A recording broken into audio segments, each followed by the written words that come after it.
Leisure Private Limited, Sri Lanka's premier destination for cricket enthusiasts and sports tourism. So, PUSA Leisure Private Limited is actually the only leisure company in Sri Lanka with its own cricket ground. We're here at the ground right now, and it's the second largest cricket ground across Sri Lanka in playing area. This is tailor-made to conduct tours across Sri Lanka, and we are here today to witness about the specialties it has to offer.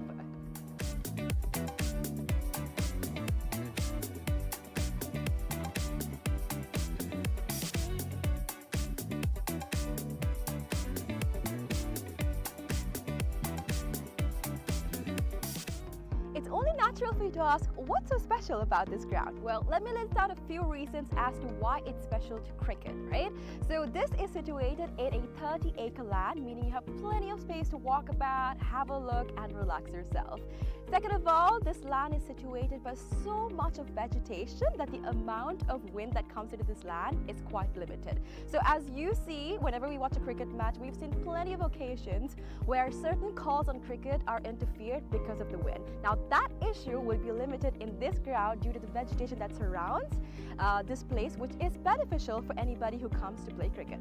Third of all, the lighting is just perfect, right? So it's well lit throughout the day, and the amount of sunlight that you get into this land is much more compared to any other cricket ground around, again because of the location it's situated in. And another specialty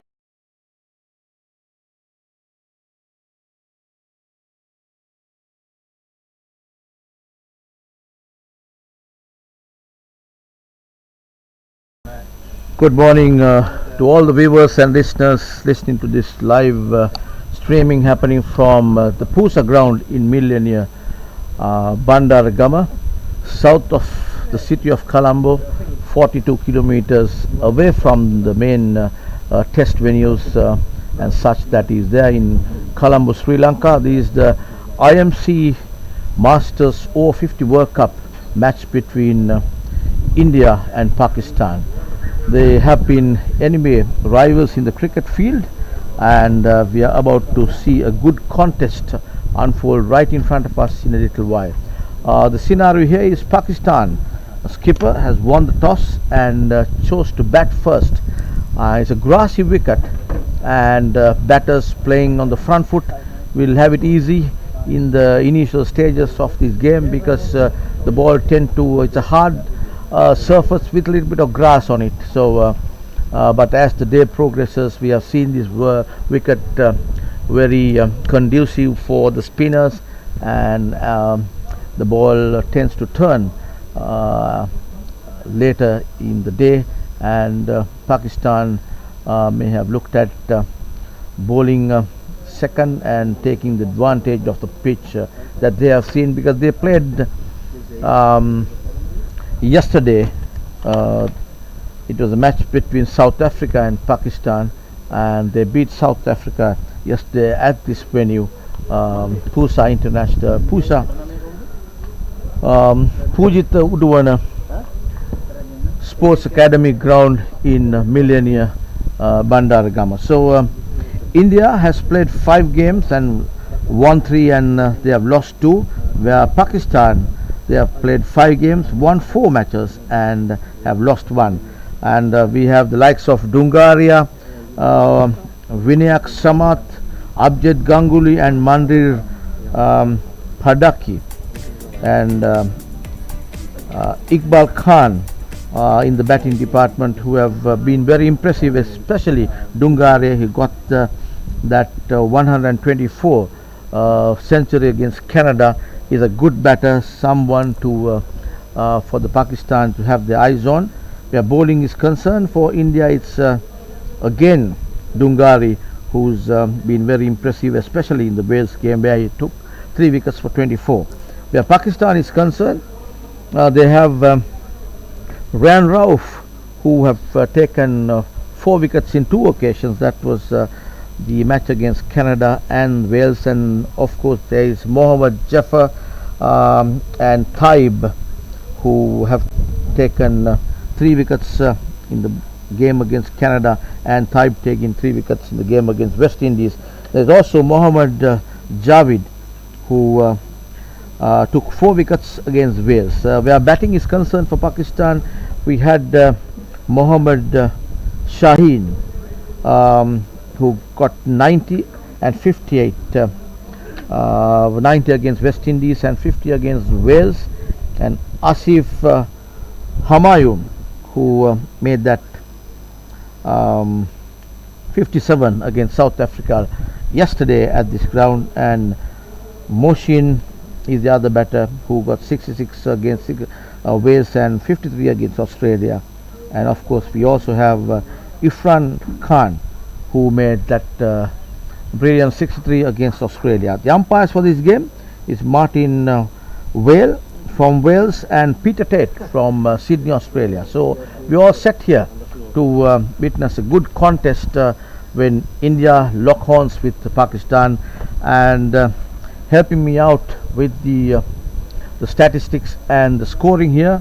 The technical team comprised of Darshan, who is handling the computers, and we have Dilshan and Chaminder, who is focusing the cameras on this ground, and the two scorers who is on either side of myself is Pasindu Dilshan and Amila Tushar and Pasindu Dilshan. So umpires have walked into the field now, and the two batters are also walking in. The Indian field, his fieldsmen have already walked into the grounds, and number 5 and 73, those are the two batters who have taken the crease now. It is Iqbal Khan, number 5, and 73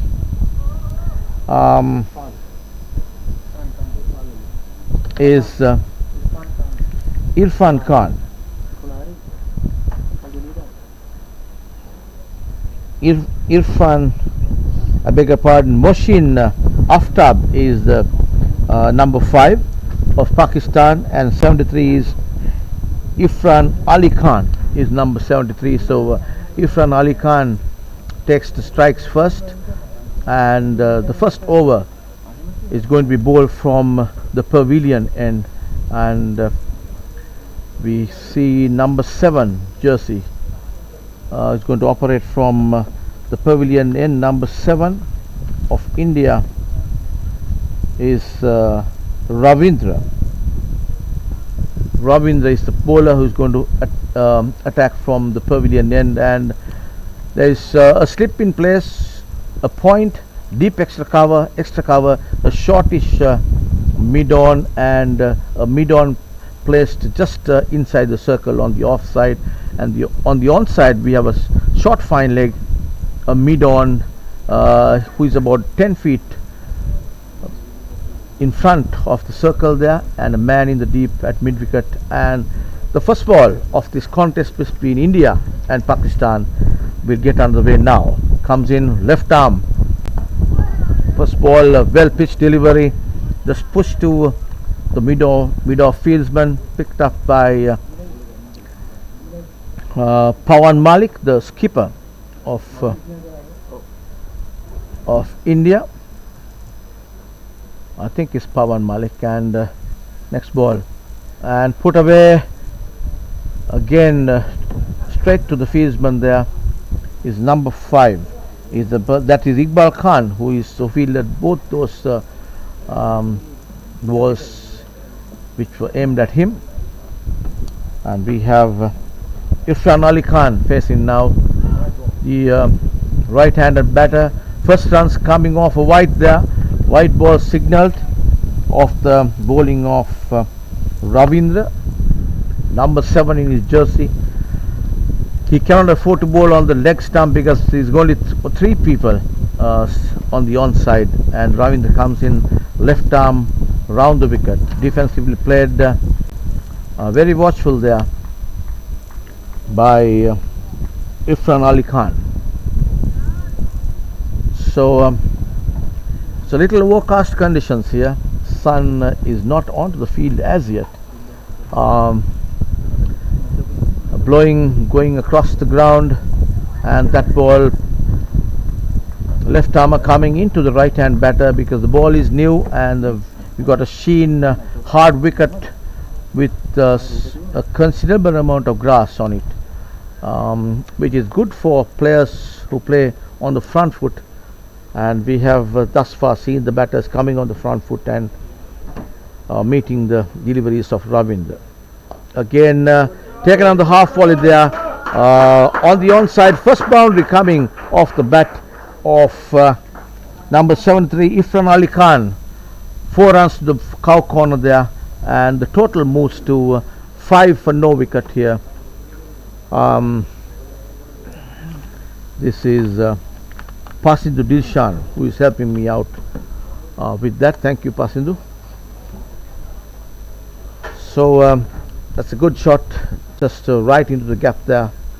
First boundary coming off that delivery, and straight away Pawan Malik decides to place a fieldsman at short mid wicket.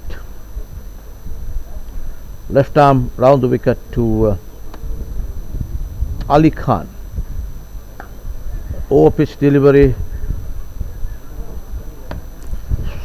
Ball picked up by the mid-off fieldsman. That comes to the end of that over. It's 5 runs off the first over of this Pakistan innings. No wickets down, and that brings the other batter, that is Mohsin Aftab, who is the skipper of Pakistan, on strike. Right hand batter.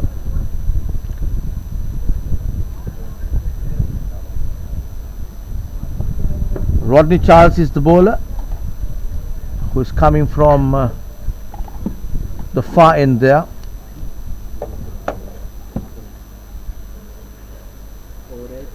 He's bowling to a slip, a third man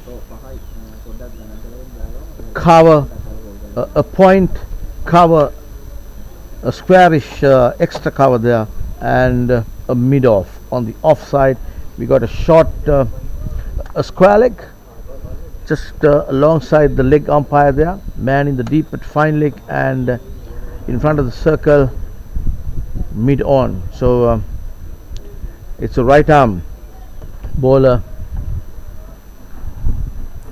Rodney Charles into the attack from the far end, comes in passing the umpire, right arm over the wicket, nicely put away, just blocked. He waited for that delivery to come to him. On the front foot, played defensively. The non-striker wanted to run, but sent back by the Pakistan skipper. It's a tough contest between these two teams. They're locking horns here at this IMC Masters Over-50 World Cup match happening in this PUSA ground in Millenia.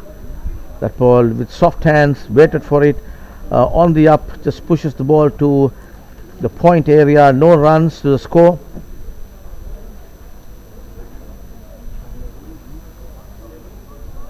Good conditions for cricket here, and a little bit of greenery than we saw in this ground in the outfield. They have watered it well, and comes in Charles, right arm over that ball, shortish delivery, and the batter tries to just get the ball from the outside off stump towards the vacant area to the mid wicket region. It's a huge gap there between the square leg and the mid on, but that's where the skipper of Pakistan wanted to steer the ball to, but misses it, and the wicket keeper takes it. No runs added. Total 5 runs for no wicket. Charles comes in again on the front foot there, played defensively. No run,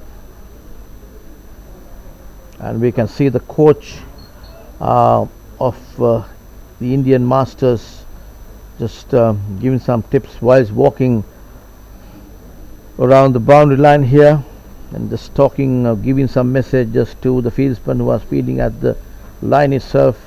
Charles comes in. That ball pitched on middle stump, moving outside the off stump there, left alone by Mohsin Aftab.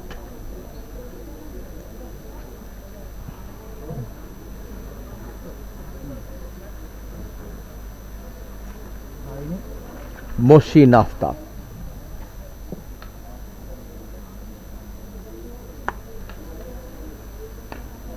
That ball again, well pitched delivery, very well received there by the batter. Maiden over by Charles there.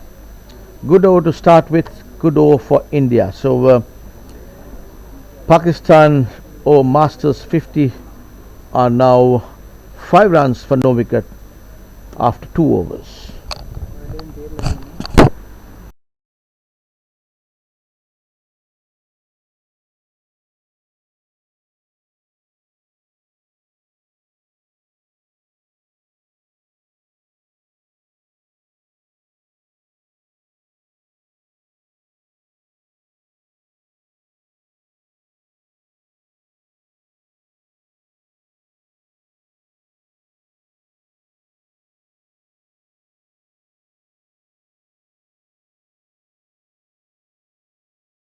The pavilion end is Ravindra operating left arm.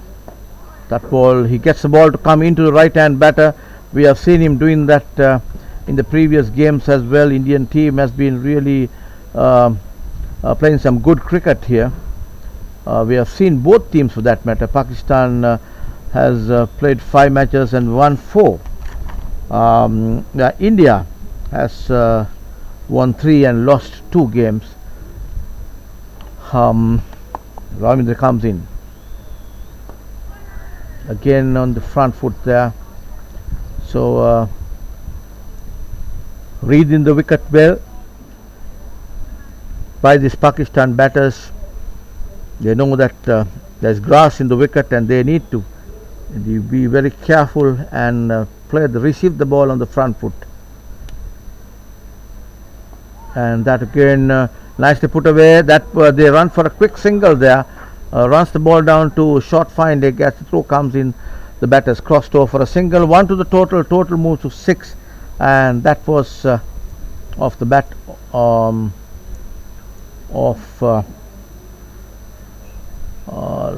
Irfan Khan, number 73, and now brings the Pakistan skipper on strike. He's facing Ravindra.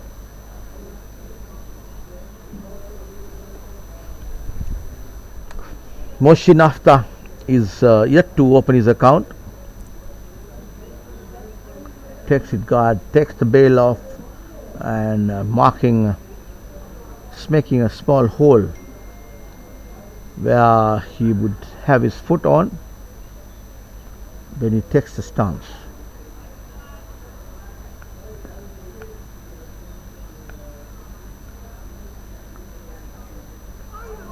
That ball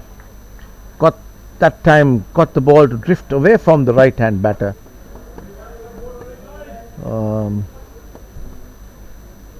This will keep the right hand batter guessing, because when he was on the other side looking at what he is bowling, when you are the non-strikers, end, he saw the ball coming into the right hand, and that ball was sent just to move away from the right hand batter. So that's a good bit of thinking by the bowler Ravindra there.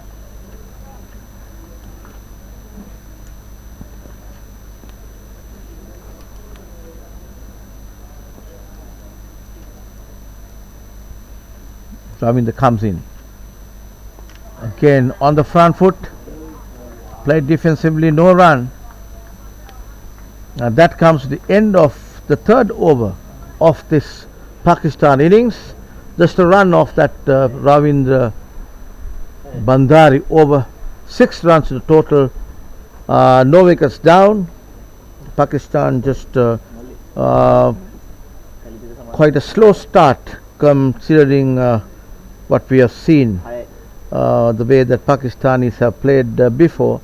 So they want to keep the wickets intact, looking at going for a big score at the end of their innings.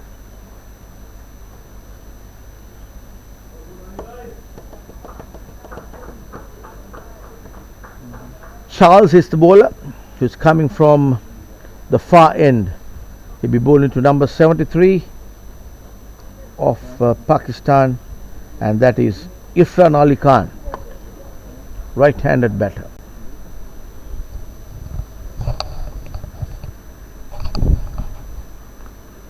Ifran Ali Khan takes the guard and takes it again.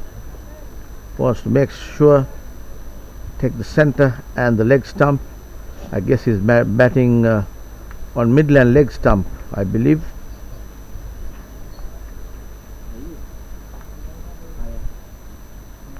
And the right arm over the wicket comes in.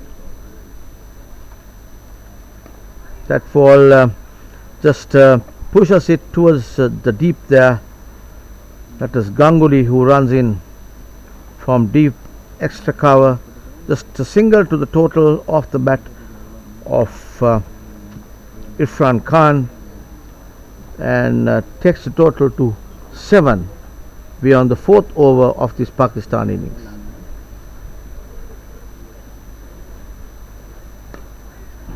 Again, very watchfully played there, defensively played, very well bowled there by Charles. Rodney Charles is the bowler who is coming from the far end there. He is bowling to a slip, a third man, point deep, extra cover, shortish extra cover, and a mid off. That ball nicely put away. He was waiting for that. That's a good shot by Mohsin Aftab. Ball runs down to the boundary. 4 runs coming off the skipper of Pakistan. He was waiting for that too short delivery. Ball just taken that on the back foot. The ball was just on midland off, but too short, but picked the gap very well and steered that ball to the deep mid wicket boundary for 4 runs. Takes a total to 11 for no wicket here, and Mohsin goes to 4. He opens his innings with a boundary, and he's on strike now, facing Charles. Very well played and well bowled there. Copybook forward defensive shot played by the Pakistan skipper. No runs added to the total. So these two batters are very patiently trying to build a total here for Pakistan.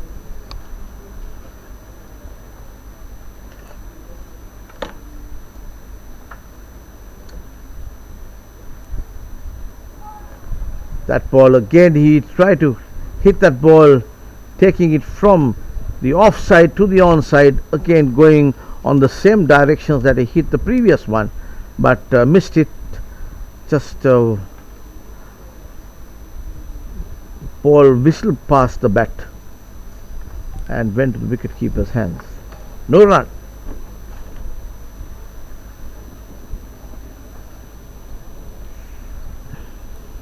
Charles operating from the far end, bowling right arm over the wicket to the Pakistan skipper. Again on the front foot with a full face of the bat there, defensively played by the skipper. Even when a defensive shot is being played with the full face of the bat, it's a cracking noise that you get, and you get the indication that the batter sees the ball well now, and that's what I see. Although Mohsin Aftab is just on 4 runs, he's trying to consolidate the Pakistan innings here. He's the skipper. He's got a lot of responsibility on his shoulder. This is India that Pakistan is playing, so they know how important this game is for both teams. So both teams are equally balanced here. So anybody who plays the game of cricket better than the other will be coming out as winners at the end of the day today. So we have Ravindra attacking from the pavilion end now.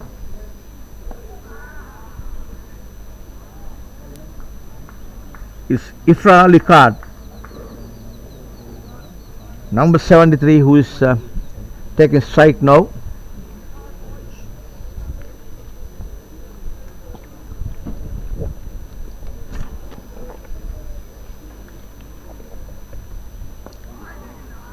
Very well bowled, but very watchfully played there.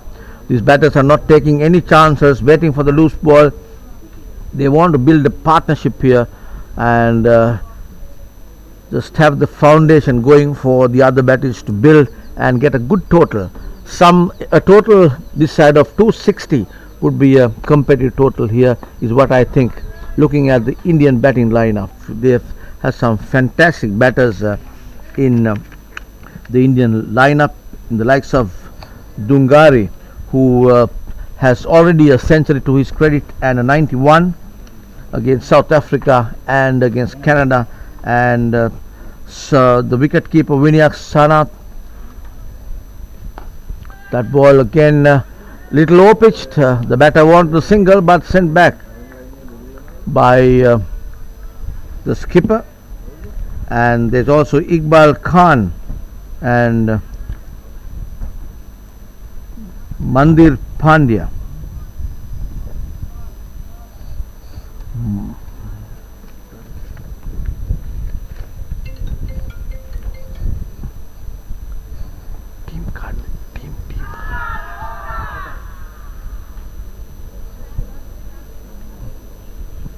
That there was an appeal there for a leg before, but turned down by the umpire, and four leg byes to the total.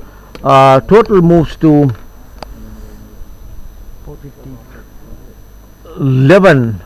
15 runs for no loss here with that leg by.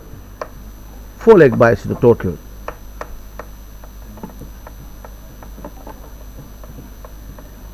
So looking at the batting lineup of India, I get the feeling that they need a score more than a 250 if they are to pose a threat to the Indian batters. That ball, and that must be what is going on the Pakistan batters and especially the skipper's mind. That's why they are going very slow and steady here.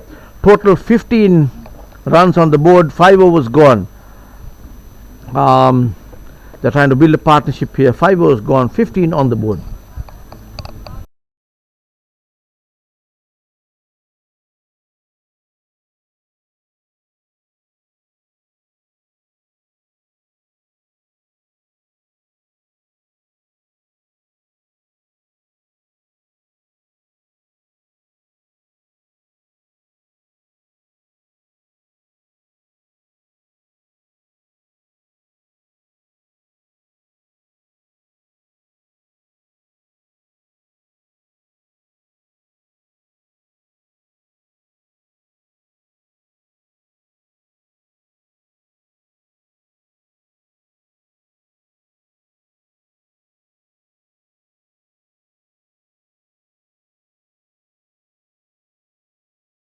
Over of this Pakistani innings, and that ball flicked away off the toes, runs towards the mid-wicket, short mid-wicket fieldsman. No run.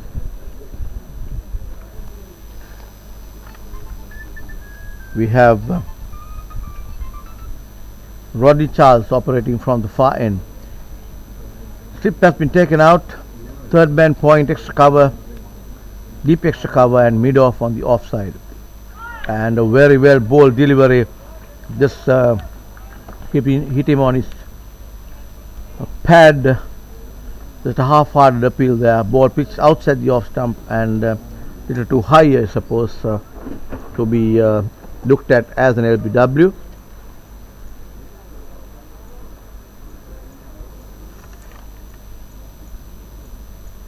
Umpire Martin Wales. Martin Wales from Wales is on the far end. And that ball just one bounce to the point fieldsman there. Very lucky the batter, almost carried to the fielder there, but nevertheless picked up just one bounce by the fielder, and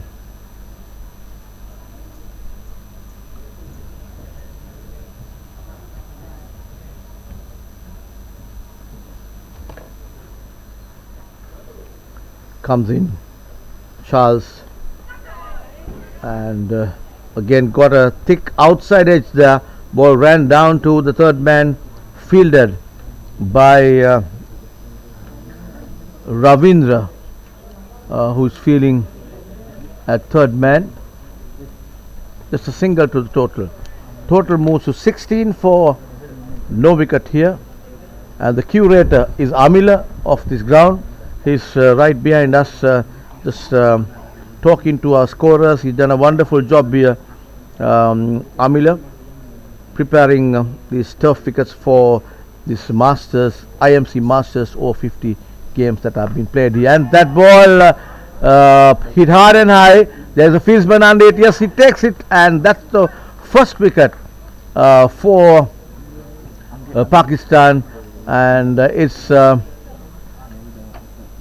number 73, Ifran Ali Khan, who has to walk back to the pavilion. There, a mistimed there shot. He was trying to get it off his toes towards the mid wicket area, but mistimed. Now he has no option but to walk back to the pavilion.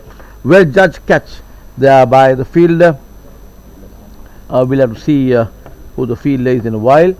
But Ifran Khan is back in the pavilion. He's got 6 runs of 16 deliveries. Very unfortunate for him. And the next batter in is number 87.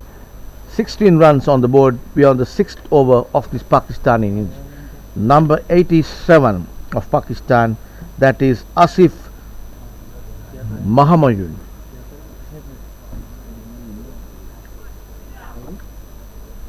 Asif Mahamayun is the person who got the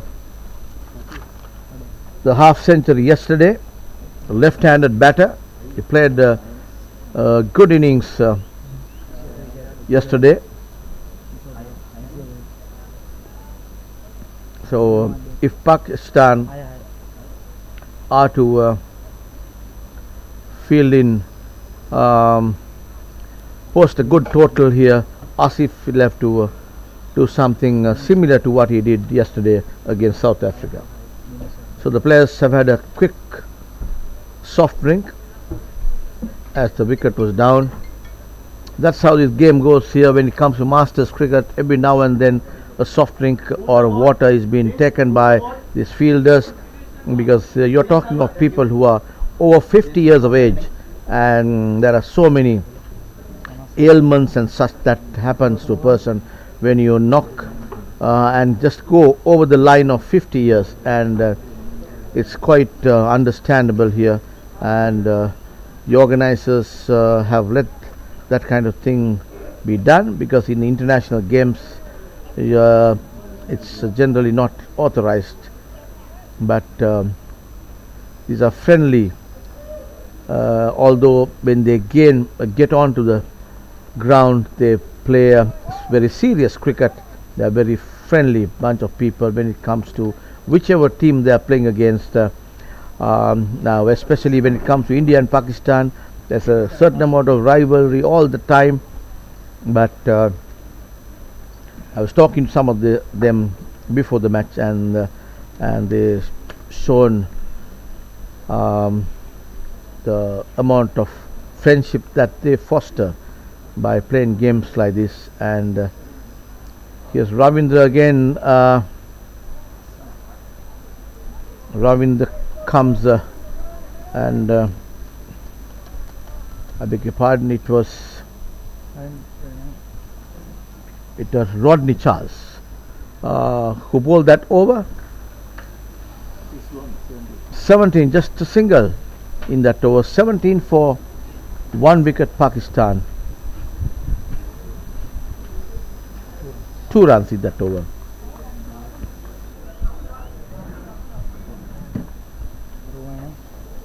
Robin is the bowler who is attacking from the pavilion in now.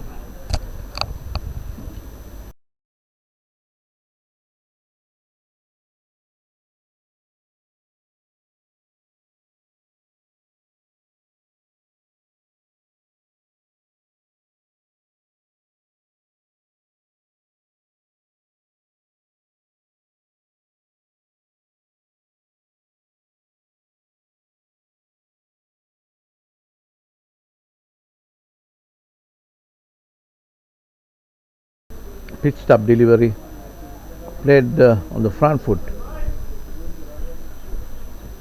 No runs added.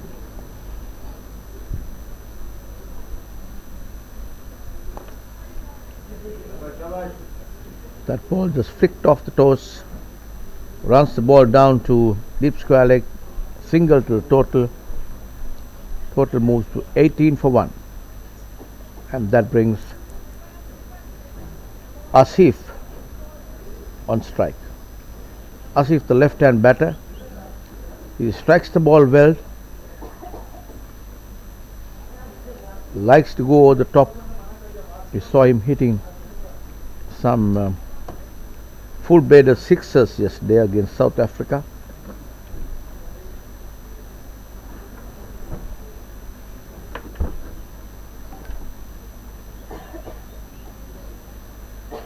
Left arm operating from the pavilion end here. Left arm Ravindra. Left arm over the wicket to Asif. Left-handed Asif. The fielders have been marshalled by the Indian skipper. Getting a short fine leg. He got a slip in place. Backward point. Sweeper cover. Short extra cover and a mid off on the offside. That ball the batter was not very sure that the ball went. Ball ran down towards the short third man area, and I beg your pardon, short mid wicket area. And just a single to the total. Total moves to 19 for 1. Ravindra is the bowler, comes in left arm, round the wicket to right hander. Very watchfully played there. These batters are going very patiently. They need and they understand the need to post a big total here, given the depth of batting the Indian team has got.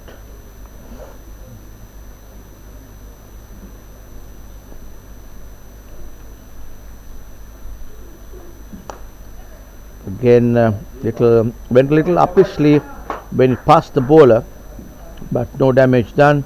Just a single to the total.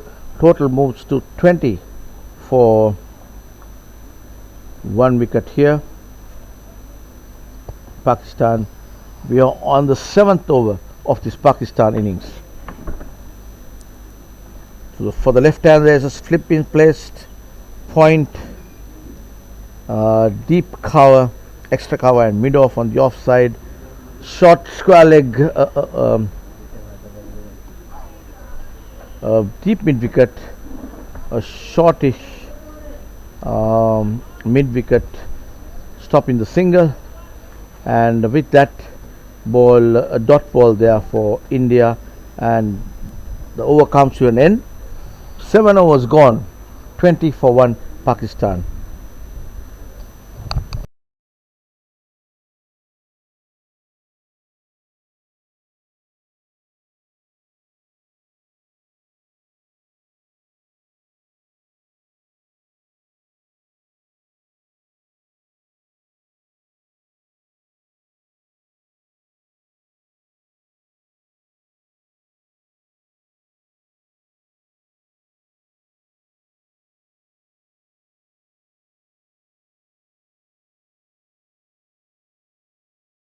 Ball well pitched up delivery, played with soft hands there by the skipper of Pakistan in front of the wicket. 4 defensively played. The Pakistan skipper doesn't want to take any chances. He's been going pretty slow, looking at it from his standards, what he is capable of doing, but nevertheless he must be having a plan on his mind.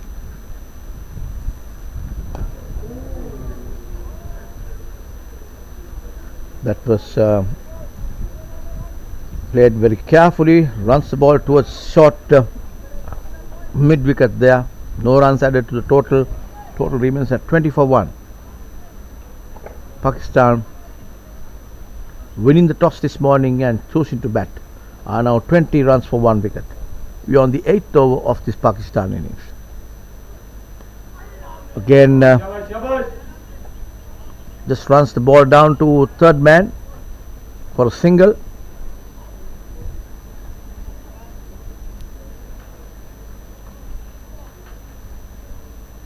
Still, the Pakistan batters are trying to negotiate the pace of Charles, who's been bowled into a good line and length, and that ball too, just on the front foot, runs just made sure that he ran the ball towards the third man, where he could take a single. 21 is a total for 1 wicket, and Charles comes in from the far end, passing the umpire. That ball way down the leg stump. Yes, rightfully so. Umpire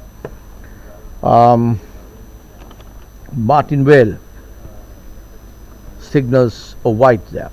1 to the total. Total moves to 22 for 1.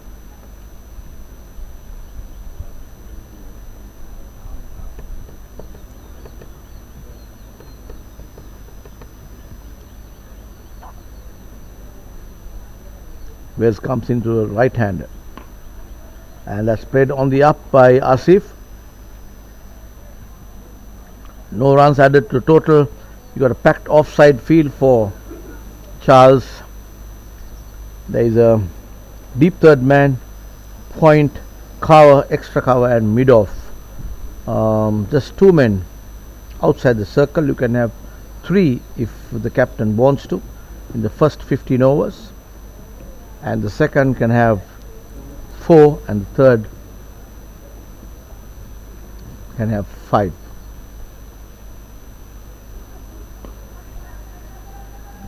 Again, very watchfully played, but takes a single there.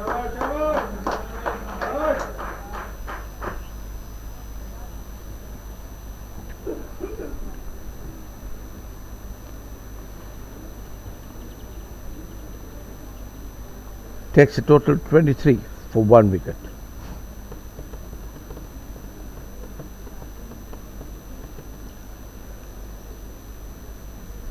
Charles coming in from the far end there to the right-hander skipper of Pakistan. Again, reach forward and places forward defensively. No runs added. That comes the end of that 8th over of this Pakistan innings. 23 for 1 wicket Pakistan.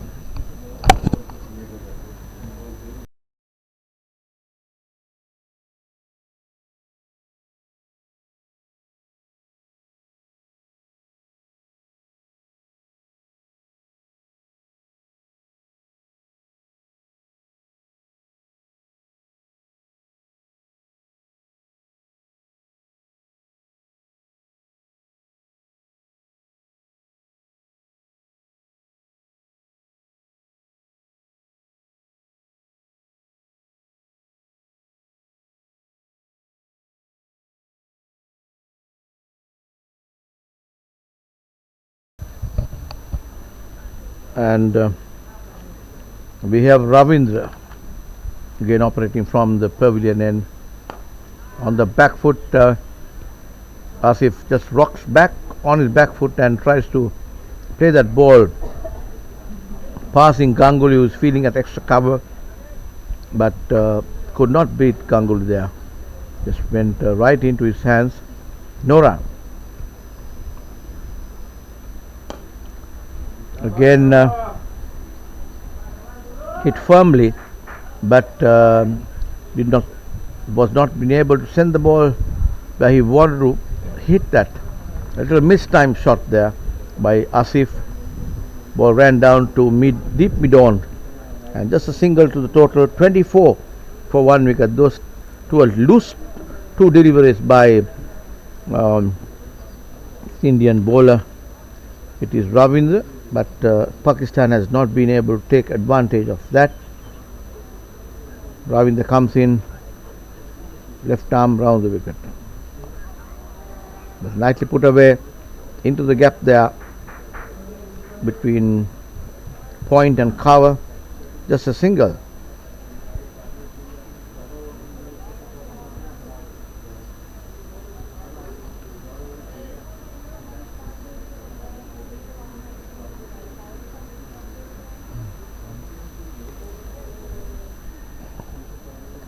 We have Ravindra operating now, again from the pavilion end to Asif, the left-handed.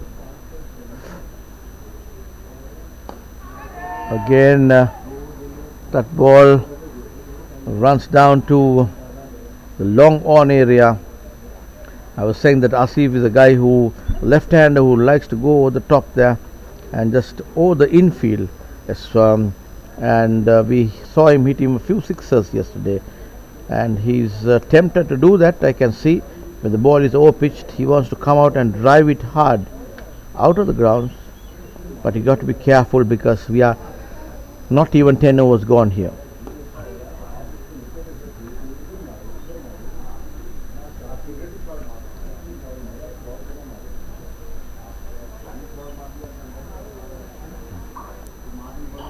Ninth over in progress of this Pakistan innings.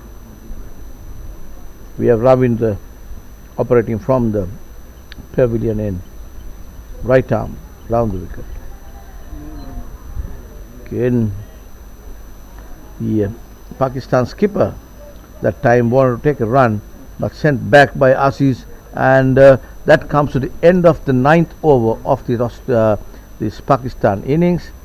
3 runs off that Ravindra over. Batters at the crease, Asif Hamayun, 4 runs off 8 deliveries. Mushin, the skipper of Pakistan, 9 of 29 deliveries.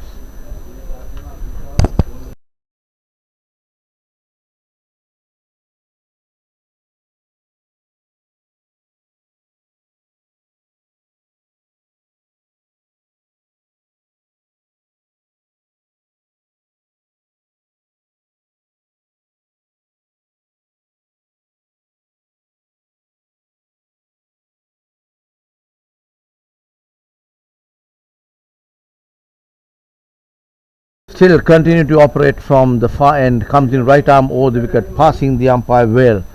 Bowls that ball mistimed and go on hard and high there, and there's a fieldsman who's trying to get on it, but nevertheless misses it. For a moment the batters, the fielders, everybody was looking for the ball because he did not go.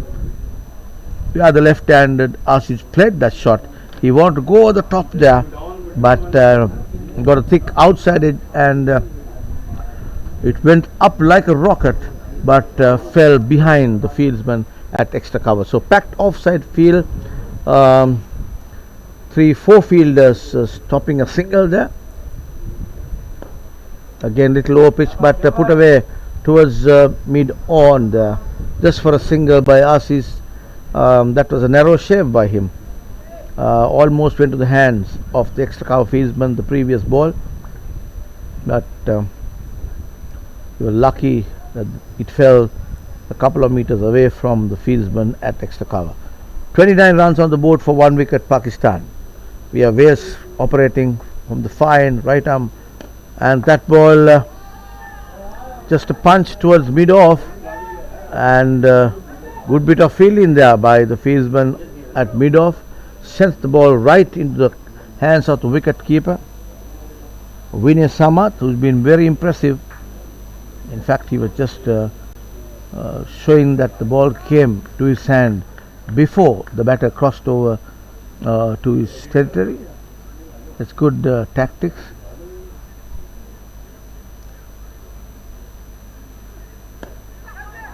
Again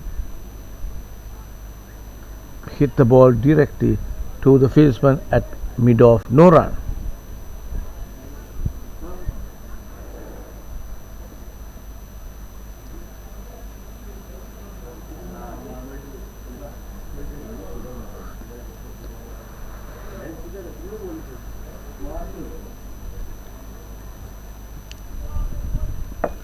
And Charles operating from the far end, coming in. That ball again a mistimed shot by Aziz. He'll be very strong on the onside. I beg your pardon, it was Moshin. Moshin had been trying this shot, steering the ball from the outside off stump towards the mid-wicket vacant area, tried to do that last time around too, but misses it. Nevertheless, mistimed it, and ball ran down to the mid-wicket region. He just crossed over for a single. Brings the left-hand Rasi on strike.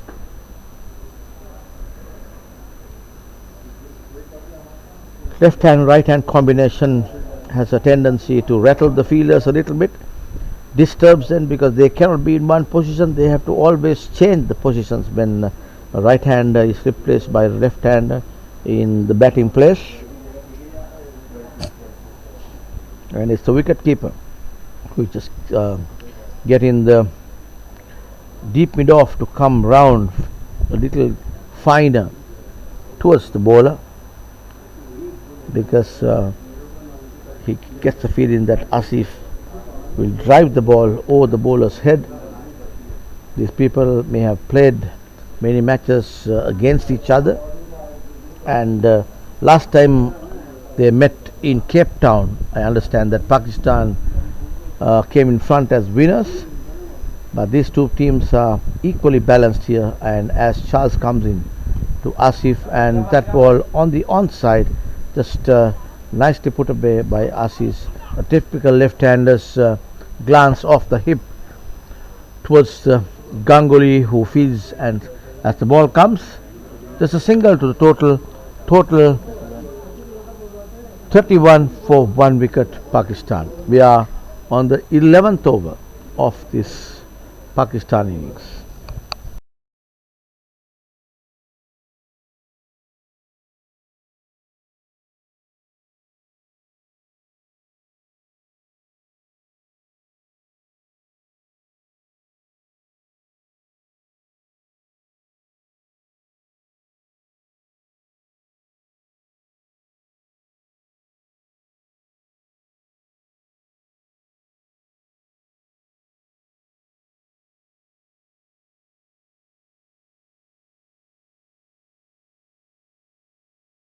Is the man who is going to operate from the pavilion in, and that is Sohail Mashood.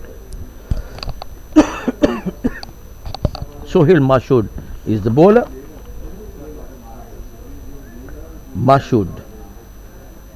Sohail Mashood.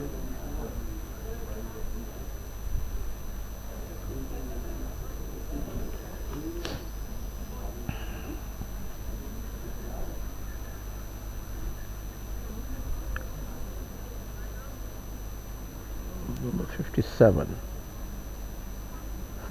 Mashood, umpire makes sure that he's got only 3 fieldsmen outside the circle. That ball, flighted delivery, played it defensively by Asif. It's Mashood comes in. That ball nicely played there. I was telling you that Asif is a man who likes to go over the top and to go over the infield here, and that time along the ground, just passing the bowler. 4 runs to the total. Nicely executed shot there. Typical Asif shot. We have seen him play a number of those yesterday when he got that 57 against South Africa at this same venue. So he's continuing his batting form here. Mashood is the bowler. Right arm round the wicket to the left-handed Asif.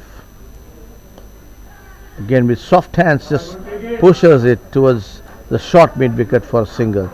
So these two batters are just focused and wants to just keep rotating the strike, and it's always tough when a right hand and a left hand is at the middle for the fielding side. They have to be always on the toes, because every time a single is being taken, they have to shift their positions. Mashood comes in. That ball nicely put away to the cow corner there. 4 runs to the total. Beautifully executed. Weighted and launched there by Mushin Aftab, the Pakistan skipper. 4 runs to the total. Total moves to 40 for 1 wicket Pakistan. And we are on the 11th over of this Pakistan innings. Pakistan choosing to bat after winning the toss. Cruising well here, 40 runs on the board for 1 wicket. These two batters trying to consolidate and put up a good partnership for the next wicket. They need a foundation here to play the rest of the bowlers, and that ball, a dot ball for India, and the umpire signals to the scorers. The scorers signals to the umpire saying it's the last ball of the over, which is a good thing. And that ball nicely put away there by the skipper. Beautiful shot, very elegantly played back at a square there. 4 runs to the total, and with that 4, that brings to the end of that over. 11 overs gone. Pakistan 44 for 1 wicket, with Asif and Mohsin Aftab going well in the center now. And there's a drinks break being taken. We also at the commentary box will take a small break, and we'll be back soon, so stay tuned.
Been brought into the attack, and first ball nicely put away.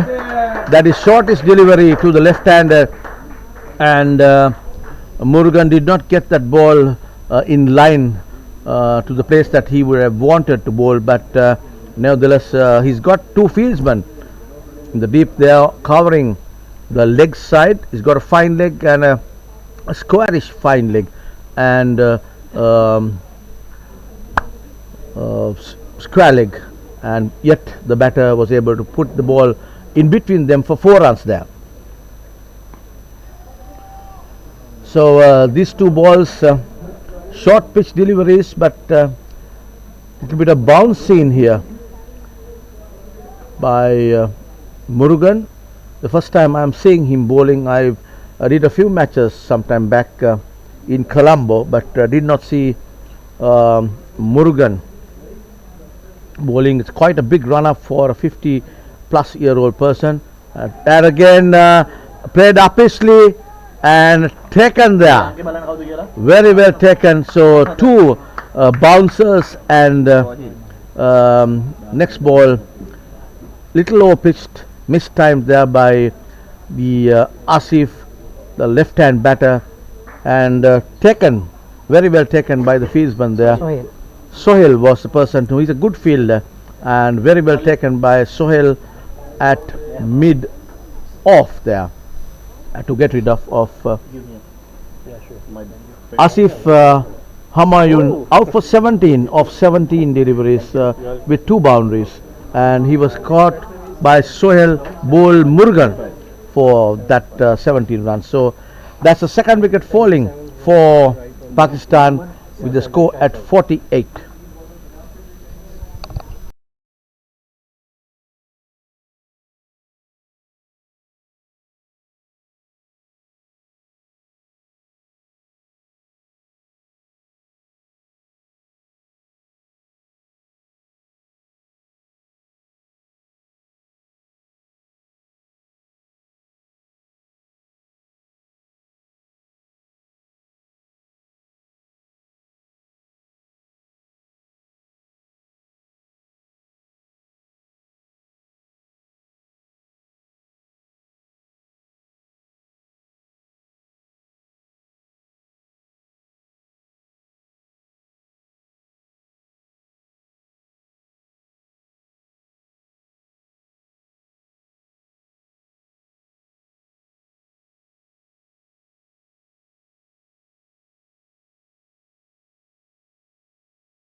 I beg your pardon, after the wicket which fell, that was Asif who was sent back to the pavilion by Murugan. Good delivery there, mistimed shot caught at mid off by Sohail, and the new batter in is Mohammad Shahid, number 75. Murugan comes in left, right arm over the wicket, again a very well bowled there.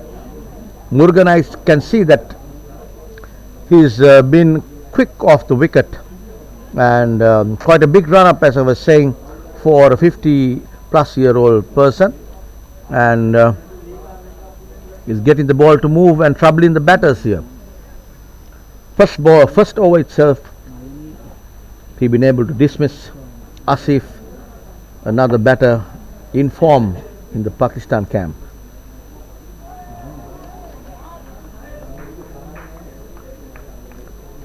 The ball whistles through there to the wicket keeper, left alone by the new batter in Mohammad Shahid, right-handed.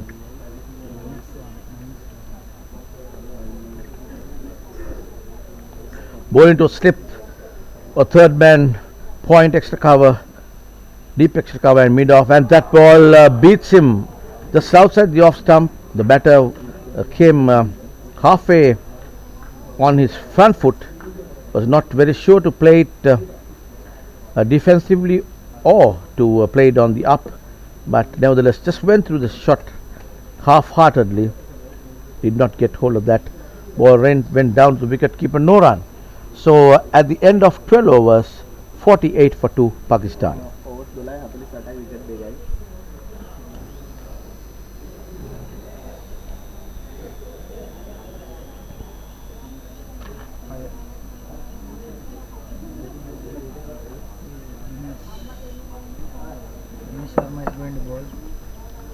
Number 6 of the Indian camp is going to bowl Dinesh Sharma. Dinesh Sharma is the man who's coming from the pavilion end, bowling to the right-handed batter Mohsin Aftab, the skipper of Pakistan, who may not be feeling all that good. 2 wickets of his camp is down for just 48 runs on the board. We are on the 13th over of this Pakistan innings. Little overcast conditions here in Millennia at this PUSA ground, Pujita Udwana Sports Academy grounds in Millennia, Bandaragama, south of Colombo, 42 kilometers away, about a 50 minutes drive. And that ball, first ball, just the batter just put his bat just a few inches away from the body, played it away. I saw him doing the same thing yesterday as well, but and was not very successful yesterday. Mohsin Aftab facing up to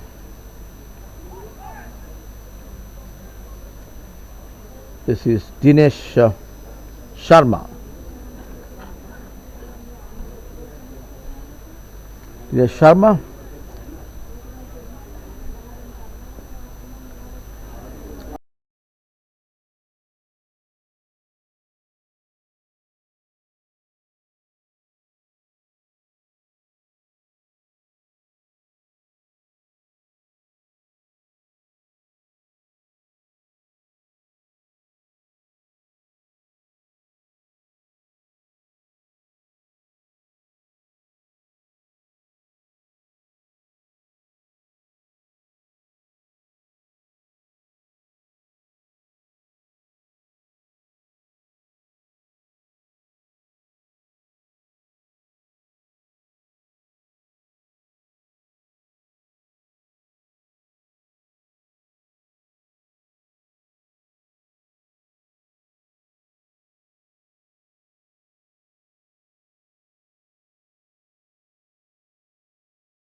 Because the cover fieldsman was very fast on the block and was picked it up one-handed.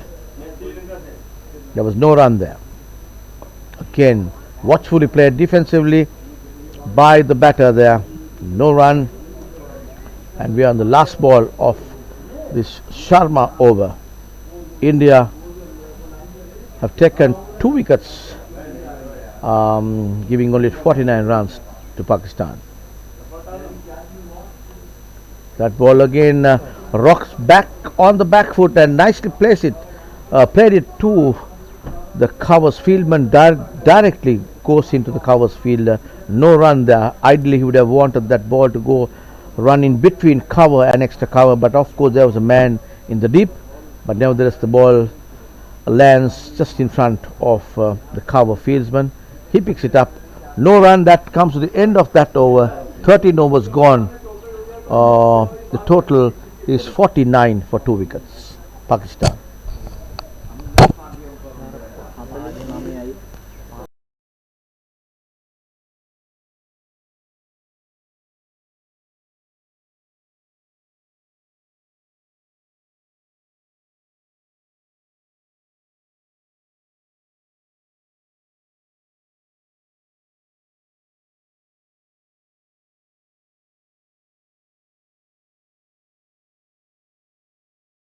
Another big appeal there given out.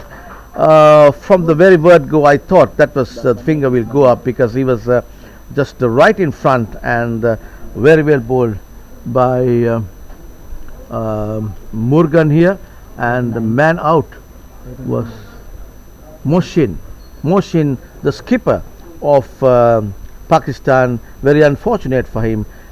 3rd wicket down for Pakistan here. Mohsin, the skipper, has to walk back. LBW of the bowling of Morgan, very well bowled there. This is 2nd over, and first over he got the wicket of Asif, and here comes the 2nd wicket of the bowling of Morgan, and he takes the wicket of the Pakistan skipper. 3 wickets down Pakistan, 49 on the board.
And the new batter in after with the fall of the third wicket is Baba Butt, number 6, right-handed batter.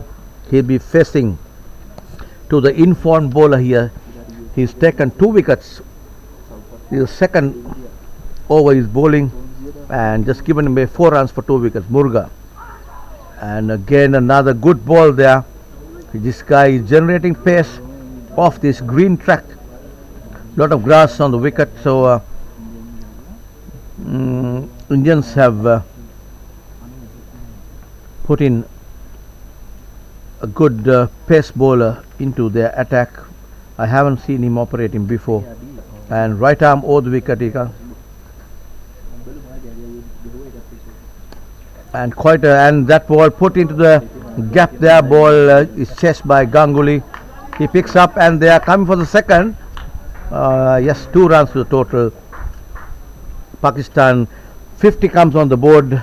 We are on the 14th over of this Pakistan innings. 50 runs on the board, 51 for 3 wickets.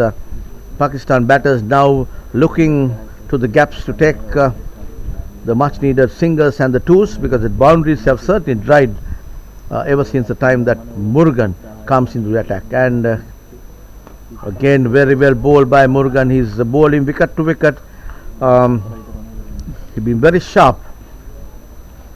Just given only 6 runs for that 2 wickets.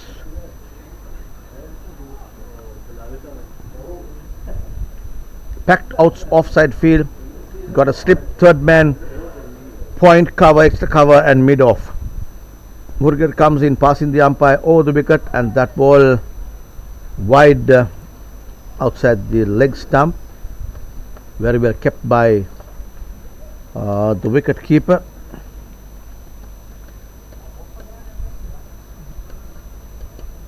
Vinayak Samat. He's been excellent behind the stumps. We have seen him as a good wicket keeper in the few games that we saw him play.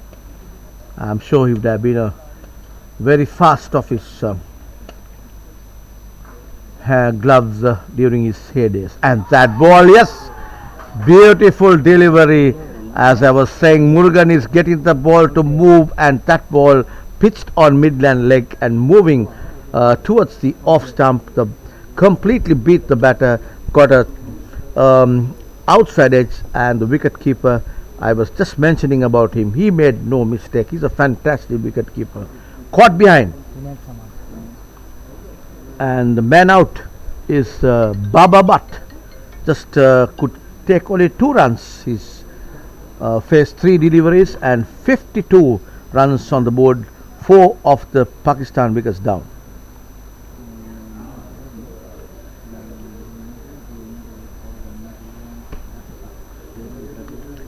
So that's good bit of bowling by Murugan. Already he has taken 3 wickets, 3 good wickets of Pakistan, and I'm just counting the steps. He's taking about 21 steps to his run up, and you're looking at a fully fledged fast bowler's run up, coming running close, just 10 feet away from the 30-yard circle.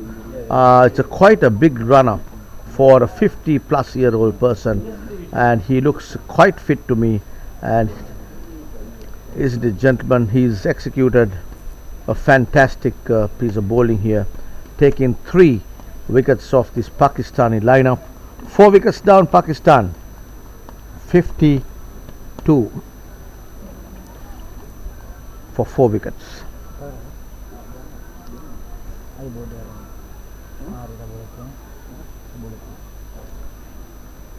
Just one more ball to go on this Murugan over. The new batter in is Shahid Iqbal.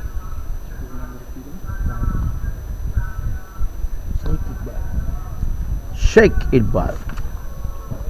That comes the end of that over. Pakistan are now 52 for 4 wickets.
That ball outside the off stump by Dinesh Sharma, and that comes to the end of that over.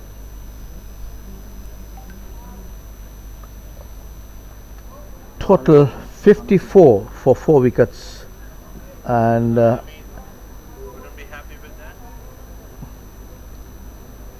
finish of 15 overs, so 16th over in progress.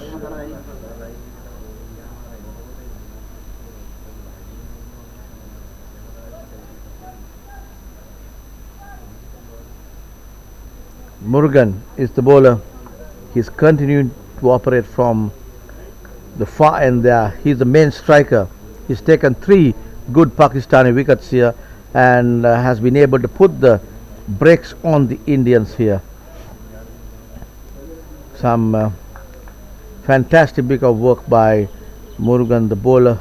He's bowling quicker than what you see in Masters games. Right arm over the wicket comes in, and again almost carried it to the bowler there.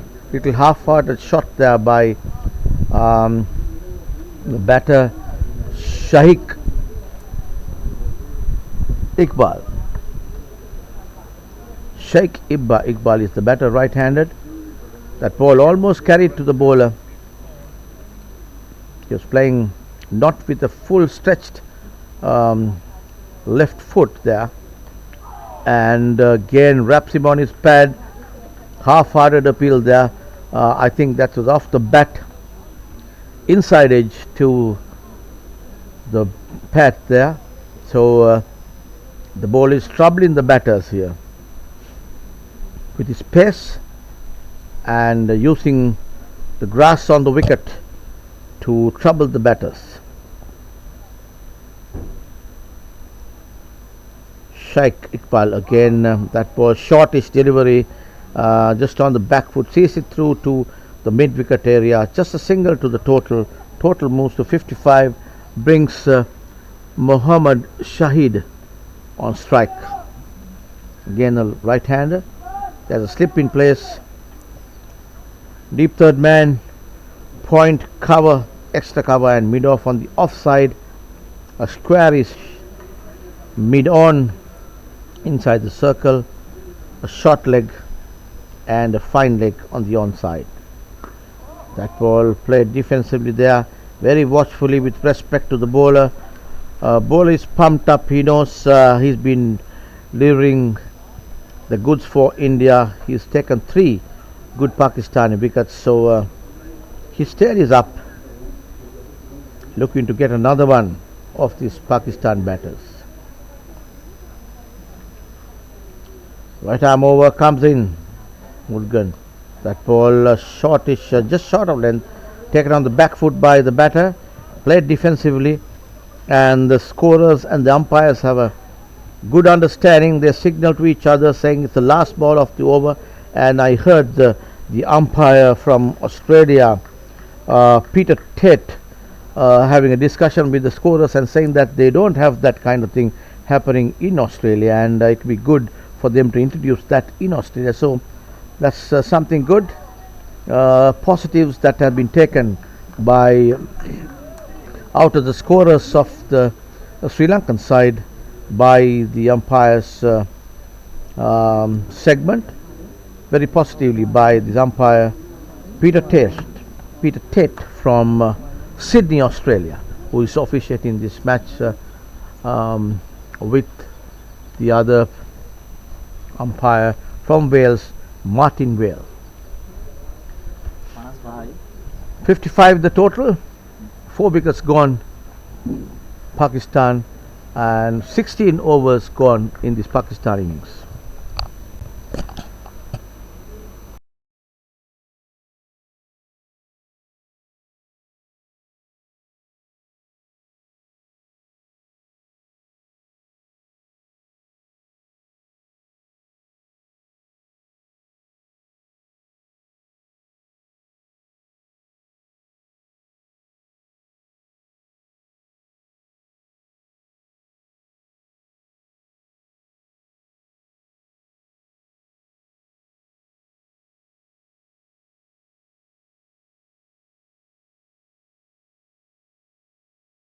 It's Sharma, Dinesh Sharma, left-hander, operating from the pavilion end.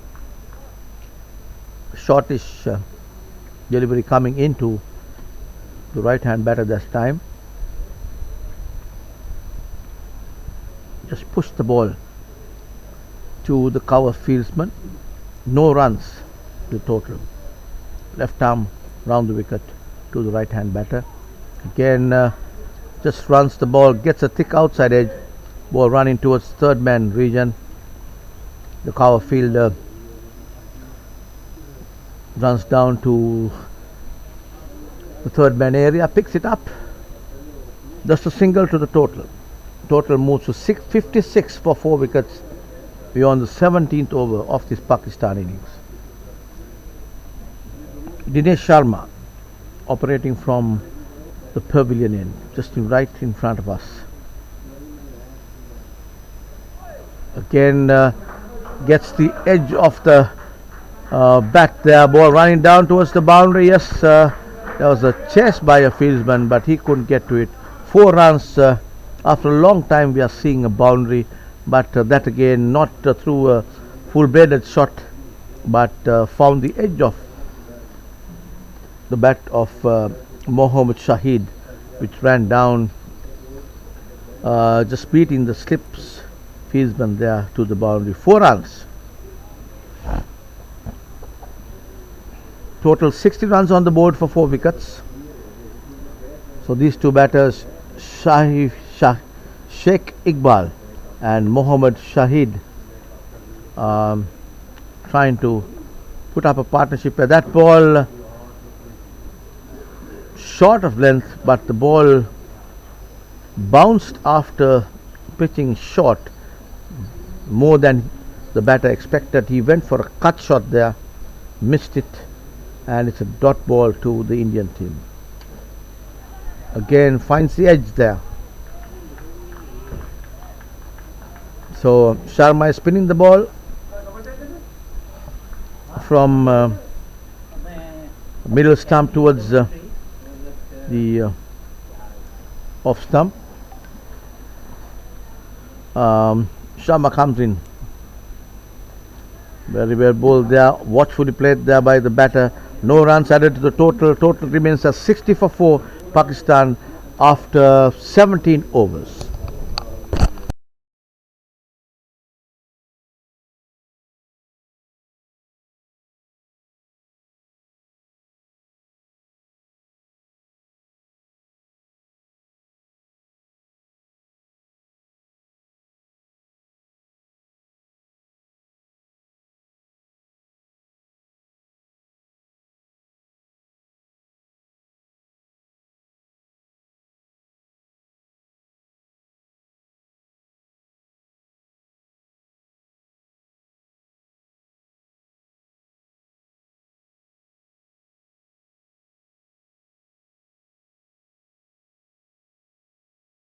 From the find here.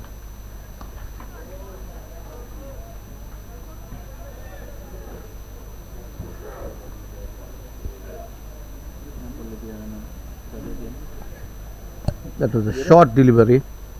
Rice in delivery, played on the back foot with a slashed the squarish bat.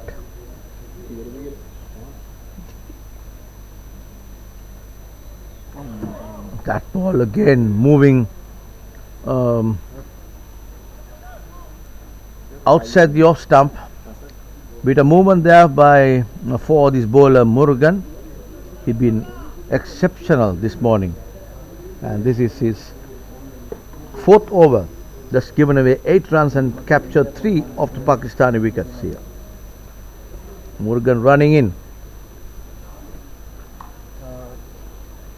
And that ball nicely played there, waited for it. 4 runs to the total. That time Murugan's pitching it too short, and the batters made no mistake there, just cuts it down firmly towards the boundary for 4. He moves to 7, total to 64 for 4 wickets Pakistan.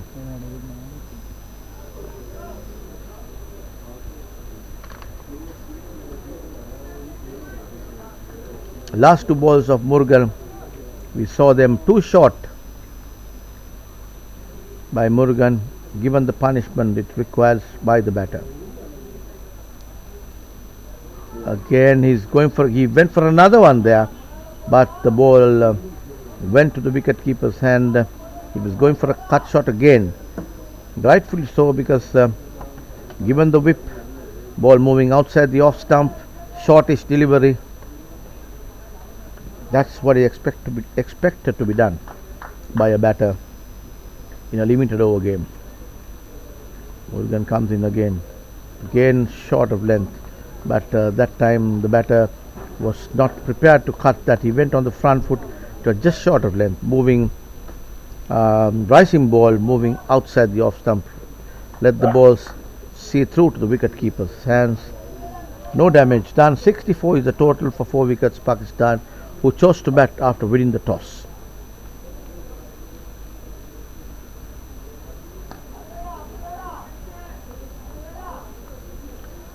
That comes to the end of another Murugan over.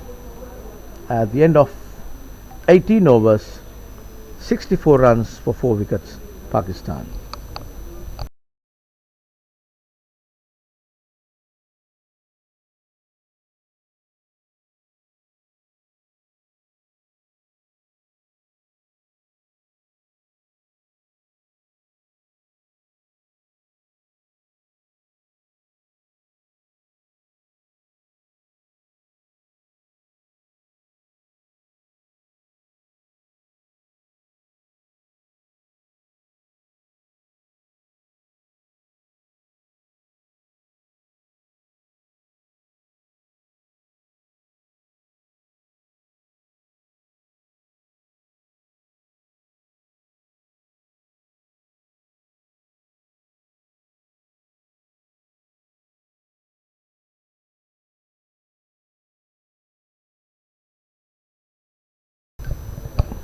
Yes, Dinesh Sharma is the bowler, left armer, coming from the pavilion end.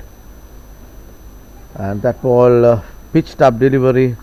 Sharma ball into his field. Ball runs down to the point area. He got a finish third man. A point placed towards the third man. And deep extra cover. Man in between extra cover and mid off, and the deep mid off. On the onside you get the long on, deep mid wicket, and a short square leg.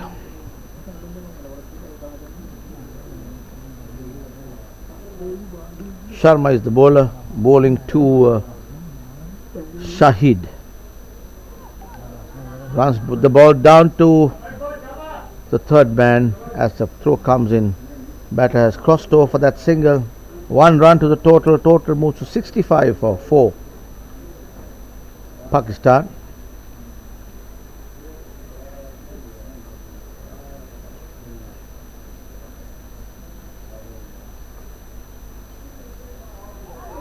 Very well bowled there by Sharma, and the batter was a little clueless there.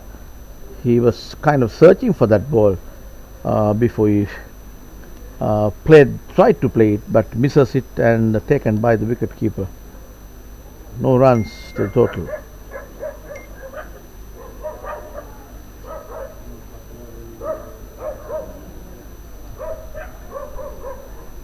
Another dot ball for India.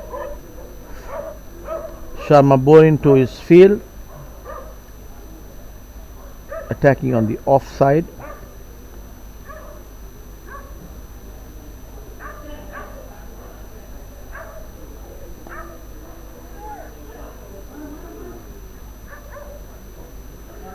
A nice bit of work by the wicket keeper there.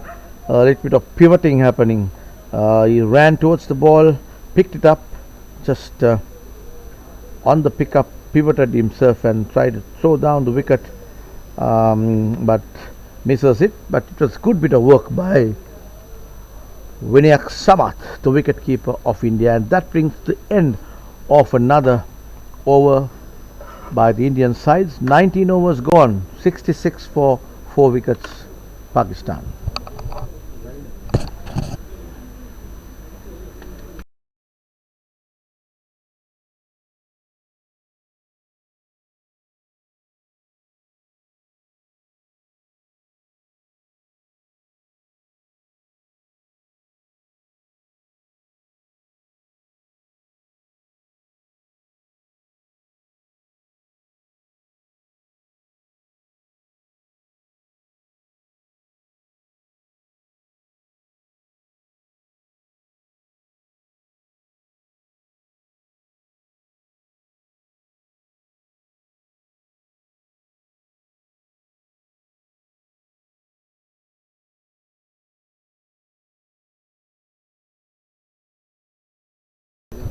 I think there is a cramp or something wrong with the batter there.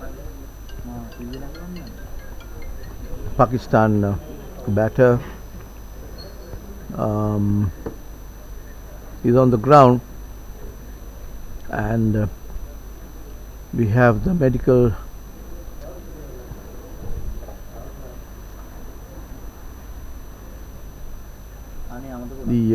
physio of Pakistan just going and just trying to help the batter there.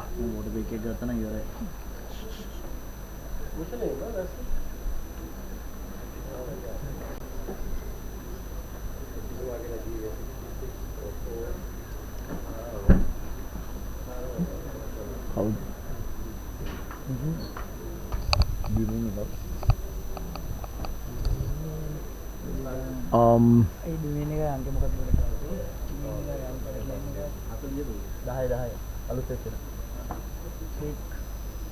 that is number 10 is Sheikh Iqbal. Yes, so okay, Sheikh Iqbal, I think he's got a something wrong with his hamstring, and the physio is trying to massage it, and in the time the Indian fieldsman, umpire, everybody is taking a small break, and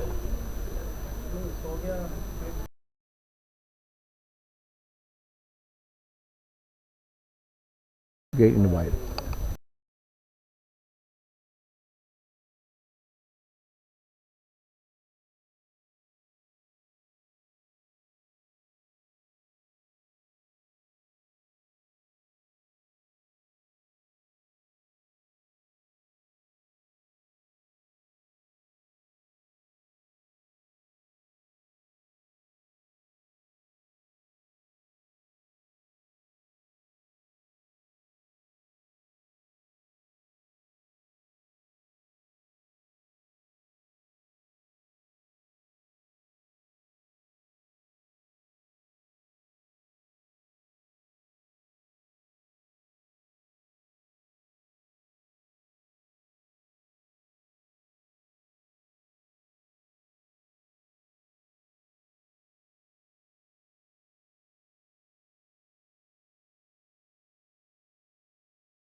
As we come back, we can see some bananas being just coming off the field, being taken to give some strength to these Pakistan batters. 4 wickets down, and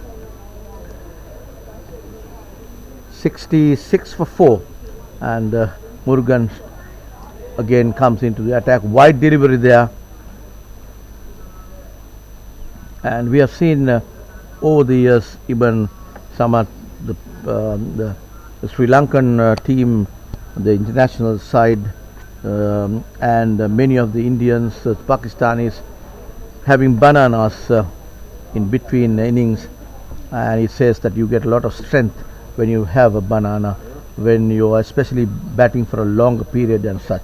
So the physio has taken some to give some strength to these batters. Again, I can see Iqbal limping. I wondering whether he would be in a position to carry on. He seems to be in pain.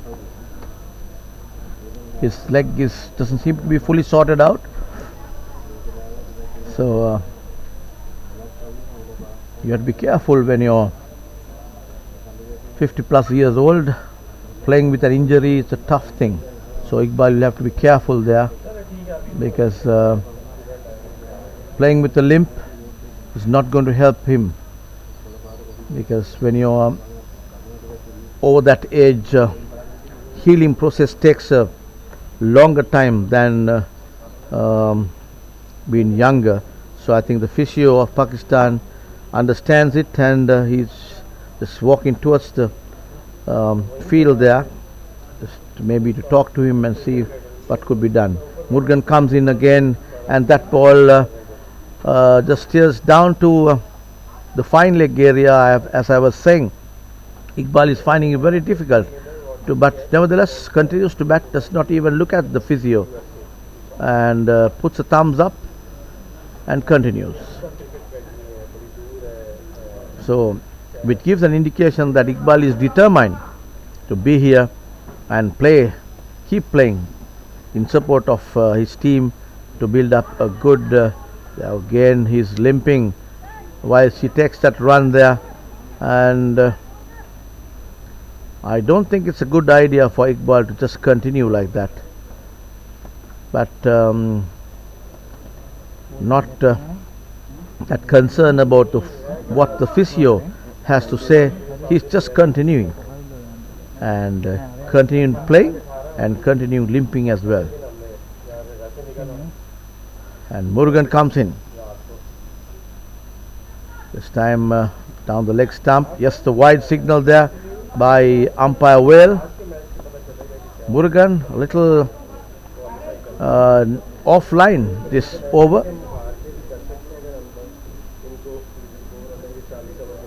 This is fifth over. Murugan gone for 16 runs and taken 3 wickets. 71 for 4 Pakistan.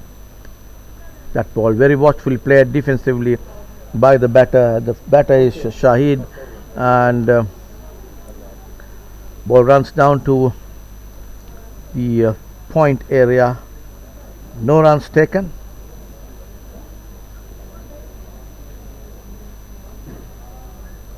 Moshin Aftab fielding at point. That ball going down the leg side. Lucky not to be called wide there.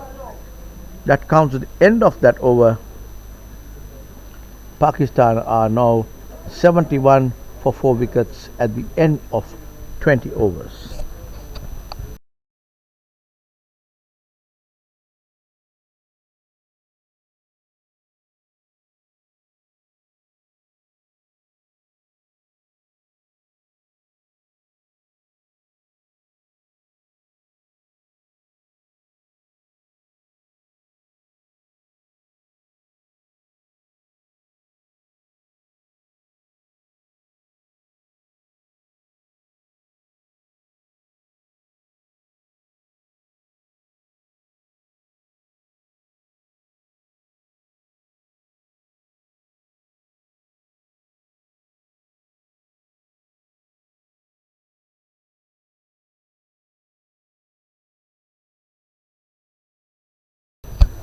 And yes, as I was saying before, Iqbal was continuing to play with his injury, and now he has decided to come back to the pavilion, rightfully so, because when you are with an injury, as I was also mentioning before, when you're 50 plus years old, it takes time for that injury to heal, and if you continue, you damage that injury and make it worse.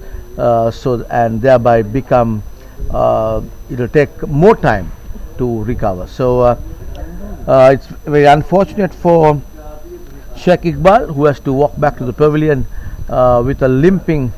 I think he got a cramp or something wrong with the hamstring there, and he gets back, and the new batter in is Mohammad Hafiz, who's the left hand batter, was gone in to take strike now, and number 27 is Faka Dungari. He's been a good player, good bowler for India.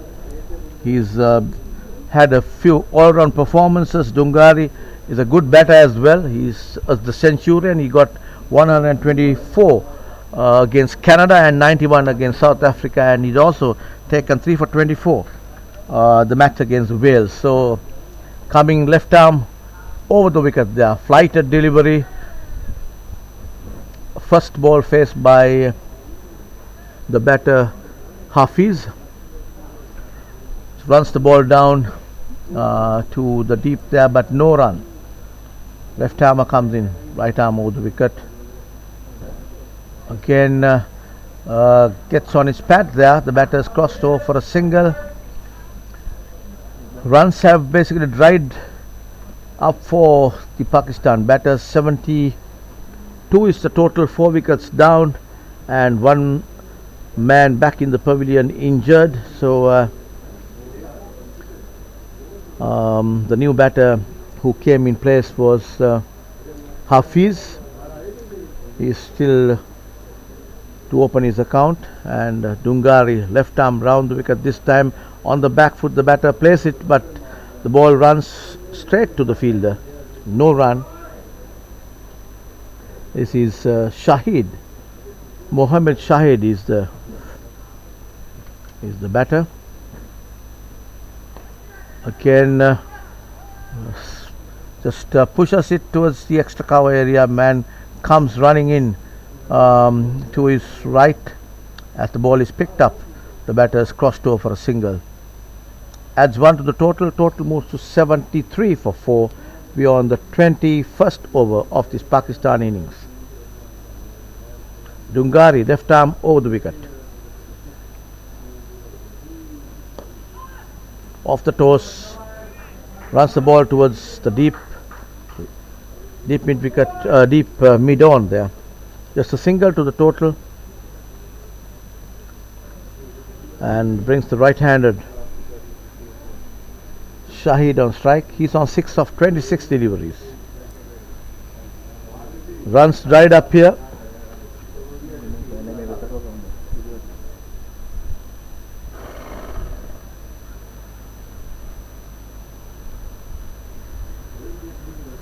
Dungari this time coming left arm round the wicket.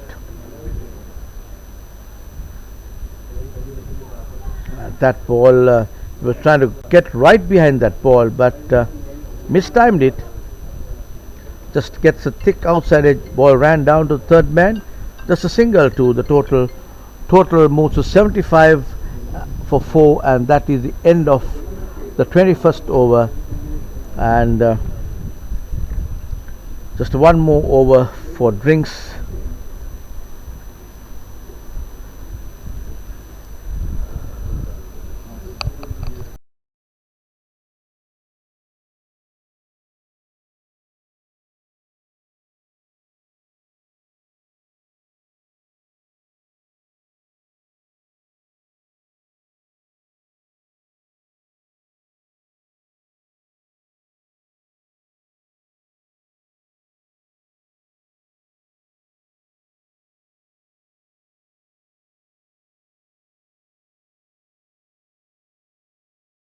Okay, that was a little nudge towards the third man area.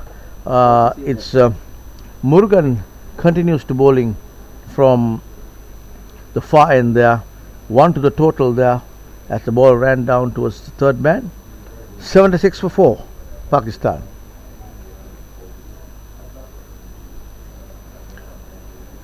Brings the left-hander in, Hafiz. Left-handed batter who just came in because Iqbal has to walk back to the pavilion injured with a hamstring injury. So Pakistan little struggling here with the bat, not the usual form that the free flow of runs have dried up here. Murugan comes in right arm over the wicket, passing the umpire, and that ball nicely put away. with the roll of the wrist, runs the ball down to fine leg for a single, takes the total to 77 for 4, and brings the right-hander in strike. Murugan is the bowler, as I was saying, left-hand, right-hand combination. Fielders are busy changing positions. We have point and a cover place for the right hand, and that ball, shortish delivery, timed it beautifully. There are no field in the deep, there are no square leg, no deep mid wicket. 4 runs the total off the bat of that was Shahid, who played that shot beautifully executed there of the right hand batter. Total moves to 81 for 4. So we saw a boundary after a long time, and Shahid waited for it and launched that. He moves to 14 of 29 deliveries. Murugan comes in again. That ball moving outside the off stump, watchfully left away by the batter. Shows no hurry here. He wants to wait for the loose ball and try and get the ball to the boundary as he did the previous ball. We got a third man, point, cover, extra cover, a deep extra cover, and a mid off in place on the offside. That again a shortish delivery. The batter was a little late on the back foot, did not have time to cut that, and the ball just whistled past the batter. No runs. Just one more ball to go of this Murugan over.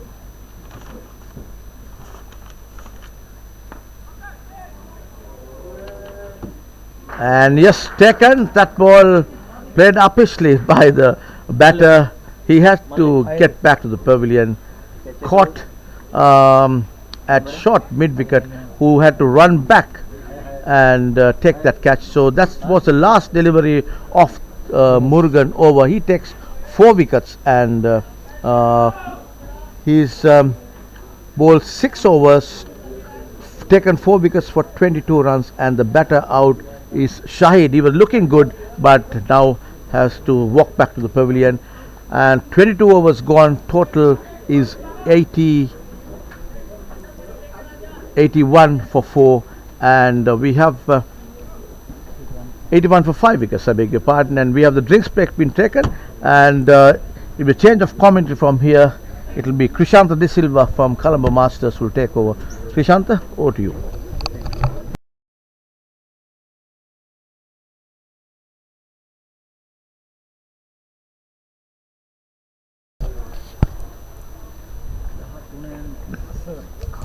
Thank you. That was Nalin Jayatilika commenting in the first part of the Pakistan innings, and we are at the drinks break of the innings. The match being played at the Pujita Uduvarna Cricket Stadium in Millennia, Bandaragama.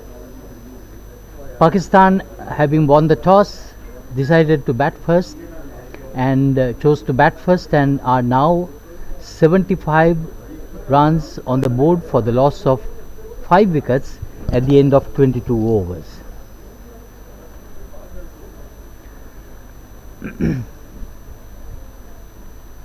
Batsman at the crease is Mohammad Hafiz on 2, and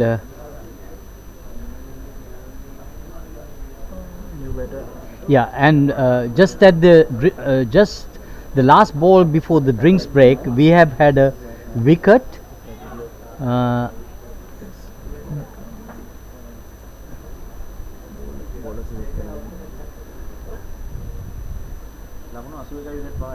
කවුද අන්තිම ball කරේ? අන්තිම උතුනේ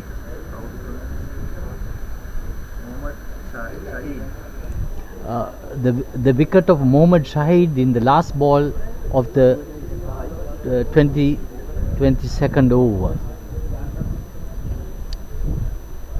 The new batsman in is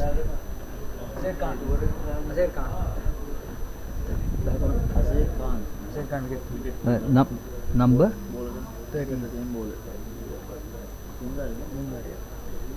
Azhar Khan, right? Azhar Khan is the wicket keeper of the side, and at the other end is Mohammad Hafiz, who is on two not out. Yes. The bowler is Fakir Bungaria, left arm spin.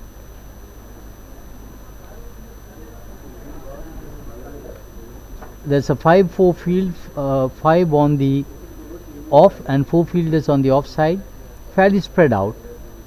Bungaria, slow left arm spin. Outside the off stump, batsman tries to cut it but does not make contact.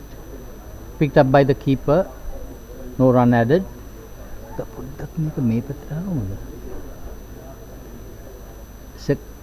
Driven firmly on the offside as the fieldsman come from the long off position.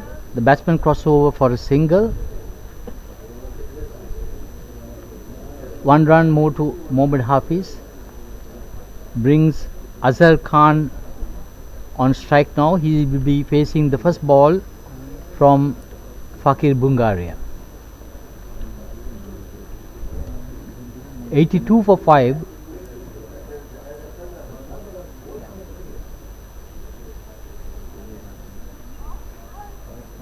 Strays down leg side, declared a wide.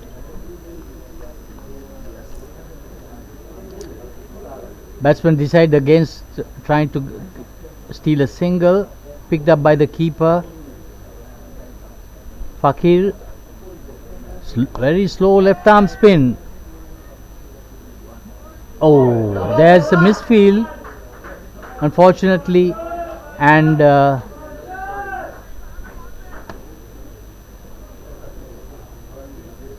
Azhar Khan picks up a boundary.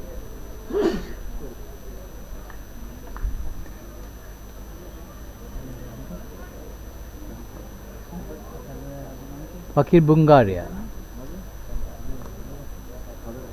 cuts off the back foot, fielded at sweeper cover position. Ball is thrown back to the keeper. 1 run added to the total. 1 run to Azhar Khan. Is it A? Huh? Is it HER?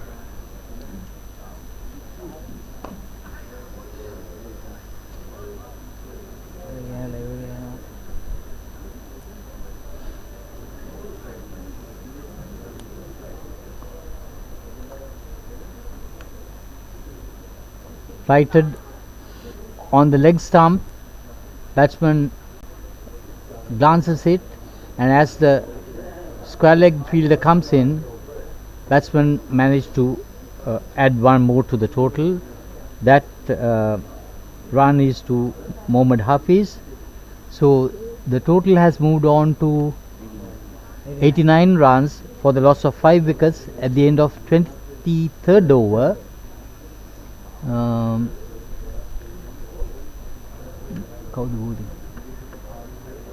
Number 10.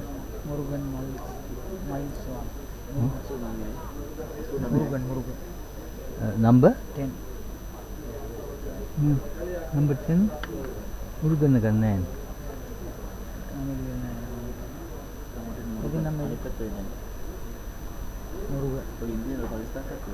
No, India.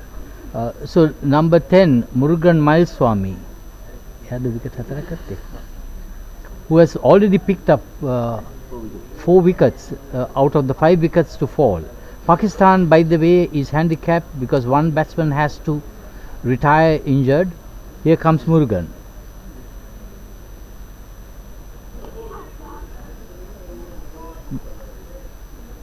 Glance towards deep square leg, and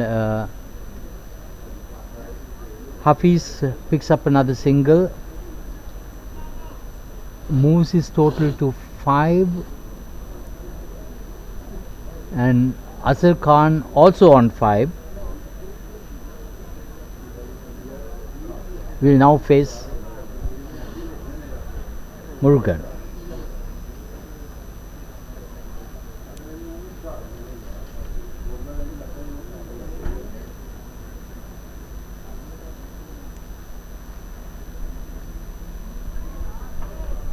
Outside the off stump, no run added.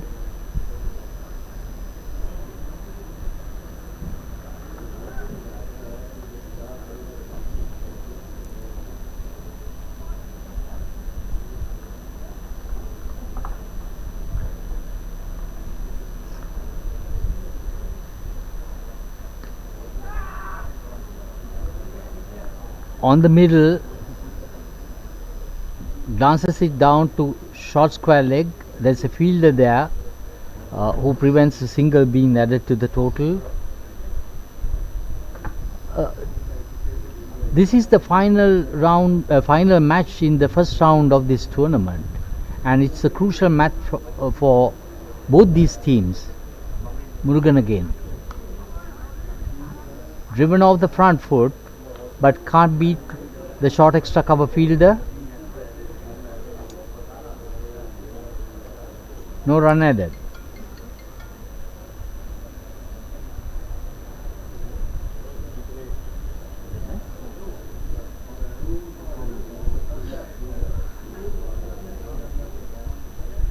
Murugan Mileswamy. Right arm medium pace.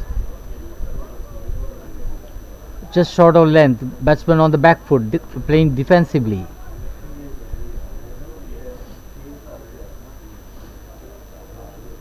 The short extra cover fielder prevents another run being added.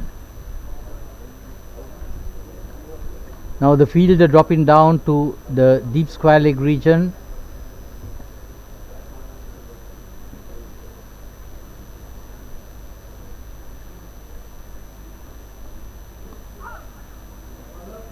Glance down, and as the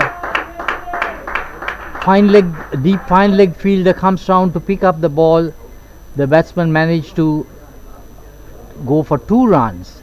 Those 2 runs added to Azhar Khan, which brings on his total to 7, and the total of Pakistan to 92 runs for the loss of 5 wickets at the end of 24 overs.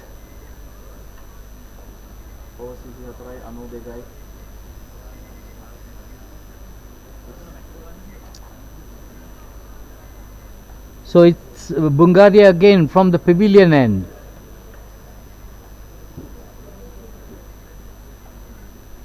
Slow left arm orthodox spin.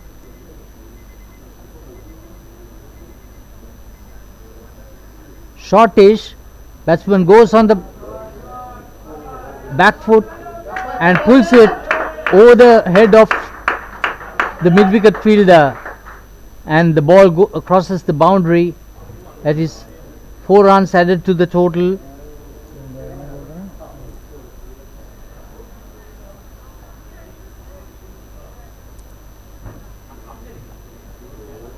The total moves on to 96 for the loss of 5 wickets. We are in the 25th over. The first ball pulled off the back foot for 4 runs, slogged off the back foot rather.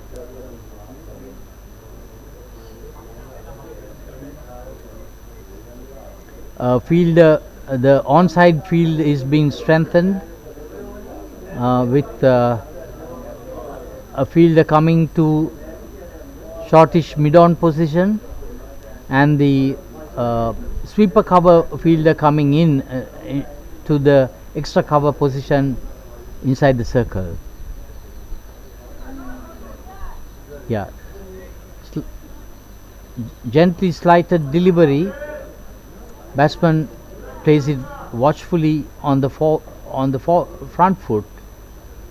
Bungaria again slightly shorter, and this time it is driven of the back foot between the extra cover and the mid-off fielder to the boundary, to the extra cover boundary. With that 4 runs, the 100 up for Pakistan for the loss of 5 wickets in the 25th over. Bungaria again flighted. Yeah, batsman pushes it forward and picks up another single. That single to Mohammad Hafiz, who has progressed to 14 runs, and the total is at 101 for 5 in the 25th over. Again flighted, played off the back foot, but there is a short mid-off fielder, silly mid-off fielder. Again flighted, well hammered. The bowler manages to stop it, but can't prevent the batsman crossing over for a single, and that will be the end of the 25th over. Pakistan is 102 for 5 for the loss of 5 wickets, with Azhar Khan on 8 of 9 deliveries and Mohammad Hafiz on 14 of 13 deliveries, and change in the bowling. There is a change. There is a change in the bowling. Rodney Charles has joined the attack again. Rodney Charles so far 5 overs, 1 maiden, 15 runs for 5 wickets. So this must be his second spell then. This is his second spell, and he will now be bowling to Azhar Khan, who is on 5.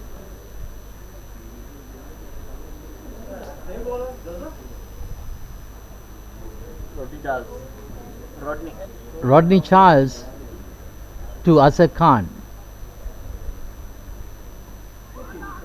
Taps him on the pad, but the batsmen have crossed over for a leg bye. I would assume. Did the umpire signal?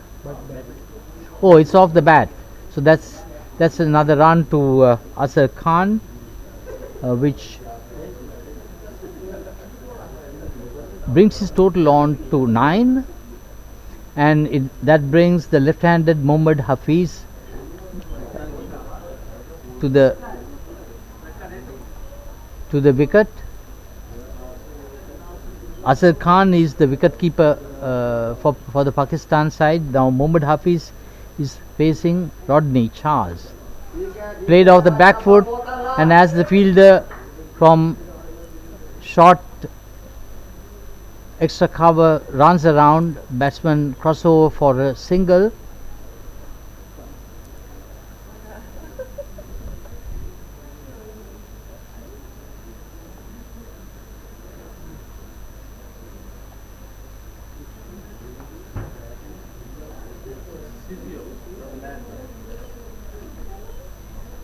Mohammad Hafiz on strike.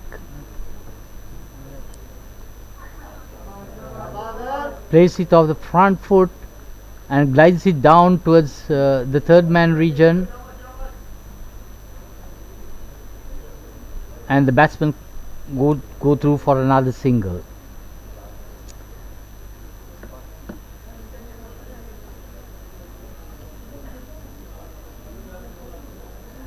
Excellent conditions for cricket.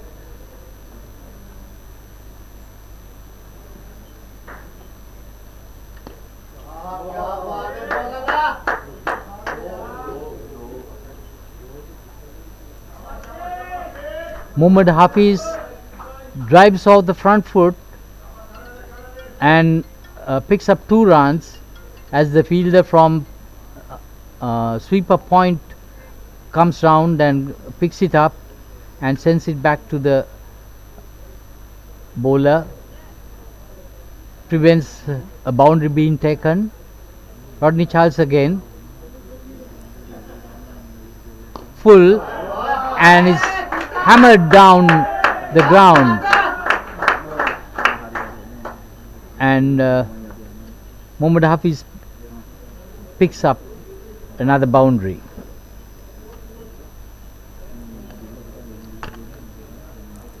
The total moves on to 111 for the loss of 5 wickets. We are in the 26th over of the match being played between the India Masters Over-50 side and Pakistan Masters Over-50 side.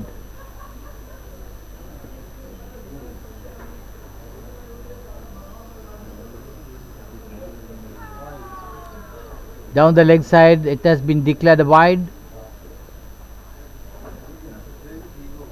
1 more run added to the Pakistan total.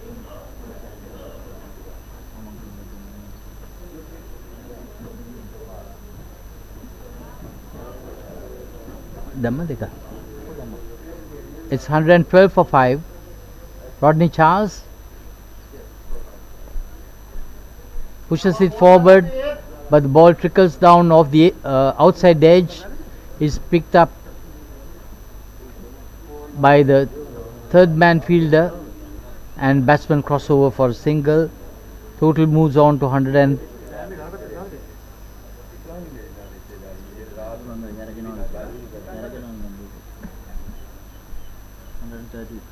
113 for the loss of 5 wickets. End of 6th over for Rodney Charles.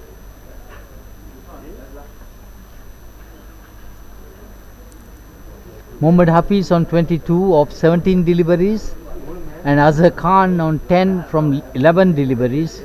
At the end of 26 overs, Pakistan is 113 for the loss of 5 wickets. As I was saying, this is the final match in this round of the tournament, and it's a crucial match for both sides, who are vying to have a place in the final 4.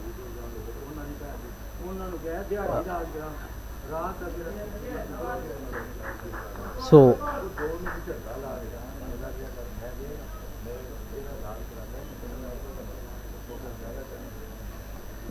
Ravindra is the new bowler. First ball tapped onto the offside, but no run added. A foolish delivery played back to the bowler. Ravindra himself does the fielding, prevents runs being added.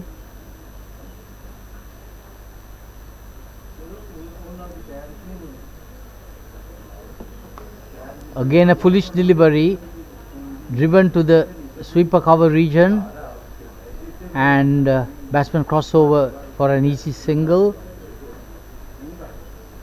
Brings the total on to 114 for the loss of 5 wickets. We are in the 27th over of the innings.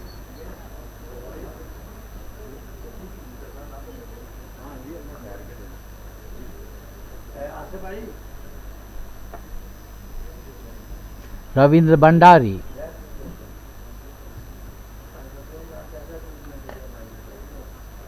Left arm spin. Played off the back foot. The bowler does the fielding himself and prevents a run from being taken, added on.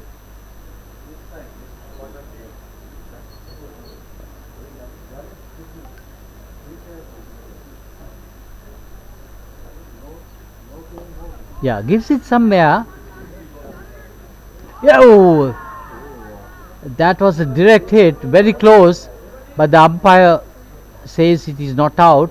So Mohammad Hafiz made good ground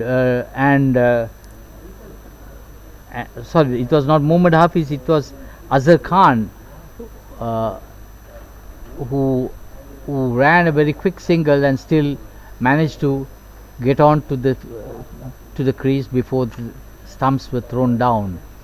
So 1 run added to the total, 115 for 5.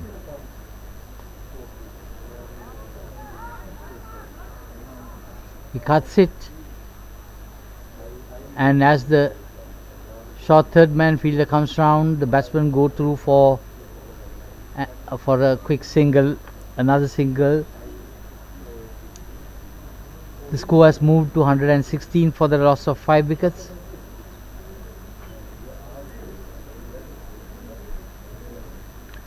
That was the end of the 27th over of the Pakistani innings.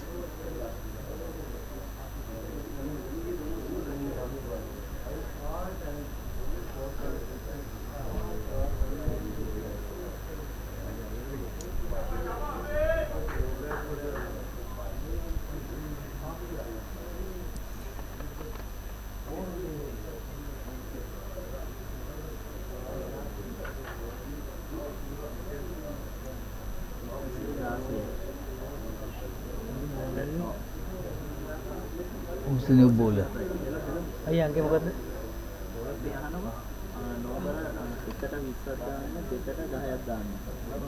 Bowler number?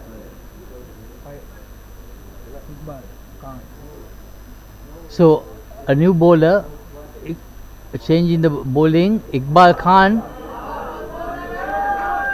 and he swept hard to the square leg boundary. He straight down the leg side. The ball was tossed up, but unfortunately the line was outside leg, and the batsman could easily sweep the ball to the fence for 4 runs.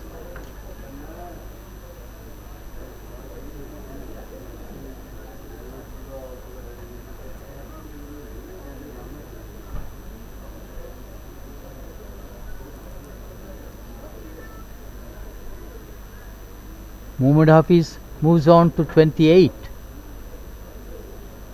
of 22 deliveries.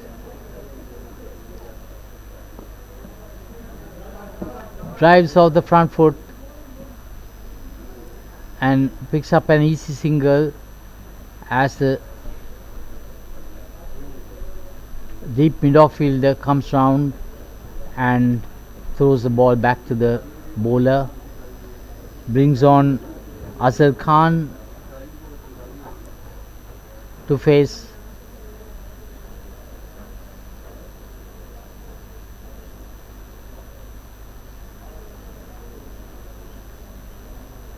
Iqbal Khan. Flighted delivery and fully pitched. Azhar Khan goes on the front foot and tries to punch it.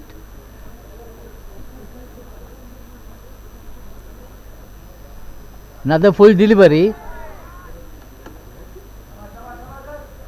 and driven off the however driven firmly by the batsman.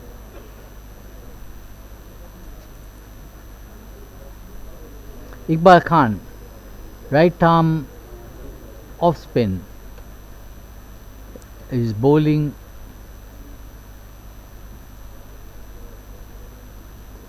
righted ball, played defensively, picked up by the bowler.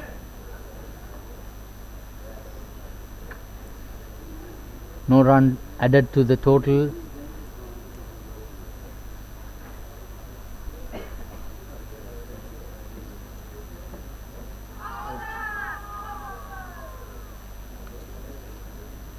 Well outside the leg stump, declared a wide, although there was an appeal from the wicketkeeper, but disallowed by the umpire, and 1 extra added to the total. The total moves on to 123 for the loss of 5 wickets. Batsman pushes it forward, trickles down to the onside, and the bowler himself fields, and that's the end of the 28th over, with Pakistan total reading 123 for the loss of 5 wickets, with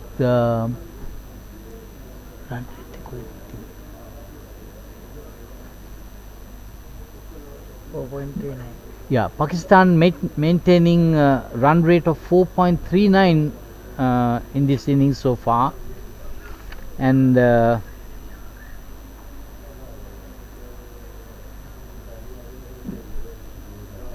it will be Ravindra Bhandari again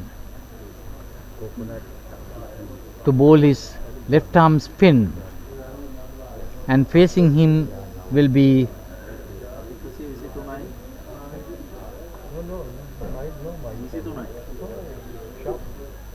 Azhar Khan, the right-handed batsman. Shortish goes off the back foot and drives firmly. The sweeper cover fielder comes in and picks up and throws it back to the bowler. 1 run added to the total. 1-2-4 for 5. We just started the 29th over.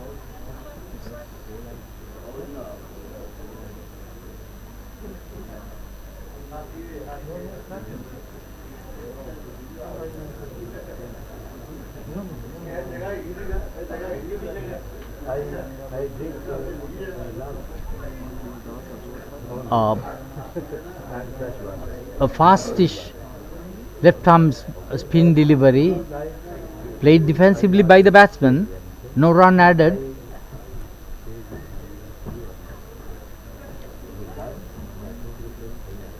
Ravindra Bhandari, left arm spin, flighted delivery, and he has been bowled a flighted delivery. The batsman tried to play it from his crease, misread the direction of the ball, and has to pay with the price of his wicket. So Mohammad Hafiz has to depart, bowled by Ravindra Bhandari for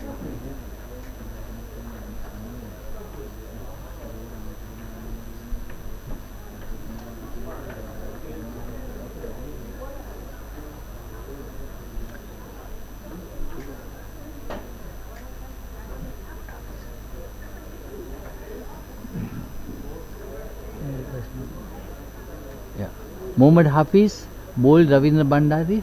How much he dega?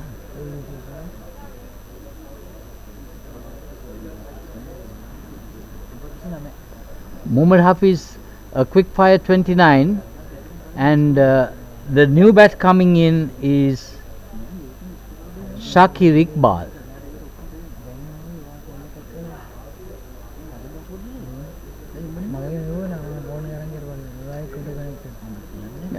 So number 10, Shakir.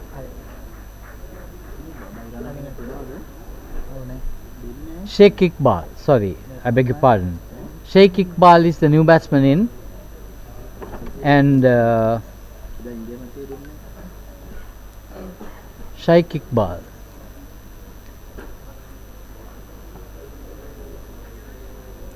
I beg your pardon if we are not pronouncing these names that correctly, but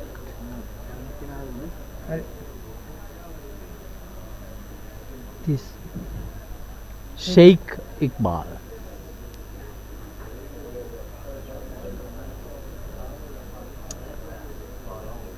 And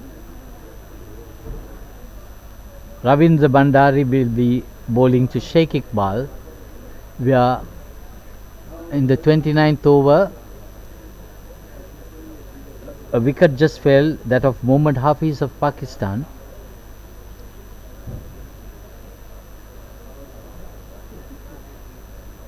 Ravindra Bhandari, left arm spin, coming round the wicket,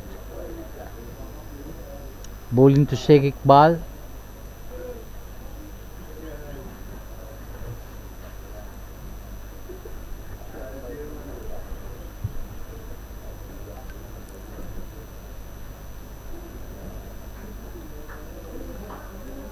there seems to be a slight delay in start of the proceedings, and Bandari again bowls the ball, foolish delivery. The batsman goes on the front foot, plays it defensively, back to the bowler. No run added to the total.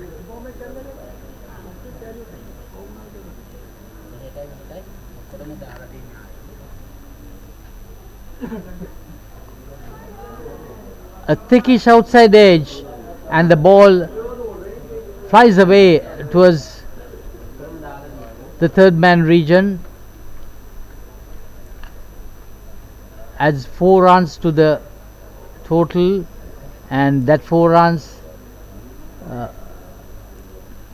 Sheikh Iqbal commences his scoring. The total moves on to 128 for 6. Again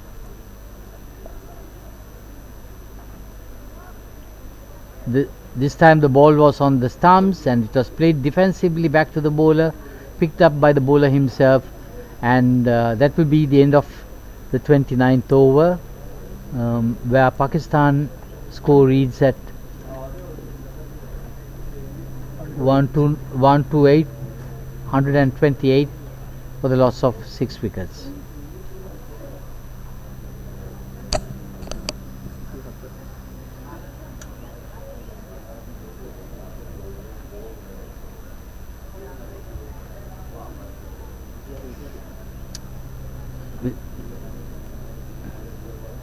Is here 27.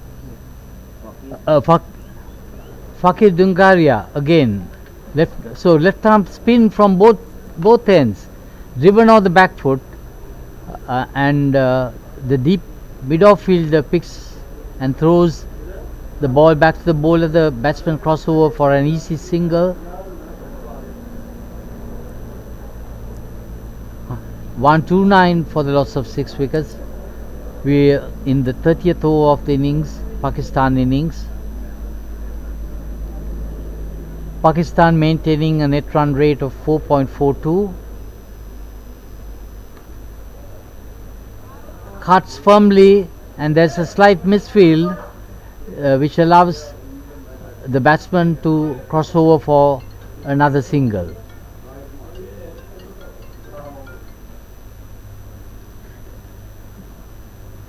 That single to Asar Khan. Who? Yes.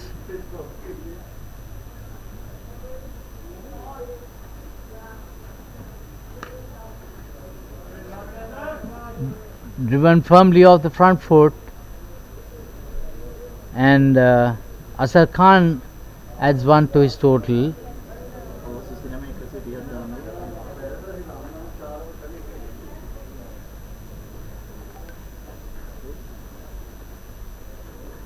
Number come on.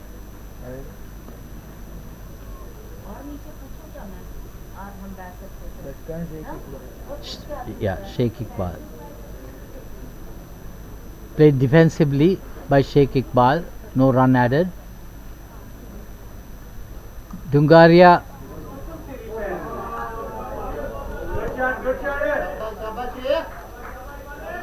it's cut firmly, and the point fielder's valiant attempt was not good enough to cut the boundary. So 4 runs added to Sheikh Iqbal, and the total moves on to 135 for the loss of 6 wickets. Sheikh Iqbal moves to 18 of 25 deliveries.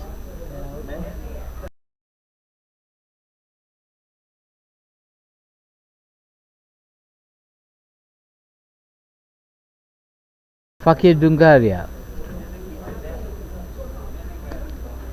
plays it off the front foot, plays it firmly back to the bowler, and that will be the end of the 30th over, and Pakistan are 135 for the loss of 6 wickets at the end of this 30th over. Sheikh Iqbal on 18, Azhar Khan on 15,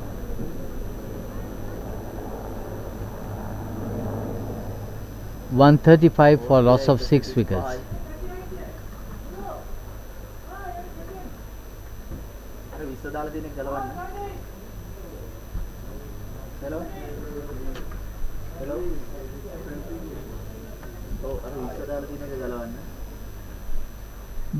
So that's Dinesh Sharma.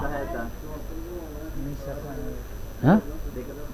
Yeah, Dinesh Sharma, also left arm spin, comes from the pavilion end.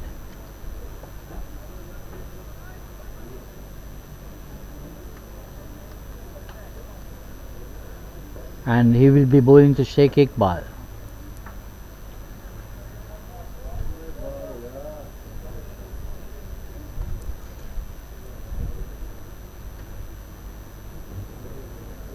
So two right-handed batsmen at the crease, and therefore the Indians have decided to go with left-arm spin,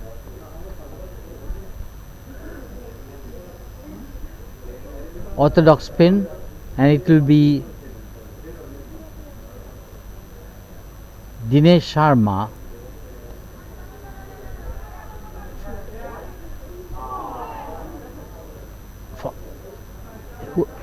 it was tapped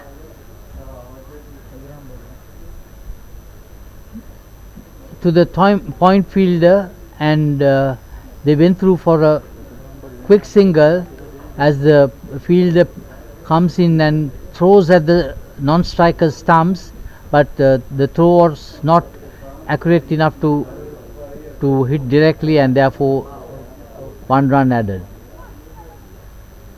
Glances it down.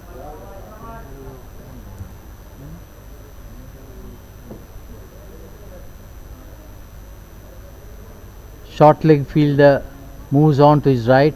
The batsman crosses over for a easy single.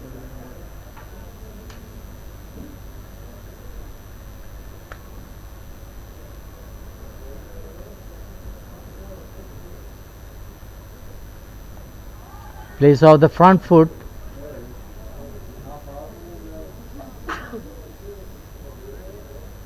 Azhar Khan, no run added.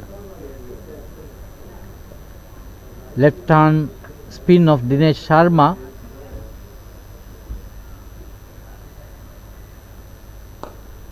Driven firmly back past the bowler, and is fielded at long off position, and 1 run added to the total.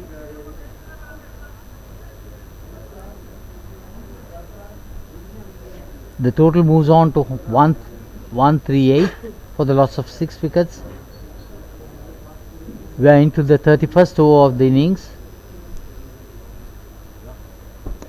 Off the front foot, played defensively. Short mid-wicket fielder comes down and cuts the possibility of a single being taken. Like shortish mid-on fielder, and it has been cut away, a delivery wide outside the off stump. The batsman gets a firm hold of it and cuts it down to the point boundary. 4 runs added, 142 for 6, and the total moves on to 142 for 6, and that completes the 31st over, which was bowled by Dinesh Sharma.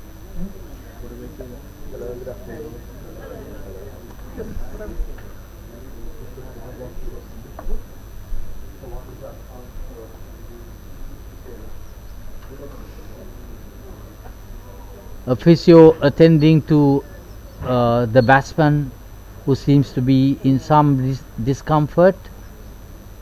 There's a slight hold up in the game, and this match is being played between the Indian Masters side, over 50 side, versus the Pakistan Masters over 50 side.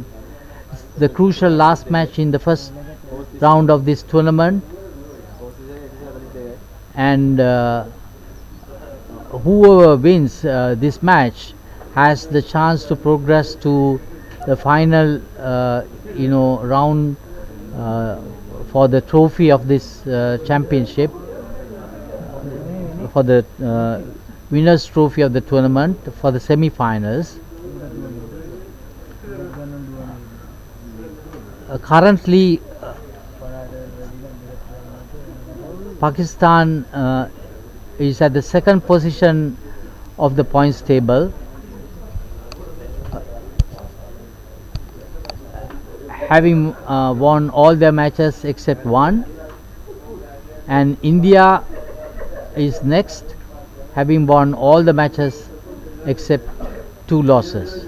So it's crucial for both teams to win this match if they are to proceed to the final round.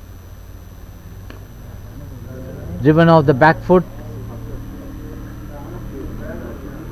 Fakir Dungaria bowling. It's been fielded by the long on fielder. Batsman crossover for an easy single.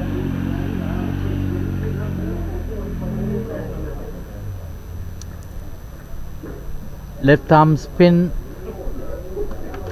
of Fakir Dungaria coming over the wicket,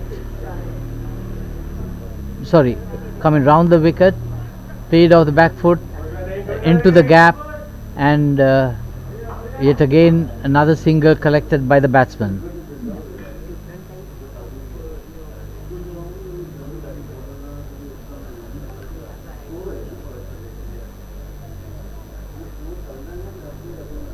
Dungaria slides the ball.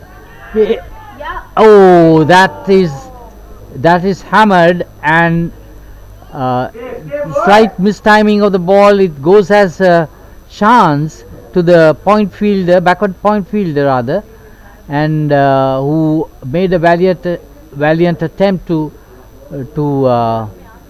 hang on to it, but failed to do so, and the batsman crossed over for another single. Yeah, driven firmly by Sheikh Iqbal. No run added to the total.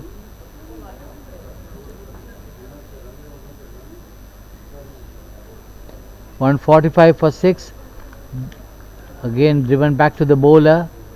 Dungaria himself fields. No run added.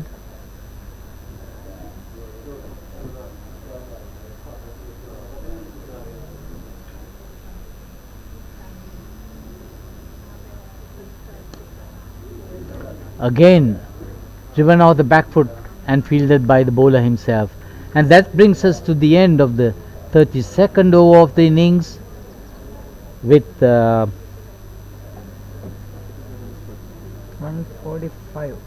With Sheikh Iqbal on 24 and Azhar Khan on 19. The total is at 145 for the loss of 6 wickets at the end of the 32nd over in the Pakistan innings. The match being played at the PUSA Grounds Stadium in Millennia, Bandaragama. Bright sunshine on in the ground, ideal conditions for playing cricket.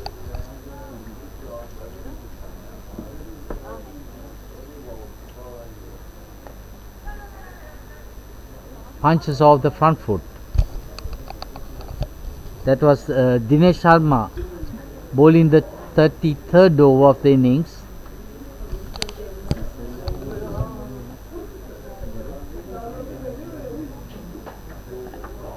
Dinesh Sharma, left arm round the wicket.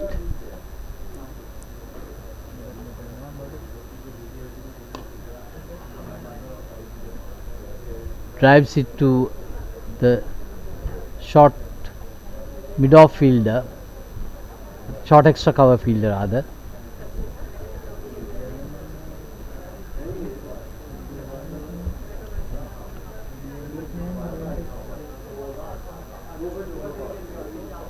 outside the off stump, cut firmly. The sweeper cover comes in and picks up the ball. Batsman crossover for an easy single. That single added to Sheikh Iqbal and brings Azhar Khan back on strike again.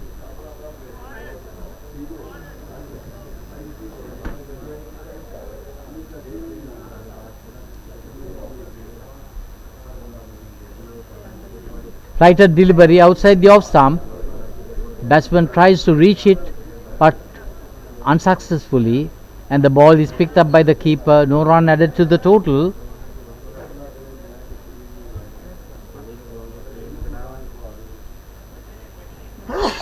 Dinesh Sharma. Flighted delivery on the offside.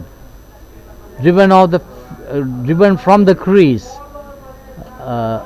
And whilst the fielder comes round and picks up the ball, another single is added on to the total, and this is the final delivery of this over, and we shall be going for another drinks break at the end of the 33rd over. This will be Dinesh Sharma bowling the final delivery of the 33rd over. The long on fielder moves back in to within the circle, and one fielder from the offside drops down. Oh, okay, again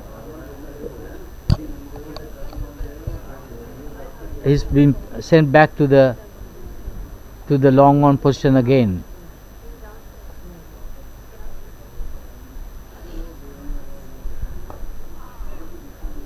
Played back to the bowler. That will be the end of the 33rd over, and the score standing at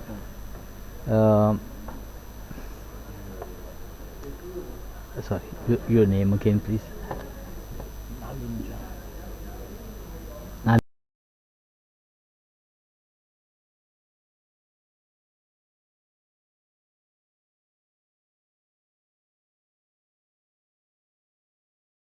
Break at the end of the 33rd over, with the Pakistan innings reading 148 for 6, and I shall be handing over the commentary back to Nalin Jayatilaka for further commentaries. Thank you.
drinks break. Fakir Dungare is into the attack from the far end, and he's bowling to Azhar Khan, and that ball struck firmly towards the cover area, passing the point fieldsman. 4 runs to the total, beautifully executed off the bat of Khan there. He moves to 25 of 27 deliveries, and that's the first ball after the refreshments, so he seems really pumped up to get this scoreboard ticking here. 152 comes on the board for 6 wickets, and that ball again outside the off stump by Dungare. Dungare has been a experienced and a good campaigner for India. He's been bowling pretty well and executing well, used the bat and the ball in both departments of for the Indian innings, and that ball, another dot ball to the Indian team. Total 152 for 6 wickets. We are on the 34th over of the Indian innings. Left arm, and that ball, I'm wondering whether it got a nick. Ball runs down to the boundary. Sorry, it stops halfway, just inside the circle. Yes, it's a bye. We don't see that many misses by this wicket keeper. He's been keeping well. Vinayak Samat is a good wicket keeper, but nevertheless sent that ball. He missed it, and a single to the total. Total moves to 1553 for 6. Dungare comes in left arm round the wicket, and that was shortish delivery, cut firmly but straight into the fieldsman's hand, picked up at cover. No runs added to the total. Dungare is the bowler, comes in left arm round the wicket. Again, that ball pitched outside the off stump, played defensively there. Was not sure whether to play that or to because he's limping. This is Iqbal is the batter. He's been come after nursing that injury. He was retired for us a little while, and now have walked into the grounds with runner in place. He needs his contribution is required for his side to build up a good total at the end of 34 overs. Fakir Dungare was the bowler. Total 153 for 6 wickets.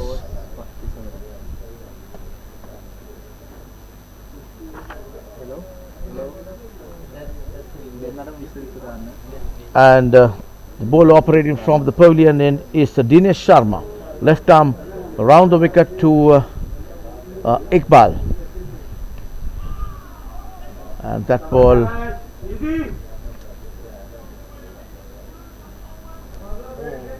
that's number 13. The batter is Azhar Khan.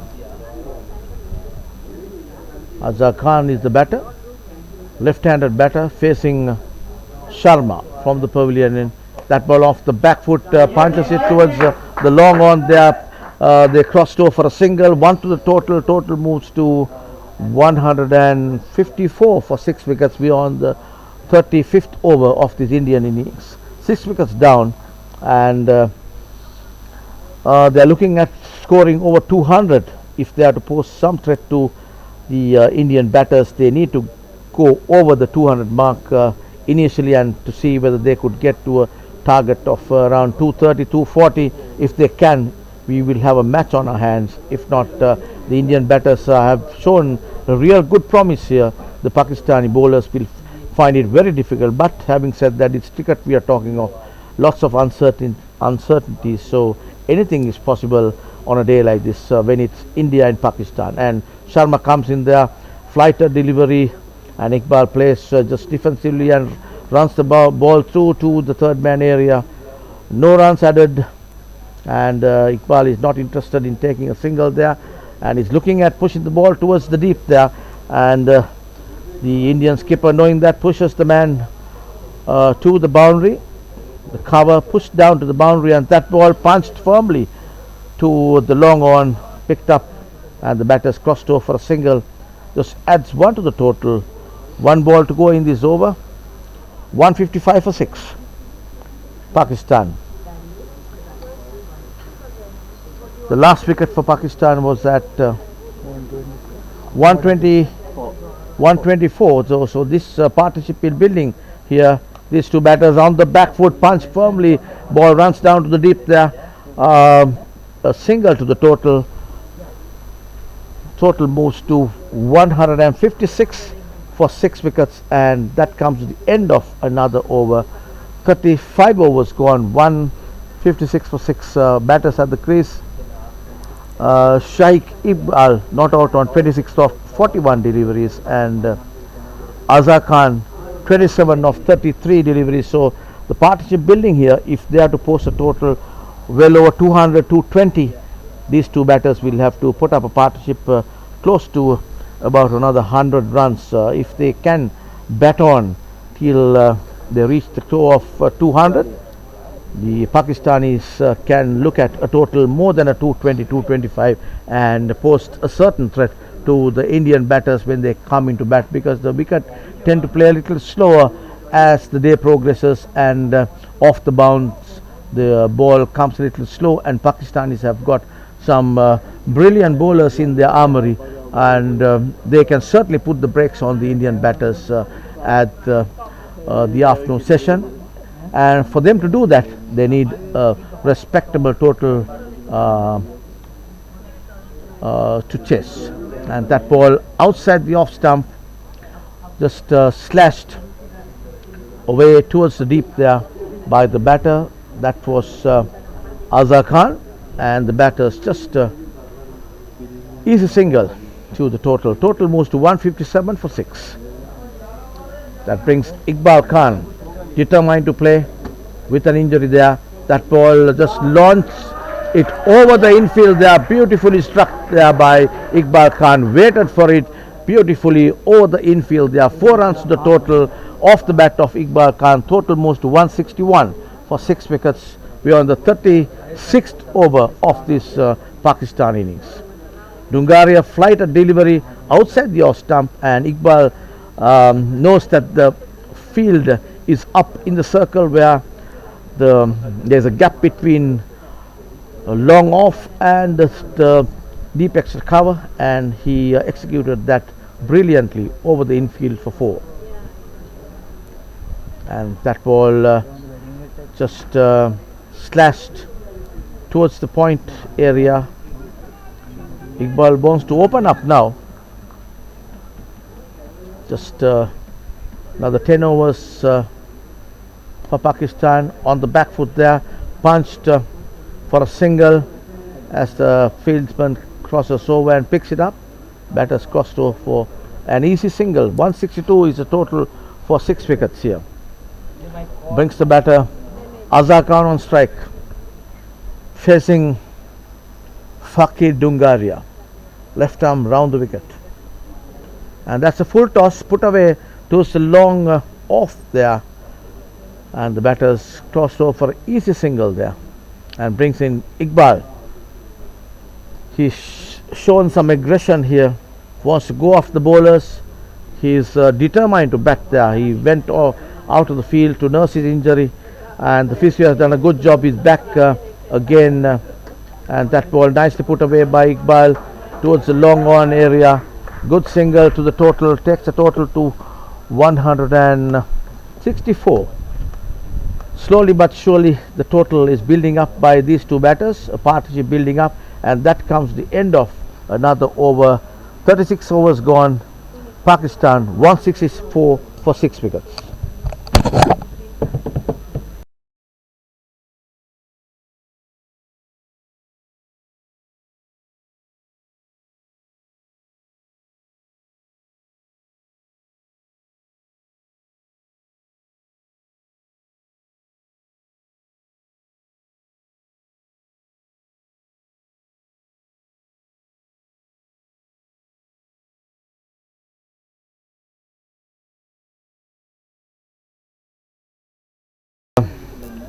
Dinesh Sharma operating from the pavilion end.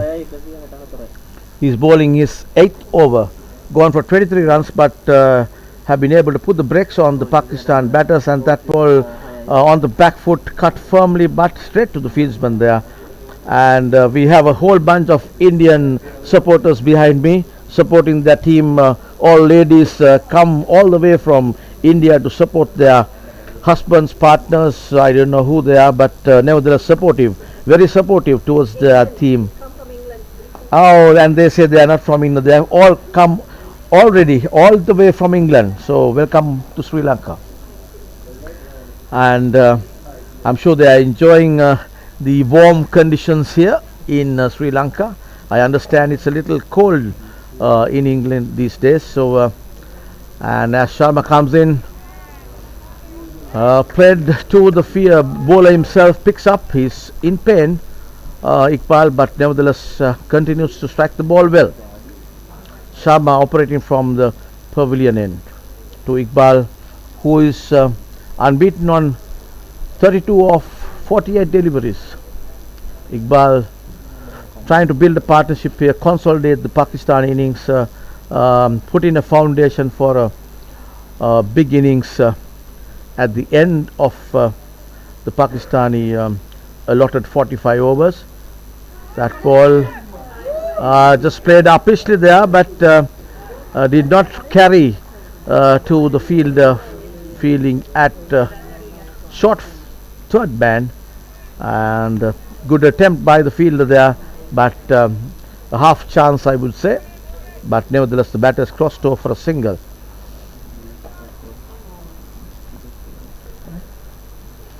Total 165 for 6. Sharma operating from the pavilion end on the back foot there, with the full face of the bat, strikes the ball nicely to the deep mid off for a single, and just one more ball of this Sharma over to go in this 37th over of this Pakistan innings. He's bowling to a short third man, cover, deep extra cover, and a mid off on the offside, and played defensively, and easy single to the total. So Iqbal playing well here and rotating the strike. That comes to the end of that over. Total 167 for 6 wickets. Pakistan. We are on the 38th over now. So this is a tough contest here. India locking horns with the mighty Pakistanis. Both these teams have met in Cape Town, if I remember right, where Pakistan won that game against India, and Indians having fired all their guns here and put the brakes on the Pakistanis. They are on 167 for 6 wickets, and we are on the 38th over of this Pakistan innings. Looking to build this innings up, these two batters, Azhar Khan, who is on 30 of 36, and Shahik Iqbal on 34 of 50 deliveries, have brought some credit to the Pakistan innings now. Their chips were down with 120 plus for 6 wickets, and now 167 for 6.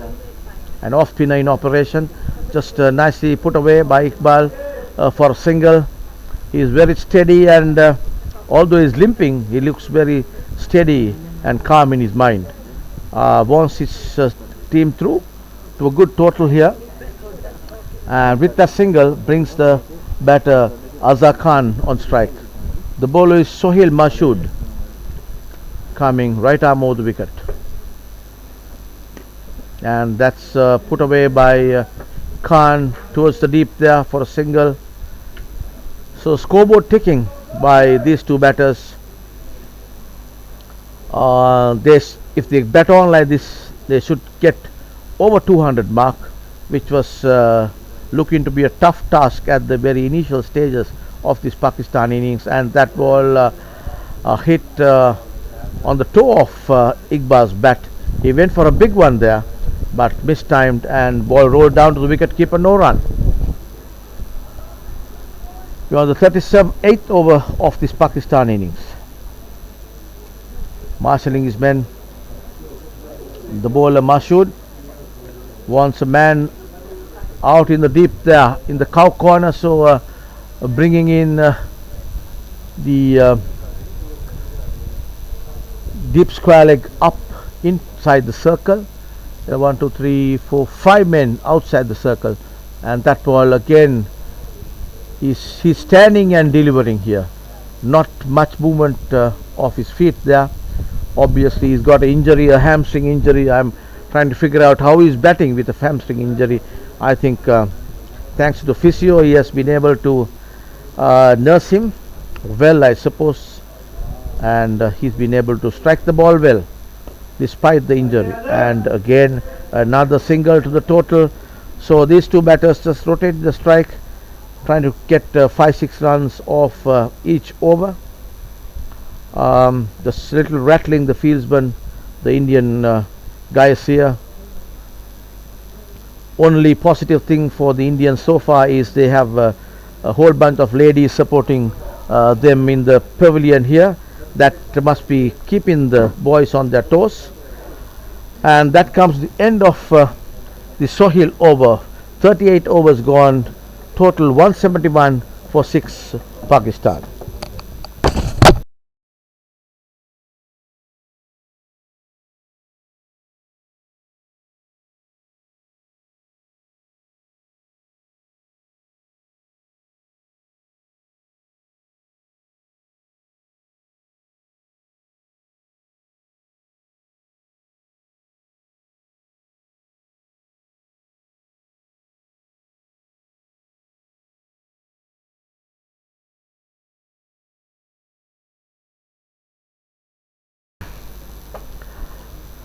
Is Dinesh Sharma operating from the pavilion end here, back to attack, and that ball put away nicely.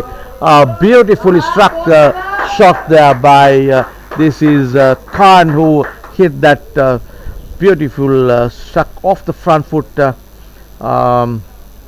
towards the deep square leg area. 4 runs to the total. Total goes up to 175 for 6. That's the first one in this over. It is the last over of his allotted 9 overs by Dinesh Sharma, and that ball drifted towards the leg stump. The batter makes no mistake, takes 4 runs. That ball again nicely put away to the gap there, but there's a fielder just picked up inside the boundary, and the batters crossed over for 2 there. 2 useful runs for Pakistan here. Yes, that was very well struck there by Azhar Khan. He moves to 38 of 40 deliveries.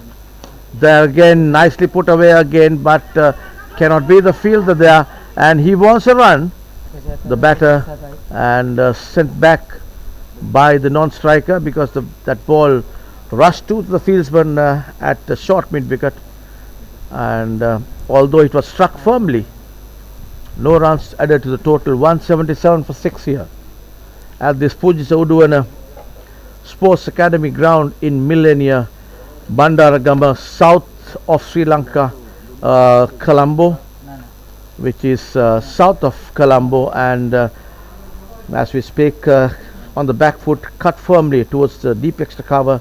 1 to the total. Total moves to 178 for 6. It's about 42 kilometers away from the city of Colombo, if you want to take a reference from, and it's about a 50 minutes drive from that place towards the south of Sri Lanka. Dinesh Sharma is the bowler, left arm round the wicket, and again nicely put away towards the deep there, and yes, ball runs to the fence for 4 runs there.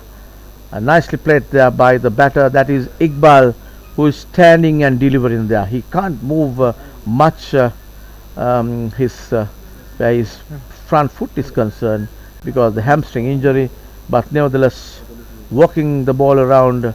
He's seeing the ball well now. He moves to 40 or 55 delivery. What a fantastic knock by Iqbal here. Right-handed batter comes in. Again a nice shot there, but fielded equally well by the fieldsman there at extra cover. No runs added. Total 182 for 6 Pakistan. 182 for 6. 39 overs gone. We are on the 40th over of this Pakistan innings.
Into the attack again, operating from the far end here, and he's bowling to Azhar Khan, right-hander batter. That ball pitched outside the off stump. Lucky not to be called a wide there. No damage done. The batter wants to go after that. We are on the 40th over of this Pakistani innings, and that ball coming down the track there, struck firmly towards the long on fielder. Just one to the total. Total moves to 183 for 6. We are on the 40th over of this Pakistan innings. I think that brings Iqbal on strike. He's on 40 of 56 deliveries. Very well struck 40 off the bat of Iqbal there, and Sohail comes in. That ball wide outside the off stump. Yes, signal wide by the umpire. I think that is umpire Whale. Umpire Whale from Wales. He's from Wales, right? Yes. He got a Whale from Wales. Martin Wales, yes. Again, ball moving outside the off stump. Another dot ball for the Indians. Indian Masters here, over 50. Trying to put the brakes on the Pakistani batters here. And he comes in. That ball struck firmly. No stopping that, Iqbal. He's seeing the ball like a football now, limping but standing and delivering. Beautifully struck shot there over the deep extra cover area. Just 4 runs to the total, takes the total to 188 for 6 wickets. We are on the 40th over of this Pakistan innings. That ball just went about 50 meters away from the boundary line. So Iqbal, no wasting time with Iqbal. He means business here, and he sees the ball well. He moves to 45. That ball again, yes, he going for a cut there, misses it. Very unfortunate for Iqbal, and he wanted the scoreboard to keep ticking. And that ball, because he's a little cramped up. He was a little cramped up on his back foot because of that hamstring injury. He just couldn't get his back foot across the line of the ball, and he had to pay the price for that. Nevertheless, fantastic piece of batting by Iqbal. He has to walk back to the pavilion for out for 44 of 39 deliveries 59 deliveries, and 7 boundaries to his credit. Fantastically executed 44 by Iqbal. He's walking back to the pavilion, and 188 for 7 wickets Pakistan.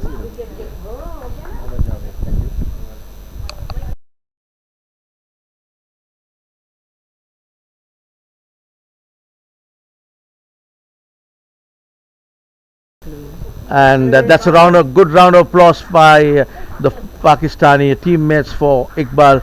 That was a fantastic knock by him. He deserves that. He took on the responsibility on his shoulder. He was in the pavilion nursing the injury, went out again and just missed out on a well-deserved half century there by 6 runs. He was out for 45 there. So the new batter in is Mahmood Javid, who is just gone in there in place of the batter Iqbal. So a little bit of smiles behind us. the beautiful ladies from India and England who are supporting the Indians here. A kind of little breath of fresh air for them, because with that wicket falling, 7 wickets down for Pakistan. Indian bowlers again putting the brakes on the Pakistanis, taking the 7th wicket there when the total is 188. 188 for 7, Pakistan. Sohail was the bowler who took that wicket, and very well taken behind the stumps by the wicket keeper Vinayat Samat. He's been pretty impressive behind the wickets. Sohail comes in, marshalling his men. We got 5 fielders in the deep there. Comes in right arm over the wicket to new batter, and that ball struck firmly, but equally fielded there by the fieldsman there. Just a single to the total, and that brings the end of another good over by Sohail. End of 40 overs. Pakistan 189 for 7. Indians were threatening them at one stage. They were 120 plus for 6 wickets, and thanks to that good partnership put between Azhar Khan and Iqbal, there is a certain amount of respect brought into the Pakistani innings here. 7 wickets down Pakistan. We are on the 41st over of this Pakistan innings. There's 5 overs to go.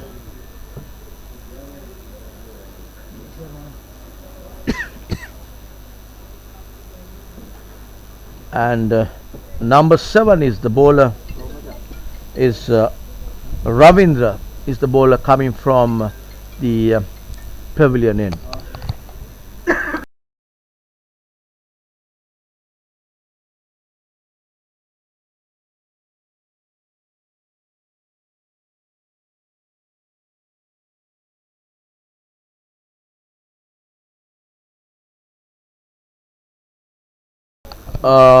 No, I said it was going to be Ravindra, but the captain has decided against that. And Fakir Dungaria is the bowler. Comes in left arm round the wicket. That ball, nice roll of the wrist there. Runs the ball down to the deep towards the mid wicket. He comes in, fields, and arm throw to the bowler there. 1 run to the total. Total moves to 190 for 7. Dungaria. He's been pretty impressive this IMC World Cup Over-50s. Bowled well, and yes, as we speak, clean ball there. Dungaria has been impressive again with that delivery. Clean ball. The batter out is Azhar Khan. He had to go for 40, well made 40 of 44 deliveries by Azhar Khan. He was trying to go over the top there. Misses it completely, trying to steer the ball from outside the off stump towards the mid wicket. Misses it, and clean ball by Dungaria. So another wicket falls for Pakistan.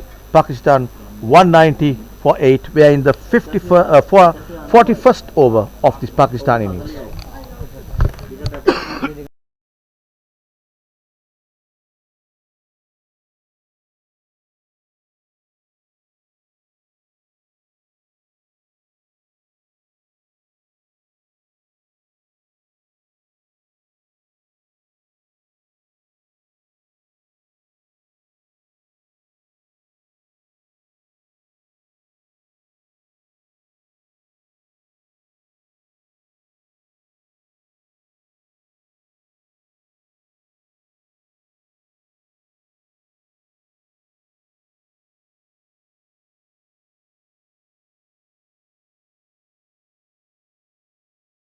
That was a round of applause by the teammates for the batter who just went back to the pavilion.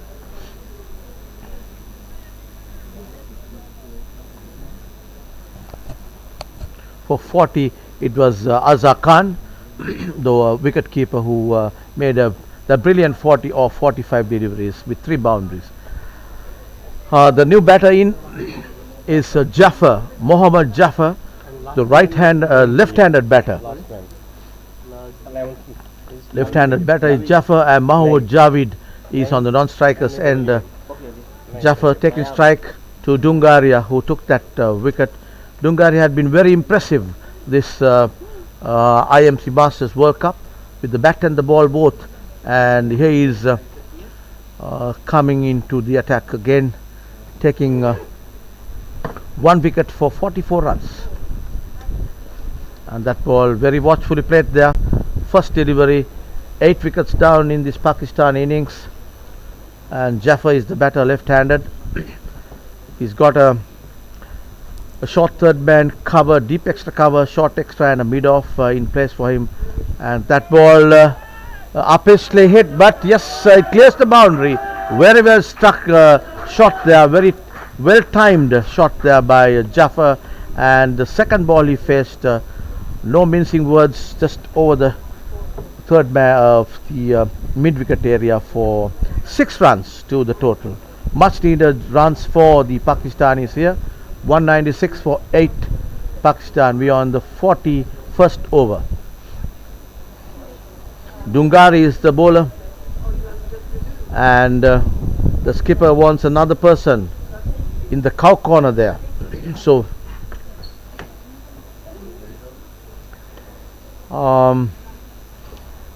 there is a dark cloud we can see east of the ground. I hope it won't come onto the ground sometime, but that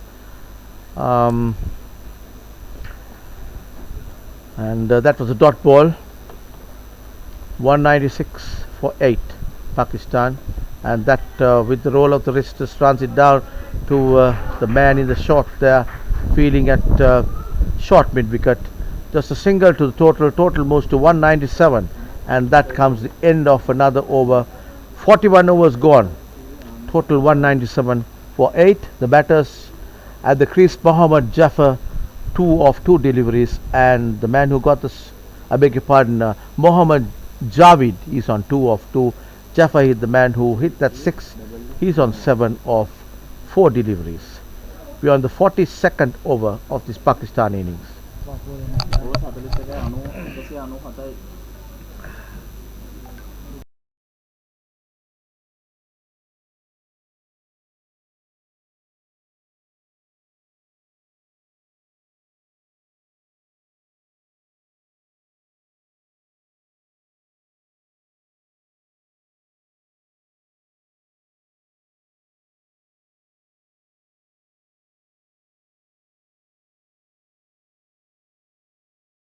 By the Indian skipper there, bringing in Murugan, the main wicket taker of this match.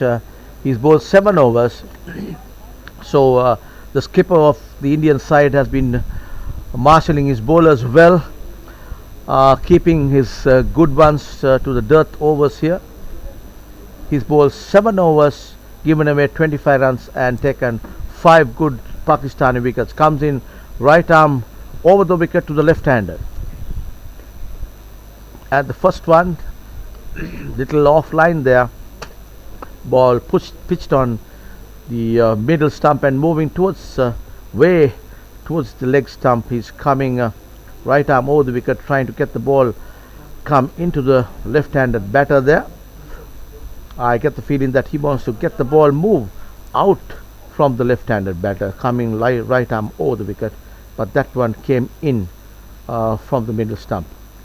Again a shortish delivery, but a well struck shot there on the back foot, runs the ball down to fine leg. Just a single to the total moves to 199, just 1 run short of the 200 mark, which the Pakistani batters have been kind of pacing this innings and slowly but surely trying to get there,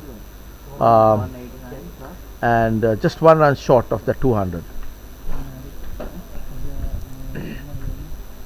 Murugan is the bowler coming in from the far end, right arm over. That ball put away nicely towards the mid-wicket area, but very well fielded there by the fielder, and as the throw comes in, the batter just gets a single. Good arm there by the fieldsman there. That's 200 up for Pakistan. 200 runs on the board for 8 wickets, Pakistan. So they should be happy with this because they were far behind this. They were 120 yard for 6 wickets at one stage, and there was a partnership that got them through to the 180s, 190s mark, and these two batters have put up about a 10 runs partnership for this 8 wicket here beyond the 42nd over of this Pakistan innings. Jaffer is the batter, left-handed, facing Murugan. Jaffer just jabs it down to the cover. He wanted to single, but almost tripped and fell there. But because of that, the non-striker sends him back. No runs added to the total, 200 for 8. We are on the 42nd over of this Pakistan inning. Murugan comes in, nicely put away, ball running down towards the third man. A single to the total, 201 is the total. And Jaffer is the man who just steers that ball towards the third man area. And we have Mohammad Javid, the right hand batter, on strike now, facing Murugan, who comes in from the far end.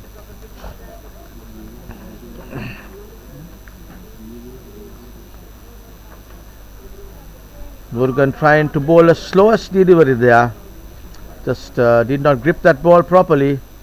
Ball going way down the leg stump, signalled wide by the umpire. With the roll of the wrist, Murugan was trying to bowl a slow one, but did not go through it properly. Single to the total. Total moves to 202 for 8 wickets. We are on the 42nd over still. Slashed outside the off stump, but hit firmly to the fieldsman there. No risk taken, no run. And that comes to the end of the 42nd over. Total Pakistan 202 for 8.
Ravinder Bandar is the bowler.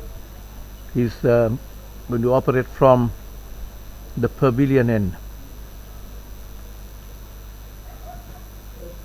Comes in left arm over the wicket and again hit hard and high there, just over the fence, and the same spot Jaffer hit the previous over as well.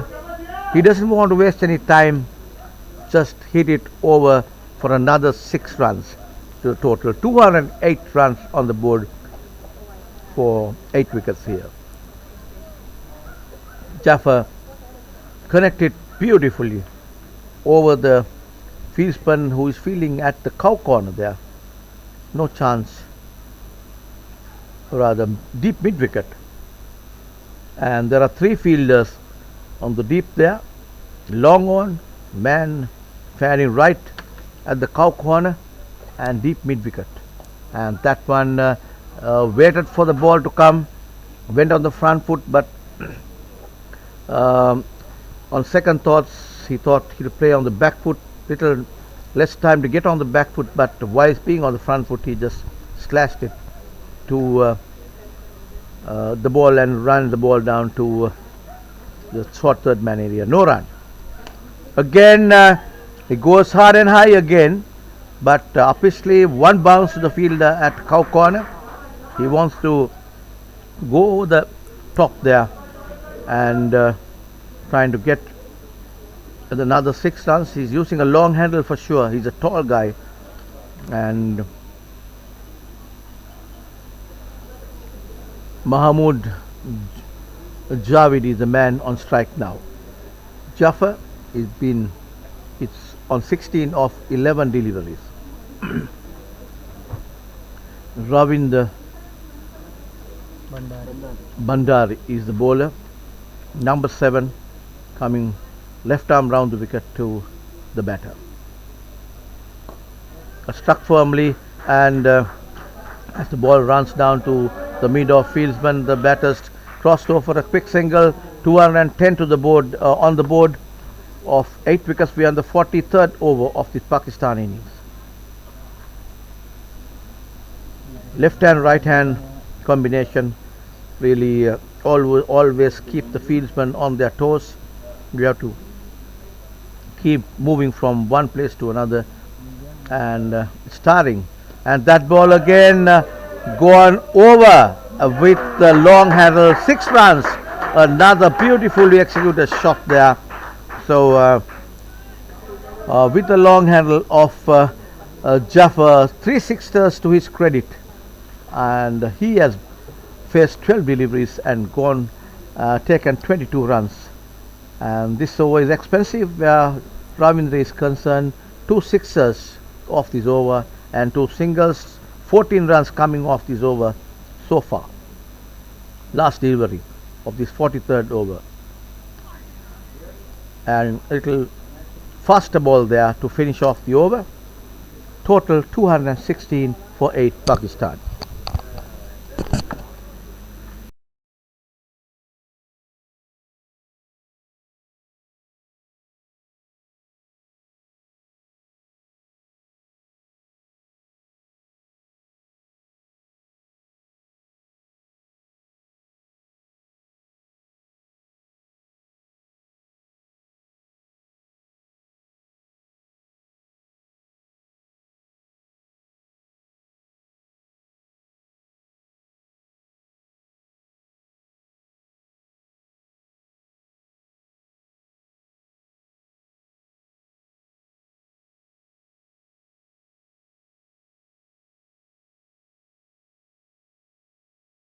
The Murugan is the bowler coming from the far end, bowling the 44th over of this Pakistan innings.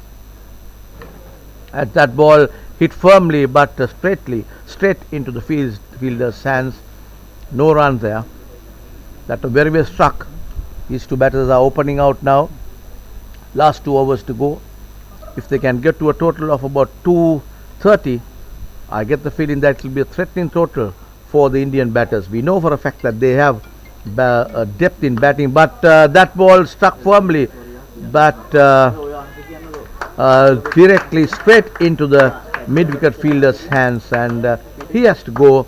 That's another wicket for India.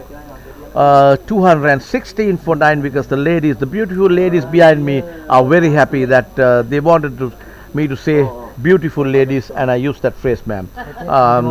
So it's been fantastic for India here. They have taken another wicket, 9 wickets down, but having said that, the Pakistanis also have been impressive, building this score up from being 6 down for 120 plus, are now gone up to make a total of 215 for 9 wickets. Just the last pair in, and we are on the 216 for 9. We are on the 44th over. Just a couple of balls to go in this over, and so the Indian team is really pumped up to get the Pakistanis all out and see the back of one of these batters who are at the crease now.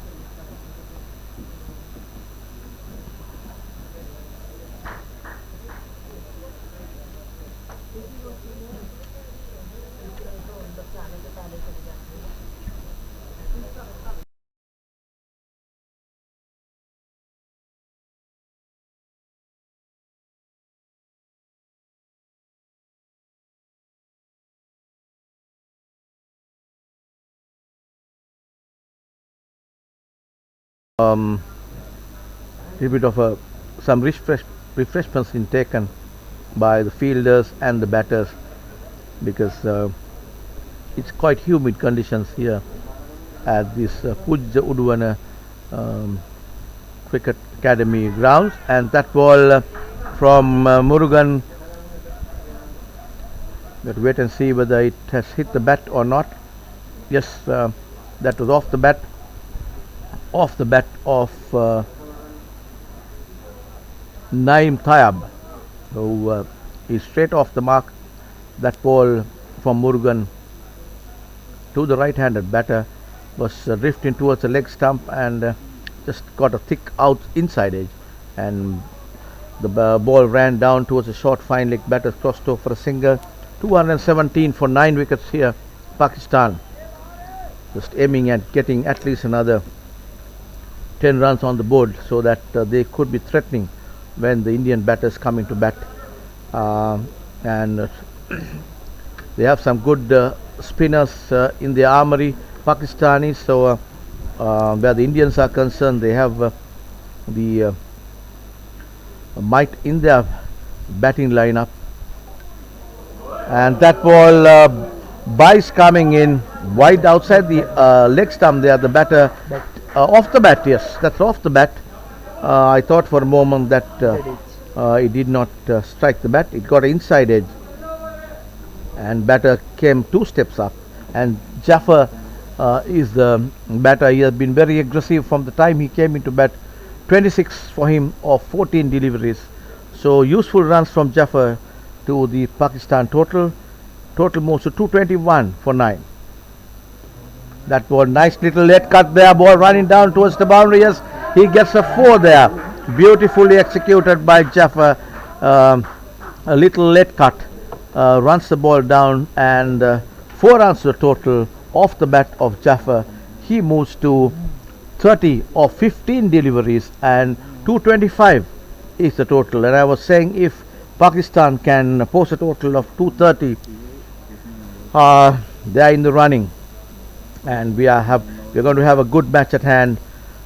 These India-Pakistan, whichever the contest, the level of cricket that they are playing, when it comes to India-Pakistan, is always a tough contest, and Pakistanis have built their total to 225 for 9, and we are in the last over of this Pakistani innings, and Pakistanis will look at getting at least another 5-6 runs to their total, and get to a total of plus 230 would be a defendable total here, given the spinners in the armory of the Pakistanis. And where the Indians are concerned, I'm sure they have a good lineup in their batting. They can bat deep, and we have seen players like Ganguly playing some fantastic shots.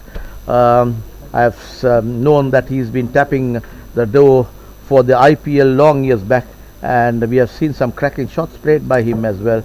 So with the likes of Ganguly and the other batters in the top order in the team, it might seem not difficult for India, but these India-Pakistan you're talking of, and the Pakistanis will have all the guns firing when the Indian team comes into bat. And the last over in progress of this Pakistan innings, that was a predetermined shot. The batter wants to just pedal it towards the fine leg fieldsman, because that area is vacant. You have the left arm operating, left arm round the wicket to the batter is Tayab, right-handed. That's the one he wanted to play. Nicely pedal through to the fine leg fence. The batter stick just a single, and gives him the strike to Jaffer, who is in form here. He's got 30 runs to his credit of 16 deliveries beyond the last over of this innings. Ravindra Bandari is the bowler. He's operating from the pavilion end. Last over, 226 on the board, 9 wickets down. Jaffer taking a good look at the field, and we could see there are 4 fielders on the onside waiting for Jaffer to hit that on the onside again with the use of the long handle, but this time goes directly, gets a thick outside edge, caught by Murugan at the short third man there. So Pakistan all out for 226 here. India bowled well and restricted the Pakistanis to 226. I'll give you the scorecard in a while, and it's been a fantastic day for the Indian bowlers, and Pakistan batters also cruised to the 200 mark, building the innings later in the Pakistan innings, thanks to a few partnerships late in the Pakistan innings. It was a good bit of bowling by Murugan at the very onset of the innings, and that was Ravinder taking that wicket. So I'll give you the scorecard in a while. The batters are walking back to the pavilion, and Indian team, good effort by the Indians. They are also walking, coming back to the pavilion now, and 226 is what Pakistanis were able to make all out today. And Irfan Khan made 6 of 17. Moshin is the next to go. He was 19. Asif Hamayun, he was in good nick, but very unfortunate that he faced 17 deliveries for his 17 runs. Mohammad Shah, yes, it is Mohammad. I'll give you the Mohammad Shahid was the batter who was out for 29. Then Azhar Khan, the wicket keeper, made a brilliant 40 of 45. He and together with Iqbal were the men who pushed the total towards the 200 mark. Then Mohammad is the other person who got 4 runs, just 4 runs of 7 deliveries, and the other was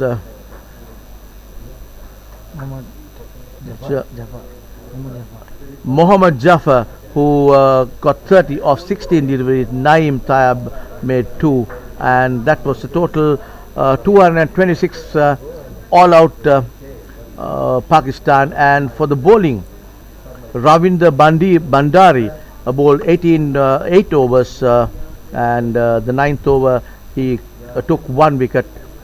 He went for 35 runs. Rodney Charles bowled 6 overs, took 1 wicket for 26. Sohail Mashood bowled 3 overs. He went for 24 runs for 1 wicket. And Murugan was the pick of the bowler. He was fantastic. He bowled the allotted 9 overs and 5 wicket haul for him. He's taken 5 wickets for 39 runs.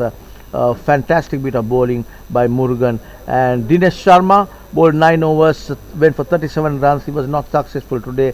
And Fakir Dungari took 1 wicket for 51 of 8 overs. And other bowler was Iqbal Khan. He bowled 1 over and went for 7 runs. And that comes to the end of the Pakistan innings. 226 all out Pakistan in the 44th over. And it's lunch break now, and when we come back after lunch, it will be Indian batters taking on the Pakistanis, chasing the total posted by Pakistanis. 226 was the total that the Pakistanis got. So 226 to win, 27 to win. 227 to win is what the Indians will have to get. So we go for a short break. So stay tuned when we come back in about another 40 minutes time. Thank you.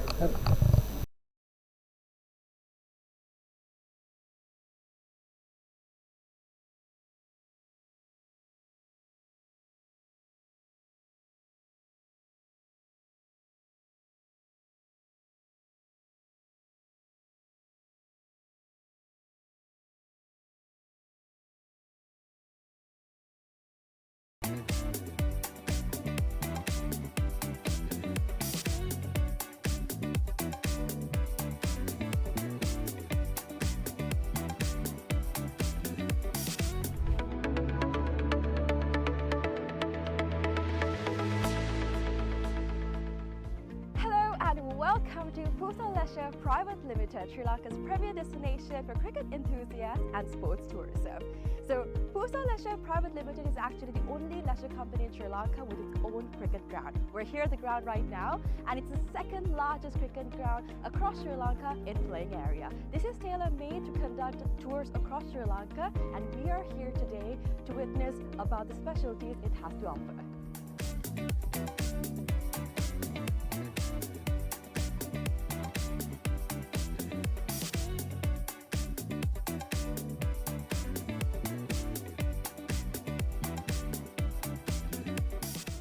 It's only natural for you to ask, what's so special about this ground? Well, let me list out a few reasons as to why it's special to cricket, right? So this is situated in a 30-acre land, meaning you have plenty of space to walk about, have a look, and relax yourself. Second of all, this land is situated by so much of vegetation that the amount of wind that comes into this land is quite limited. So as you see, whenever we watch a cricket match, we've seen plenty of occasions where certain calls on cricket are interfered because of the wind. Now that issue will be limited in this ground due to the vegetation that surrounds this place, which is beneficial for anybody who comes to play cricket. Third of all, the lighting is just perfect, right? So it's well lit throughout the day, and the amount of sunlight that you get into this land is much more compared to any other cricket ground around, again because of the location it's situated in. And another specialty about this cricket ground is its grass, right? So usually whenever you go to any other cricket ground, the grass is quite smaller compared to the grass that you would be seeing in this special cricket ground when you come here. It's because we have actually taken a grass that is quite special to Sri Lanka. Why? Because it's easy to maintain, we know how it works, we can make sure that it's well watered, well cut. All of this is easily maintained because of the fact that this grass is special to Sri Lanka. So these are just a few specialties as to why this cricket ground is special for you.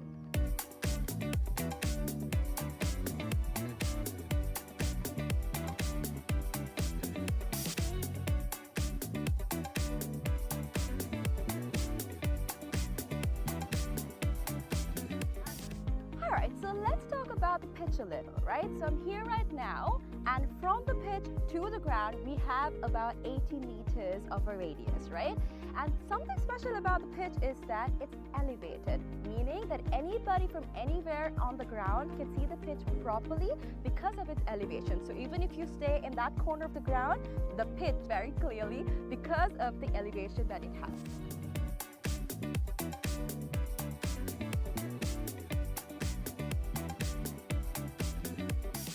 Alright, so we have utilized certain methods to ensure that our ground is free of weeds, right?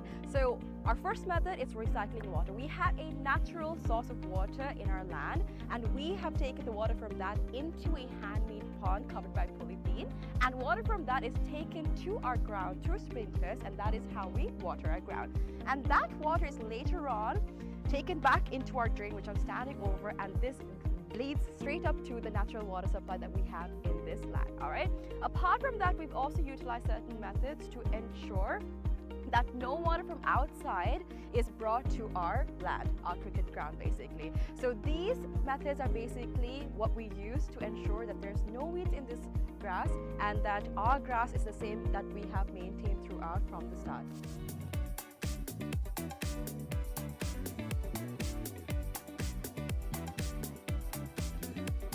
Alrighty, so another specialty about this ground and how we're connected with nature, right? A fun fact. So if you hit a century in this ground, one of these surrounding trees will be named after you. So if you can see, this entire ground is surrounded by vegetation and plenty of trees. So whoever hits a century in this ground will get one of those trees named after them. So this is actually something quite unique. It's not done everywhere, and it's actually a nice opportunity for you to get a tree named after you. So this is something special that's happening here at the ground, and so far only 8 cricketers have actually hit a century and gotten a tree named after them. So if you want to come here and hit a century and get a tree named after you, this is the place for you.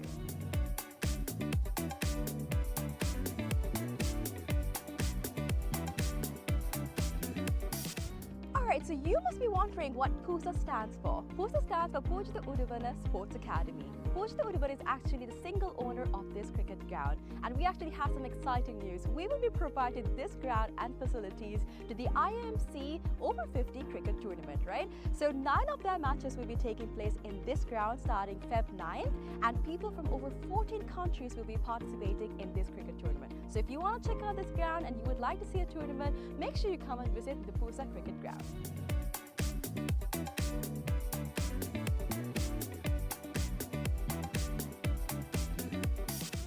Alright, I know this looks digital, but it's not, alright? We operate this scoreboard manually. How? We've used door hinges and we've painted one side and we have not painted the other side. So using this method, we are able to make the numbers appear on the scoreboard. Usually it takes about 4 people to operate a scoreboard, but using this method, we just need one person to do all of the work. So it's a different way, it's environmentally friendly, and you can witness this when you basically visit the PUSA cricket ground.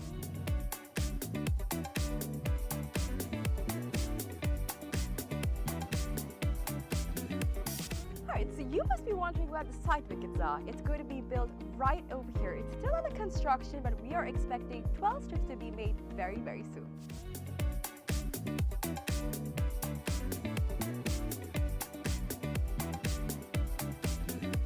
Alright, so now we're about to walk into where our hotel is going to be built. So we've chosen this specific location because it is right in between the golf course and the cricket ground. So in this hotel, we'll be having 2 wings, which is the cricket wing and the golf course wing. So depending on what sport you like the most, you can choose your stay.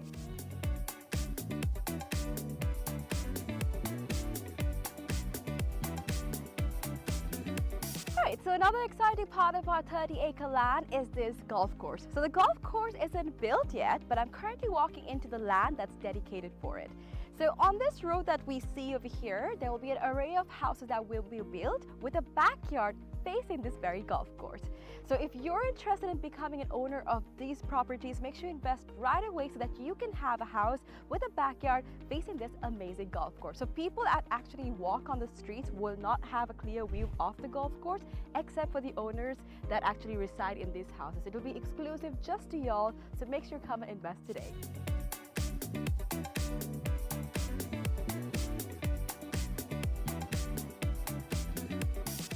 Alright, so this is where the golf course is going to be built, and behind me is one of the waterfronts that is available in this golf course, right? So obviously we know when we play golf that oftentimes we need obstacles to play the game right, and this is actually a natural obstacle that is available within this golf course, and we'll be making plenty more for y'all to have a peace of mind and also play the game really well. And also, another fun fact, which I've already mentioned before, is that all of this will be faced in your backyard. So whatever house that you purchase in this land, your backyard will be facing this entire golf course, these waterfronts, and all of this will be available to you. So if you're interested, make sure you come and visit this golf course and figure out if you want to be an owner of this amazing condo.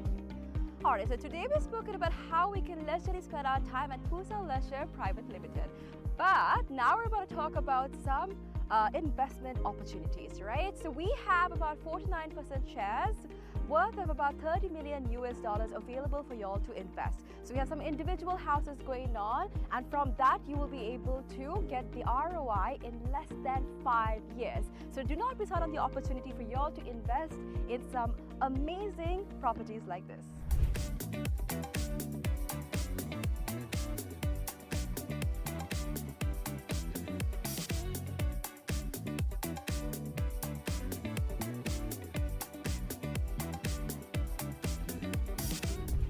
Alright, so this is PUSA Leisure Private Limited. Over here we have our very own cricket ground, we have our golf course, we have condos, we have a hotel, we have so much to offer to y'all over here. So make sure you come and visit PUSA Leisure Private Limited and grab an opportunity to invest, have some leisure time, and all that you need over here. Do not forget to come visit us.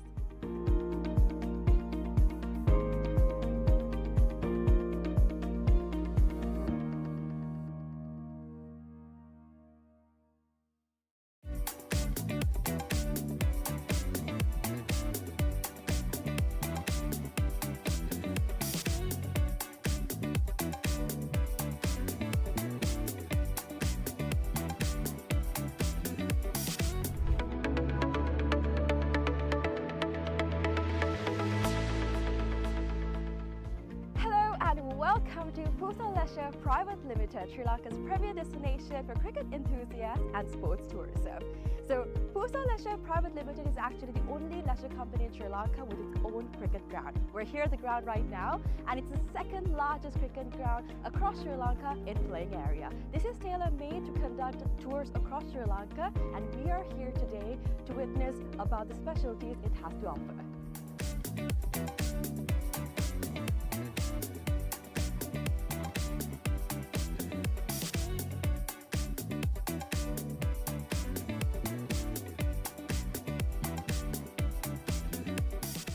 It's only natural for you to ask, what's so special about this ground? Well, let me list out a few reasons as to why it's special to cricket, right?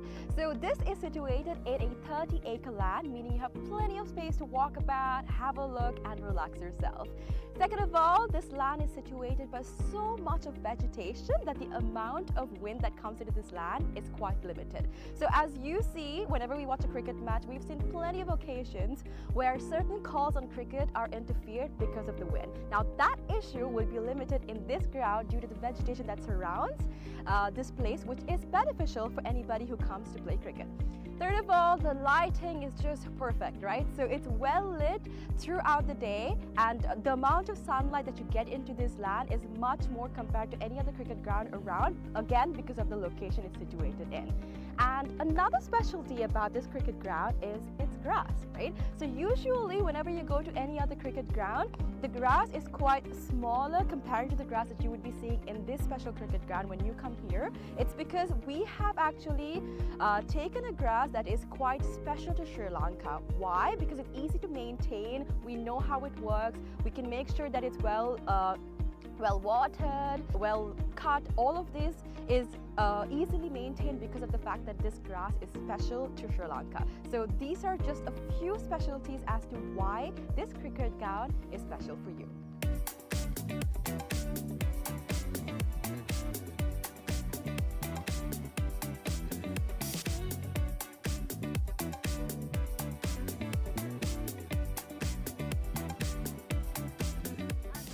Alright, so let's talk about the pitch a little, right? So I'm here right now, and from the pitch to the ground, we have about 80 meters of a radius, right? And something special about the pitch is that it's elevated, meaning that anybody from anywhere on the ground can see the pitch properly because of its elevation. So even if you stay in that corner of the ground, the pitch very clearly because of the elevation that it has.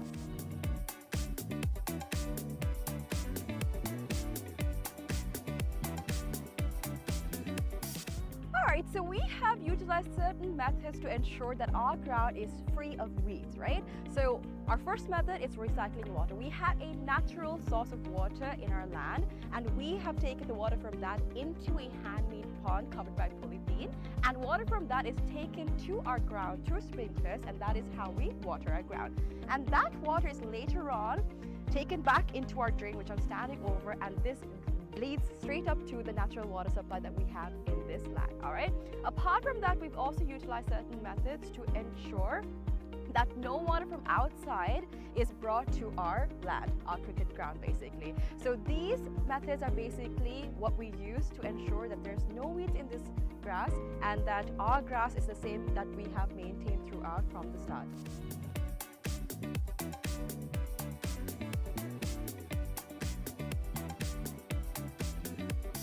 Alrighty, so another specialty about this ground and how we're connected with nature, right? A fun fact.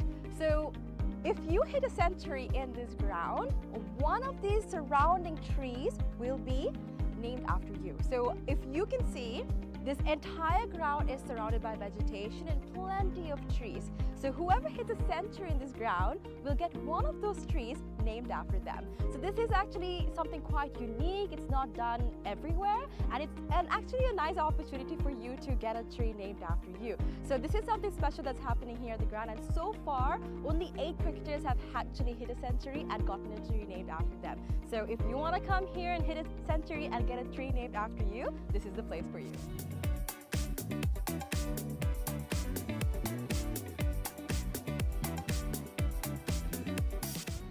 Alright, so you must be wondering what PUSA stands for. PUSA stands for Pujitha Uduvana Sports Academy.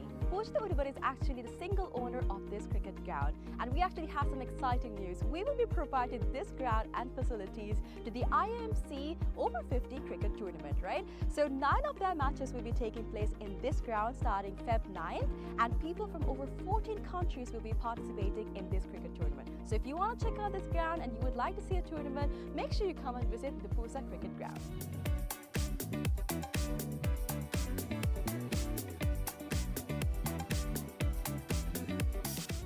Alright, I know this looks digital, but it's not, alright? We operate this scoreboard manually. How? We've used door hinges and we've painted one side and we have not painted the other side. So using this method, we are able to make the numbers appear on the scoreboard. Usually it takes about 4 people to operate a scoreboard, but using this method, we just need one person to do all of the work. So it's a different way, it's environmentally friendly, and you can witness this when you basically visit the PUSA cricket ground.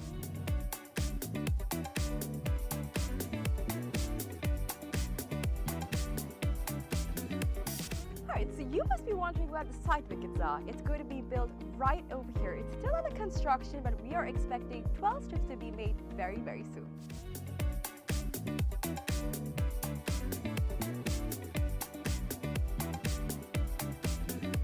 Alright, so now we're about to walk into where our hotel is going to be built. So we've chosen this specific location because it is right in between the golf course and the cricket ground. So in this hotel, we'll be having 2 wings, which is the cricket wing and the golf course wing. So depending on what sport you like the most, you can choose your stay.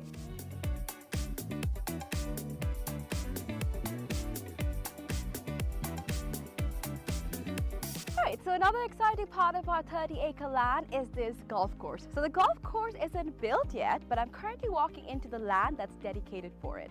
So on this road that we see over here, there will be an array of houses that will be built with a backyard facing this very golf course. So if you're interested in becoming an owner of these properties, make sure you invest right away so that you can have a house with a backyard facing this amazing golf course. So people that actually walk on the streets will not have a clear view of the golf course except for the owners that actually reside in these houses. It will be exclusive just to y'all, so make sure you come and invest today.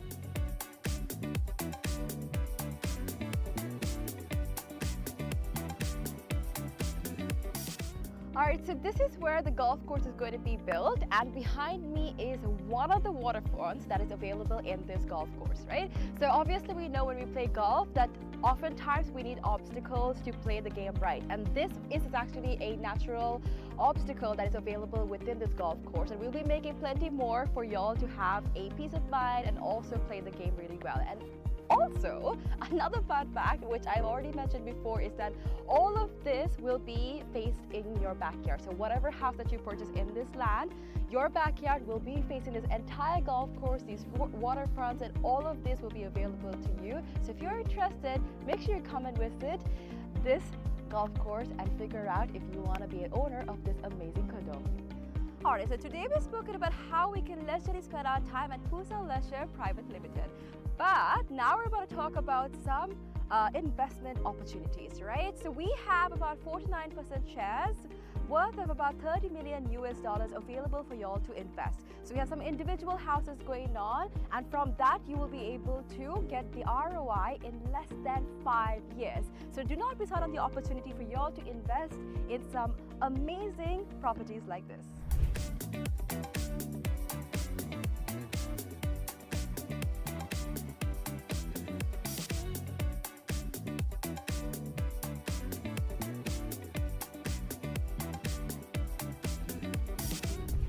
Alright, so this is PUSA Leisure Private Limited. Over here we have our very own cricket ground, we have our golf course, we have condos, we have a hotel, we have so much to offer to y'all over here. So make sure you come and visit PUSA Leisure Private Limited and grab an opportunity to invest, have some leisure time, and all that you need over here. Do not forget to come visit us.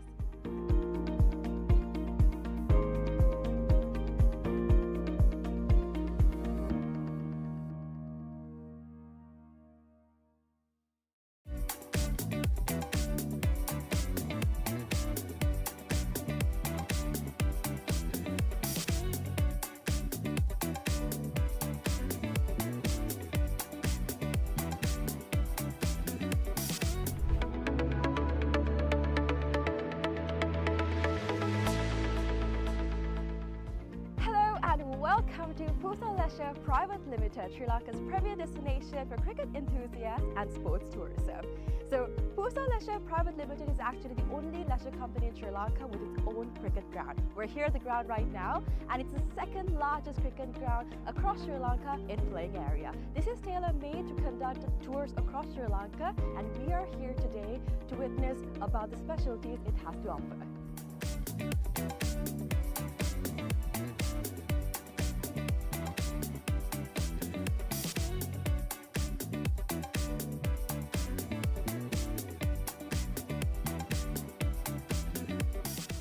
It's only natural for you to ask, what's so special about this ground? Well, let me list out a few reasons as to why it's special to cricket, right?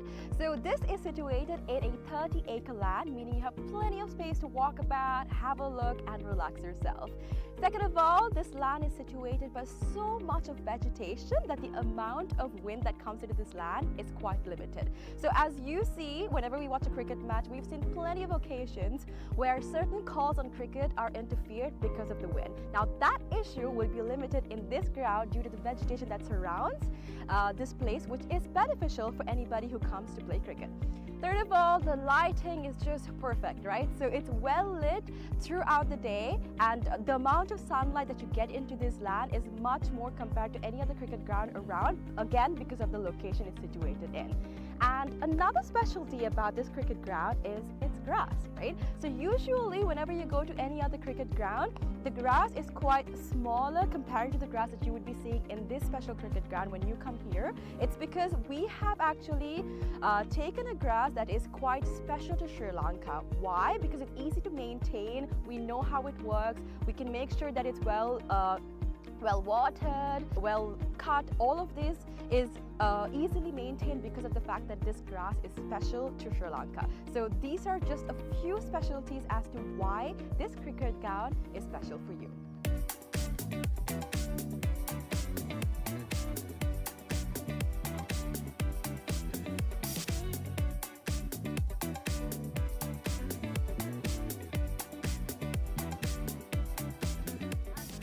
Alright, so let's talk about the pitch a little, right? So I'm here right now, and from the pitch to the ground, we have about 80 meters of a radius, right? And something special about the pitch is that it's elevated, meaning that anybody from anywhere on the ground can see the pitch properly because of its elevation. So even if you stay in that corner of the ground, the pitch very clearly because of the elevation that it has.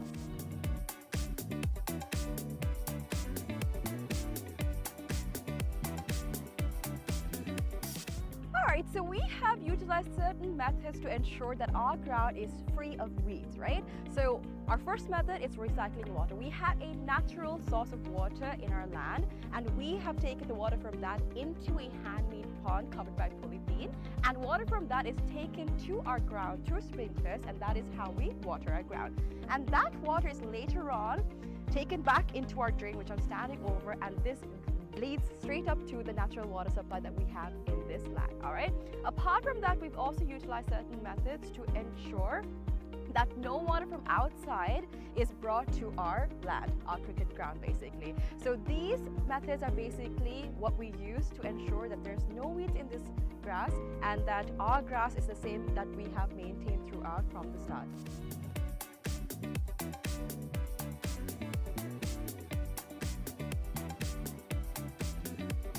Alrighty, so another specialty about this ground and how we're connected with nature, right? A fun fact. So if you hit a century in this ground, one of these surrounding trees will be named after you. So if you can see, this entire ground is surrounded by vegetation and plenty of trees. So whoever hits a century in this ground will get one of those trees named after them. So this is actually something quite unique. It's not done everywhere, and it's actually a nice opportunity for you to get a tree named after you. So this is something special that's happening here at the ground, and so far only 8 cricketers have actually hit a century and gotten a tree named after them. So if you want to come here and hit a century and get a tree named after you, this is the place for you.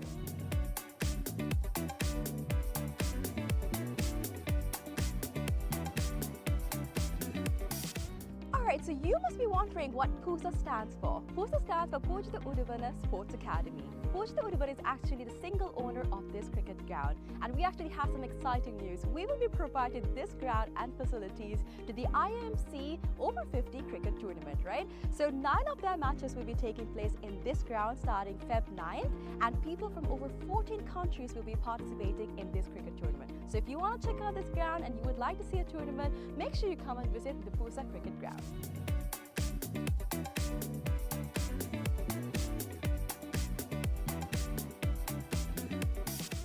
Alright, I know this looks digital, but it's not, alright? We operate this scoreboard manually. How?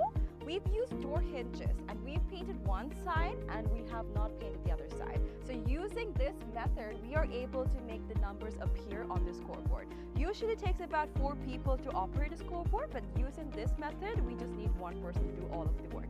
So it's a different way, it's environmentally friendly, and you can witness this when you basically visit the PUSA cricket ground.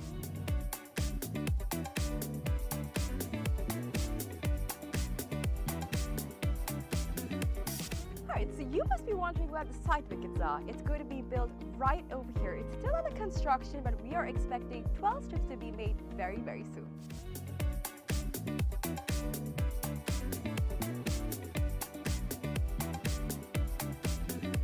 Alright, so now we're about to walk into where our hotel is going to be built. So we've chosen this specific location because it is right in between the golf course and the cricket ground. So in this hotel, we'll be having 2 wings, which is the cricket wing and the golf course wing. So depending on what sport you like the most, you can choose your stay.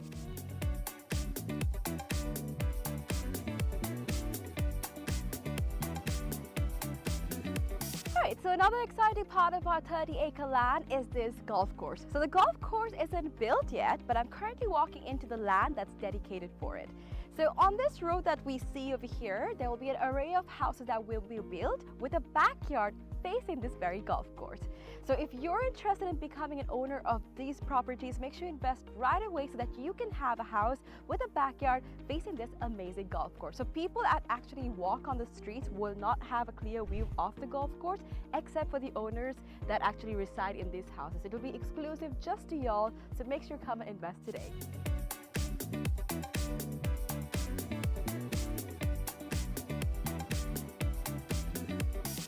Alright, so this is where the golf course is going to be built, and behind me is one of the waterfronts that is available in this golf course, right? So obviously we know when we play golf that oftentimes we need obstacles to play the game right, and this is actually a natural obstacle that is available within this golf course, and we'll be making plenty more for y'all to have a peace of mind and also play the game really well. And also, another fun fact, which I've already mentioned before, is that all of this will be faced in your backyard. So whatever house that you purchase in this land, your backyard will be facing this entire golf course, these waterfronts, and all of this will be available to you. So if you're interested, make sure you come and visit this golf course and figure out if you want to be an owner of this amazing condo.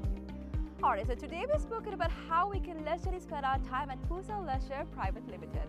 But now we're about to talk about some investment opportunities, right? So we have about 49% shares worth of about $30 million available for y'all to invest. So we have some individual houses going on, and from that you will be able to get the ROI in less than 5 years. So do not miss out on the opportunity for y'all to invest in some amazing properties like this.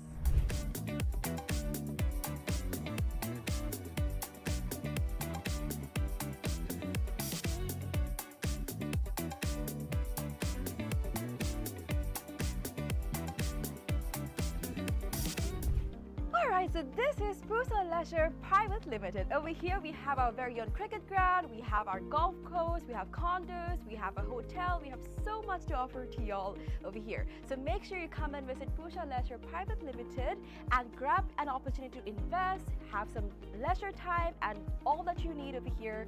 Do not forget to come visit us.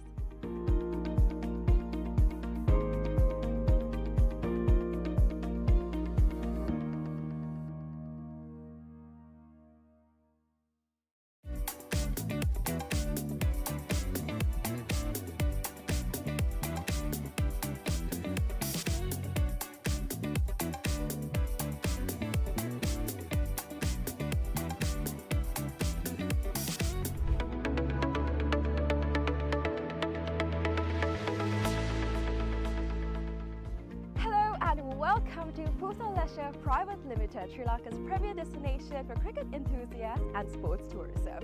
So PUSA Leisure Private Limited is actually the only leisure company in Sri Lanka with its own cricket ground. We're here at the ground right now, and it's the second largest cricket ground across Sri Lanka in playing area. This is tailor-made to conduct tours across Sri Lanka, and we are here today to witness about the specialties it has to offer.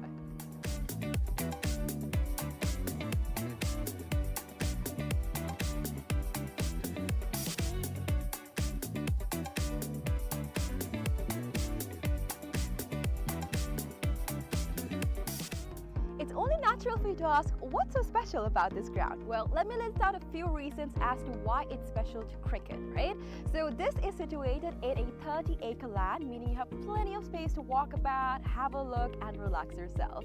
Second of all, this land is situated by so much of vegetation that the amount of wind that comes into this land is quite limited. So as you see, whenever we watch a cricket match, we've seen plenty of occasions where certain calls on cricket are interfered because of the wind. Now that issue will be limited in this ground due to the vegetation that surrounds this place, which is beneficial for anybody who comes to play cricket. Third of all, the lighting is just perfect, right? So it's well lit throughout the day, and the amount of sunlight that you get into this land is much more compared to any other cricket ground around, again because of the location it's situated in. And another specialty about this cricket ground is its grass, right? So usually whenever you go to any other cricket ground, the grass is quite smaller compared to the grass that you would be seeing in this special cricket ground when you come here. It's because we have actually taken a grass that is quite special to Sri Lanka. Why? Because it's easy to maintain, we know how it works, we can make sure that it's well watered, well cut. All of this is easily maintained because of the fact that this grass is special to Sri Lanka. So these are just a few specialties as to why this cricket ground is special for you.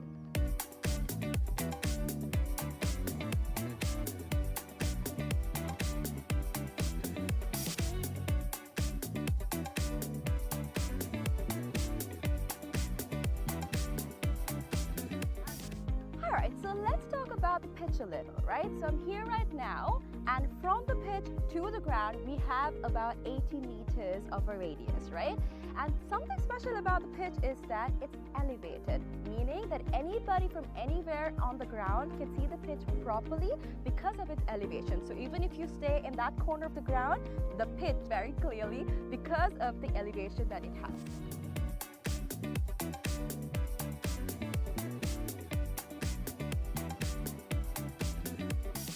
Alright, so we have utilized certain methods to ensure that our ground is free of weeds, right?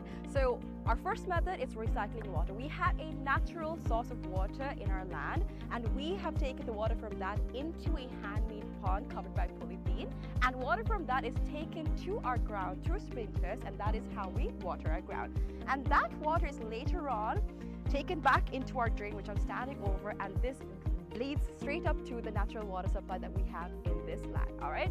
Apart from that, we've also utilized certain methods to ensure that no water from outside is brought to our land, our cricket ground basically. So these methods are basically what we use to ensure that there's no weeds in this grass and that our grass is the same that we have maintained throughout from the start.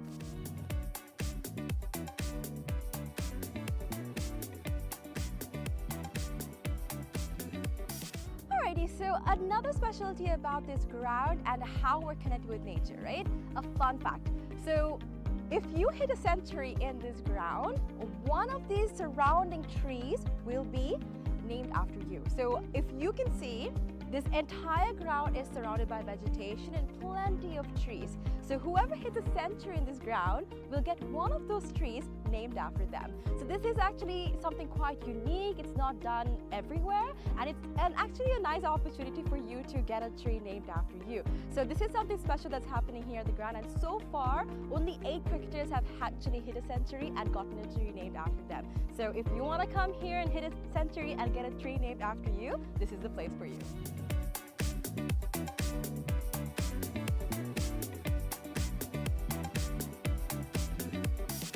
Alright, Alright, so you must be wondering what PUSA stands for. PUSA stands for Pujitha Uduvana Sports Academy. Pujitha Uduvana is actually the single owner of this cricket ground, and we actually have some exciting news. We will be providing this ground and facilities to the IMC Over-50 cricket tournament, right? So 9 of their matches will be taking place in this ground starting Feb 9th, and people from over 14 countries will be participating in this cricket tournament. So if you want to check out this ground and you would like to see a tournament, make sure you come and visit the PUSA cricket ground.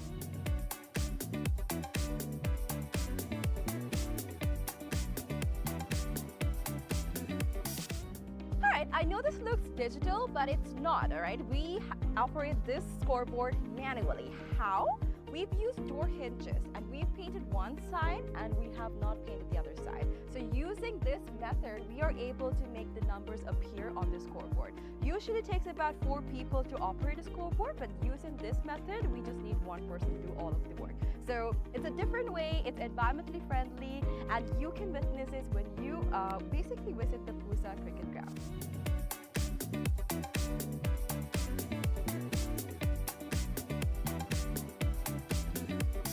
Alright, so you must be wondering where the side wickets are. It's going to be built right over here. It's still under construction, but we are expecting 12 strips to be made very, very soon.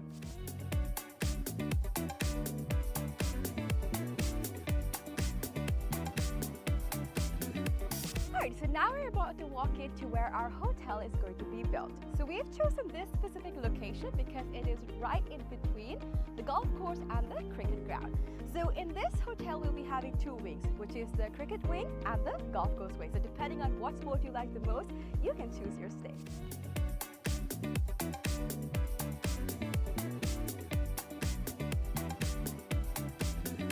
Alright, so another exciting part of our 30-acre land is this golf course. So the golf course isn't built yet, but I'm currently walking into the land that's dedicated for it. So on this road that we see over here, there will be an array of houses that will be built with a backyard facing this very golf course. So if you're interested in becoming an owner of these properties, make sure you invest right away so that you can have a house with a backyard facing this amazing golf course. So people that actually walk on the streets will not have a clear view of the golf course, except for the owners that actually reside in these houses. It will be exclusive just to y'all, so make sure you come and invest today.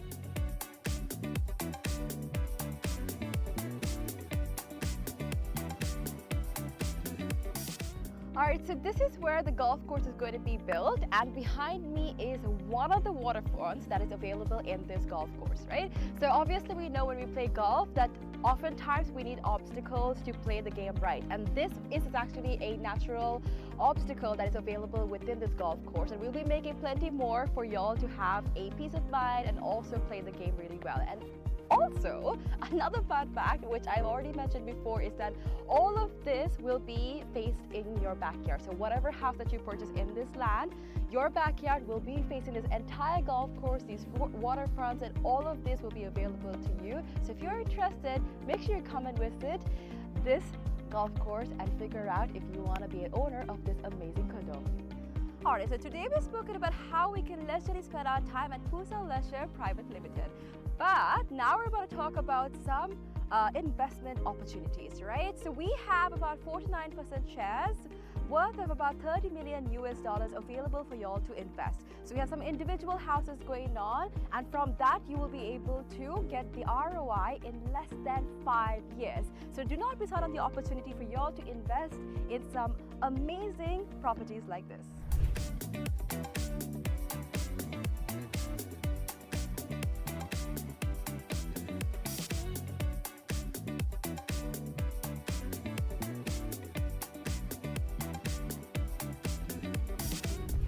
Alright, so this is PUSA Leisure Private Limited. Over here we have our very own cricket ground, we have our golf course, we have condos, we have a hotel, we have so much to offer to y'all over here. So make sure you come and visit PUSA Leisure Private Limited and grab an opportunity to invest, have some leisure time, and all that you need over here. Do not forget to come visit us.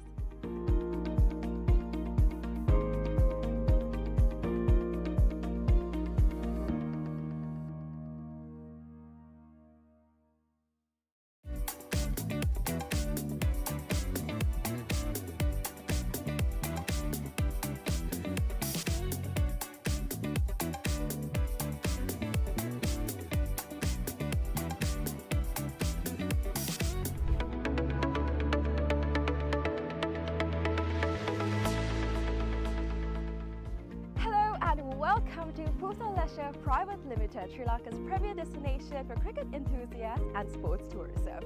So, PUSA Leisure Private Limited is actually the only leisure company in Sri Lanka with its own cricket ground. We're here at the ground right now, and it's the second largest cricket ground across Sri Lanka in playing area. This is tailor-made to conduct tours across Sri Lanka, and we are here today to witness about the specialties it has to offer.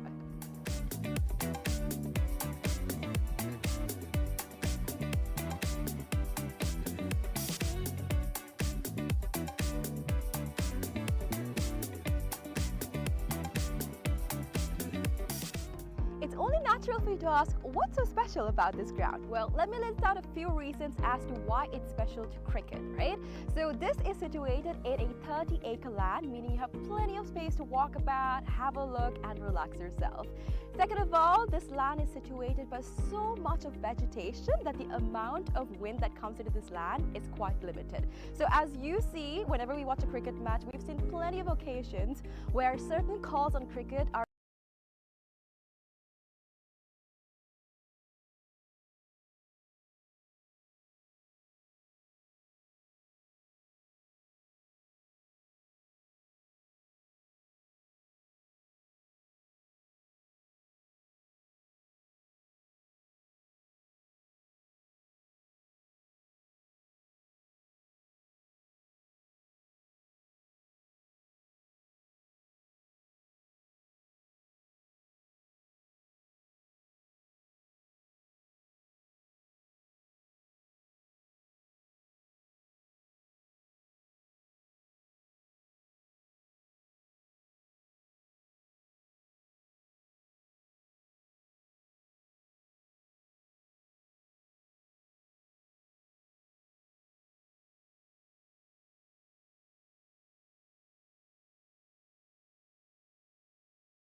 Good afternoon, viewers and listeners in Sri Lanka Pakistan and India, and all the others listening and tuned into this live streaming.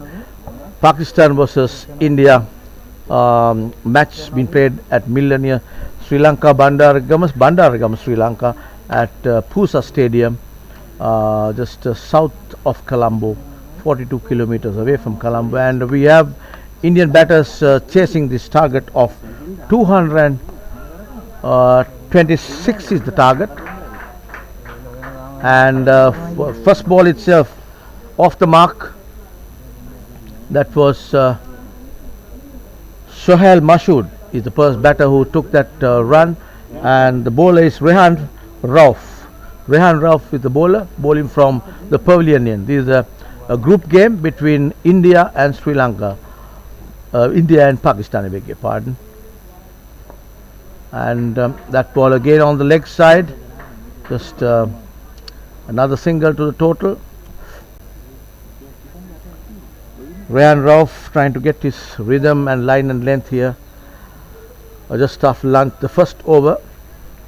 Now brings Sohail Mashood again on strike, the right-handed batter. Mashood on the front foot, played defensively very watchfully here. India will have to make 227 runs to win this game. That's the total posted by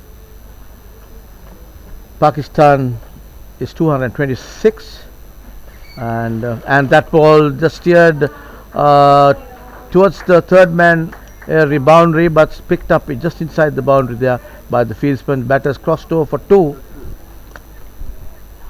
The total moves to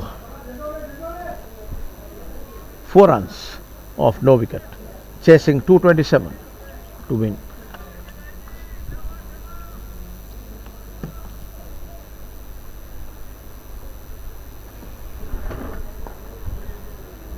And on the front foot, played defensively, no run.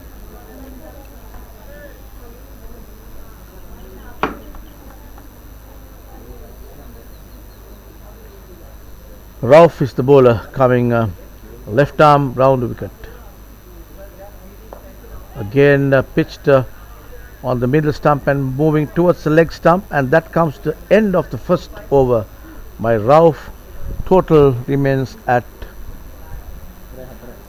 4 runs, no wickets down, and we'll see who the bowler who is coming to bowl the second over for Pakistan. They have to stop the run chase of the Indians here. They have got some good batters for India. Lot of depth in the Indian batting.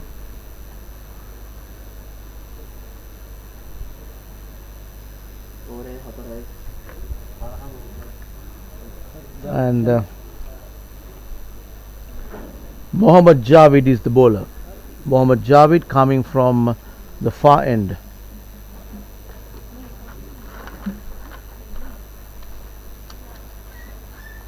Mohammad Javid coming from the far end.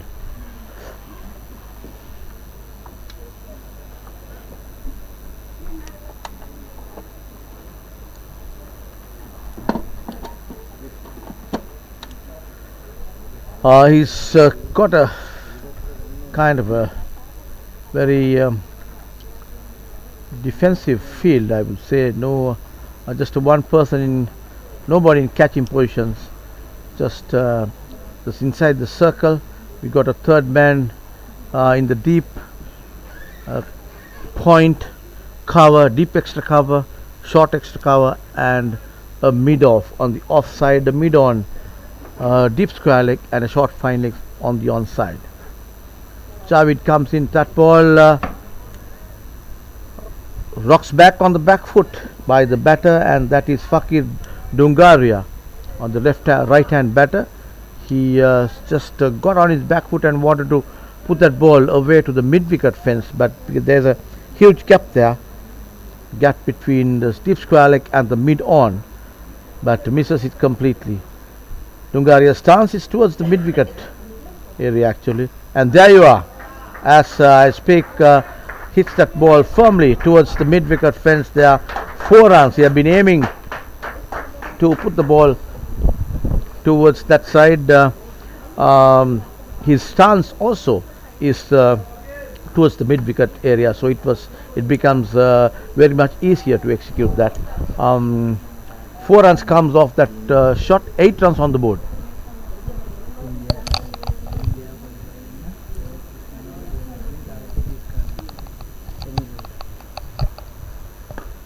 And that ball again put towards the deep mid on there, and just a single to Dungaria, and the total is taken now 9 runs on the board.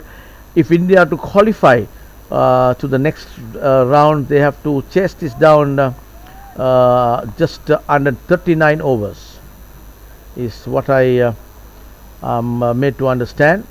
So they've got less than 39 overs to chase this down.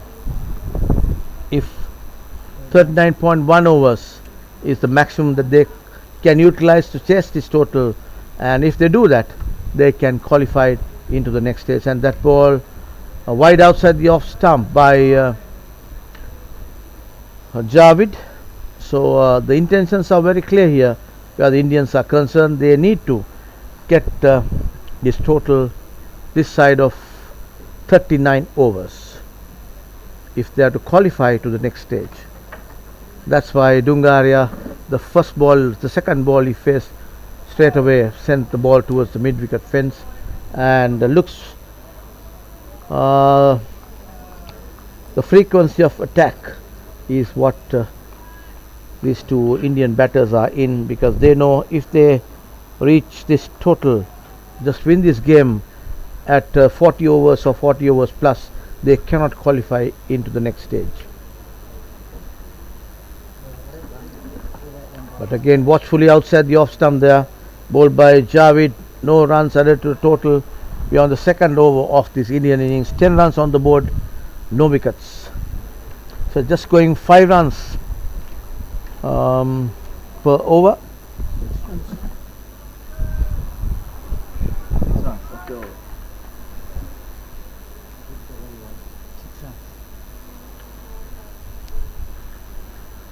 That ball again wide outside the off stump, left alone by the batter. Obviously he did not want to play any shot to that.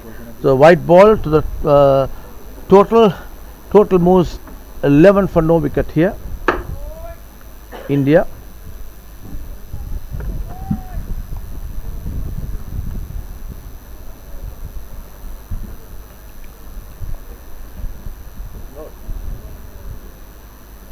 That ball again rocked back on the back foot there, nicely executed. That was Sohail Mashood who hit that ball towards the cow corner. 4 runs to the total to finish off, and that was the last ball.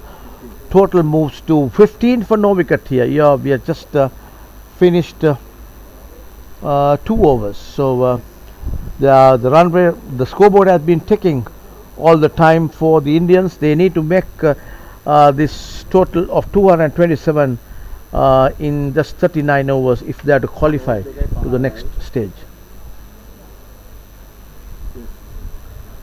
And it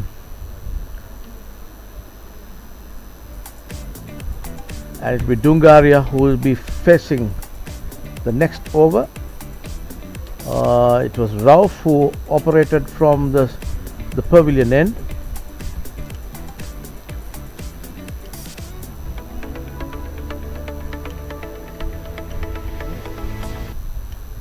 Rehan Rauf is experienced contender for Pakistan.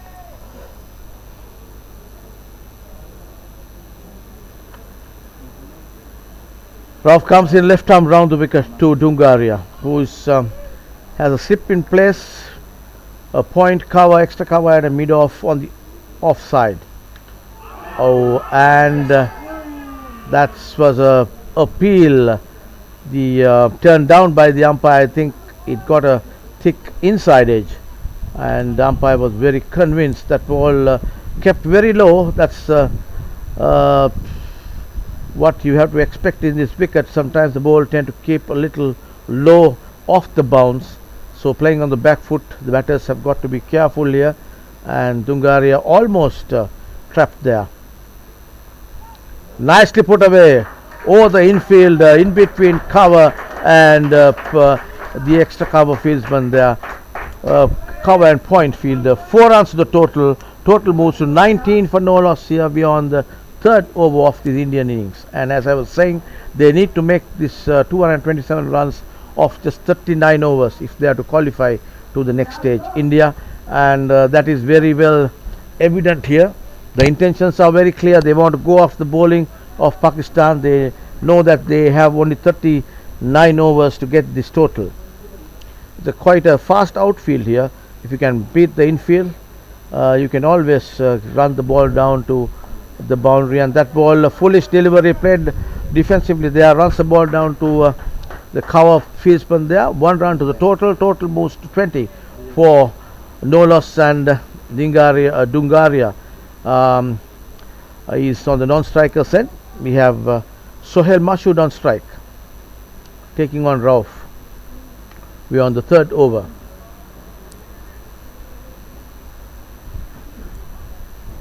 Rauf comes in from the pavilion end, and that ball on the onside, just runs the ball down to short mid wicket. No run. On the onside there's a short mid wicket, the deep square leg, and a short fine leg, and a long on. That ball, a quick single there, and just one-handed pick up there, but as it was very good running by Dungaria from this end, just took off in a flash, and rightfully so. The call was Dungaria, so there was no hesitation from the batter. He has to just acknowledge the call and get back to this end. That's what he did. 1 run to the total, 21 for no loss, India, chasing this target of 227 to win. Watchfully played, and that comes the end of that over. Rauf was the bowler, and total 21 runs. 21 runs on the board.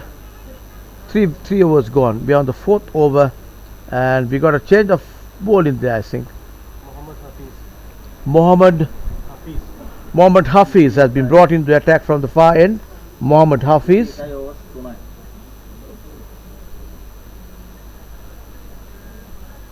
Mohammad Hafiz is the bowler who's been brought in from the far end there, and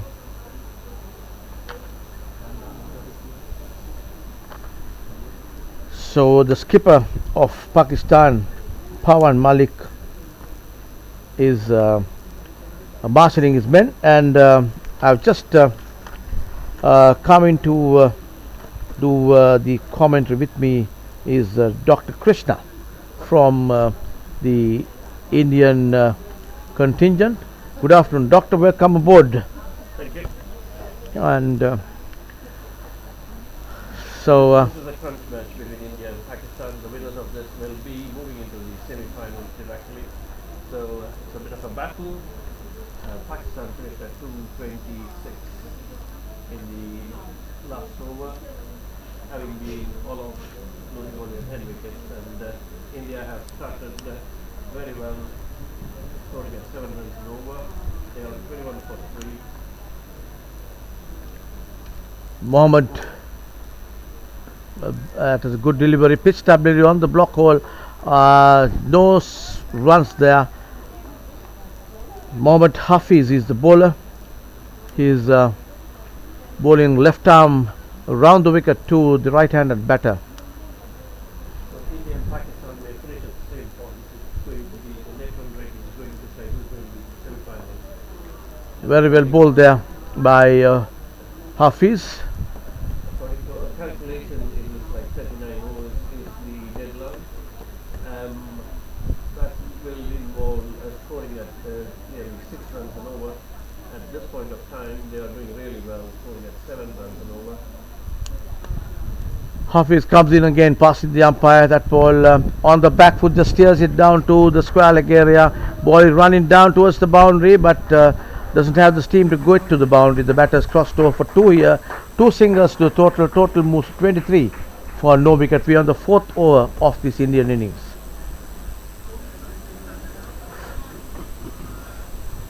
Sohail Masood has got first class experience. He was in the first class reckoning for nearly 9 years in his younger age. He comes from Bhopal. He's a right arm off break bowler and an open bat. And this ball he punches to the covers and steals a single. Fakir to face Hafiz, who's bowling his first over, another left armer from the other end. Runs a long distance and cuts through the umpire to bowl around the wicket. And comes in Hafiz. Very well bowled there. English bat there, this angling the ball to run towards the third man, in between third man and point, but the point fielder comes in and picks up. No runs added to the total. Total remains at 24 for no loss here. The Indian batters are going well, and as Doctor was saying, yeah, it's very evident that Sohail has been a first class player, and he's striking the ball well, and just looking at his the way he's kind of playing the shots, I can certainly believe that he's been a fantastic player during his time. Fakir Dingaria has been really good to Indian team this year. He scored about 250 runs prior to this match and leading the batting average on the IMC table for this World Cup. And he's among the wickets as well, and hopefully he will find his place in the World 11 if India moves on to semi-finals. That's right, and yes, he's been very impressive with the ball as well. And he's had about 2 times 4 wickets, taking 4 wickets in a match, and very impressive all rounder he's turned out to be for India. And the man on strike is Sohail Masood, number 57 on the jersey. He's facing Rehan Rauf, bowling left arm round the wicket. Comes in again, very watchfully played, and easy single at the end. Batters crossed over for that single as the throw comes in to the non-striker's end. Tried to hit the wickets down, but the intentions are very clear, Doc, as we see.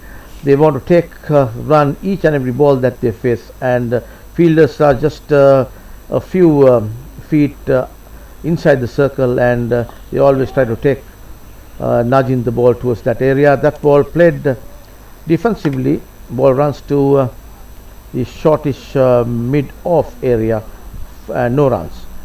Rauf seems to be a left arm having round arm action, hopefully trying to bring the ball in.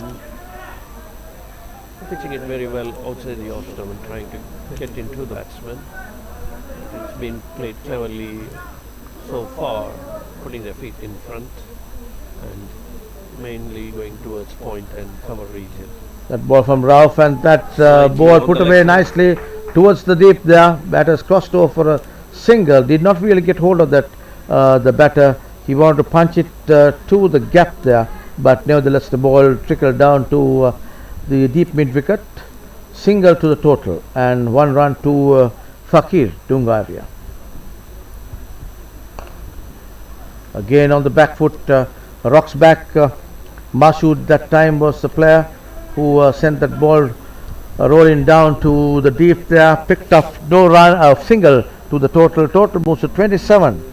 We are on the 5th over of this Indian innings. Again played defensively, and very well bowled there by Rauf. 27 overs on the board, no wickets down, 5 overs gone in this Indian innings. We're going to take some rest.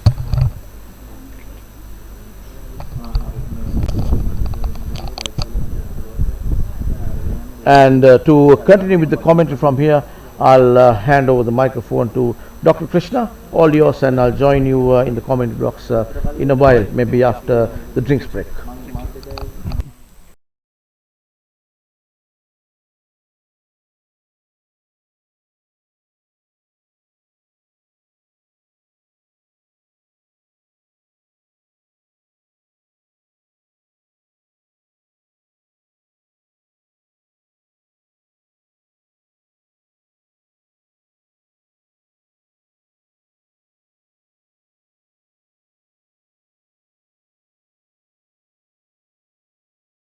Delivery there from Hafiz, beating the batsman and well collected by the wicket keeper.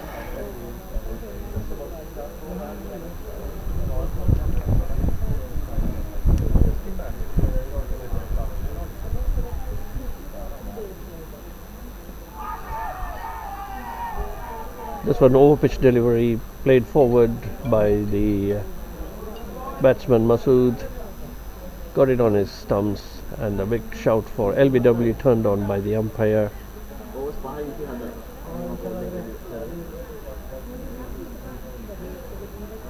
Looking at the review, it says outside the off stump.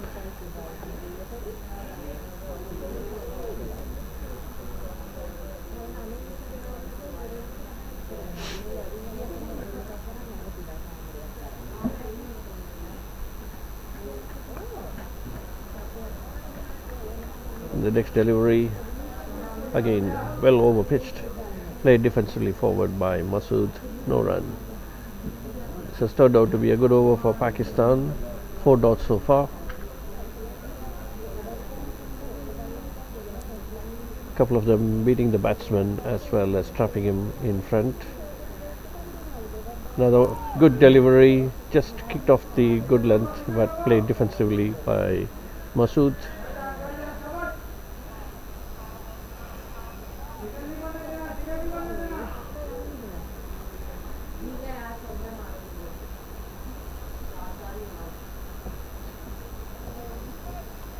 Five overs gone. India are 27 for the loss of no wicket, chasing 226. A little bit of a field adjustment, a slip brought in place.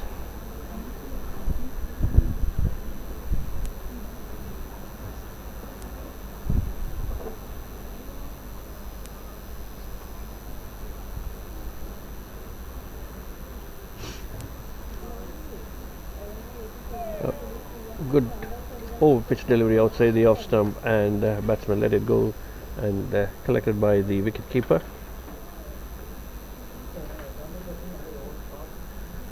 It looks like 5 dot balls this over so far.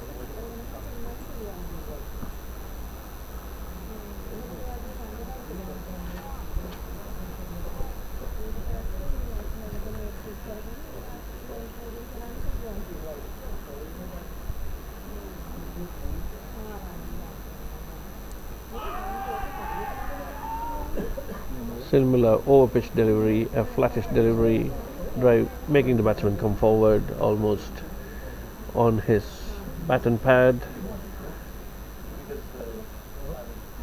Pakistani players going up in asking a question, but again turned on by the umpire.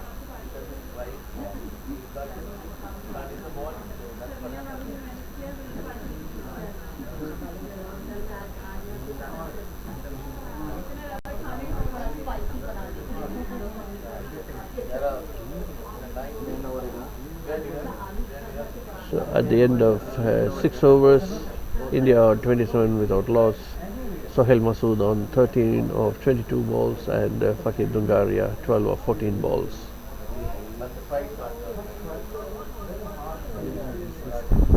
Pardon?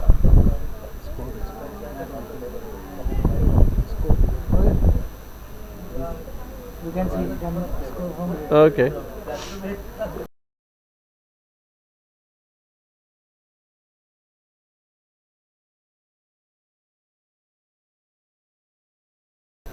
Mohammad Raf, is it? Mohammad Raf in action, first ball coming in, pitching on and off, and gathered by the wicket keeper. Oh, pitch delivery. Fakir coming forward to flick it, but misses completely and onto the pads.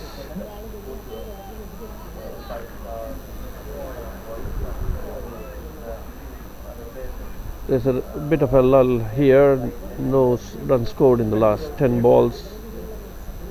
This one again, an over pitch delivery, Fakir tries to drive, missed by the bowler, and they scamper for a single.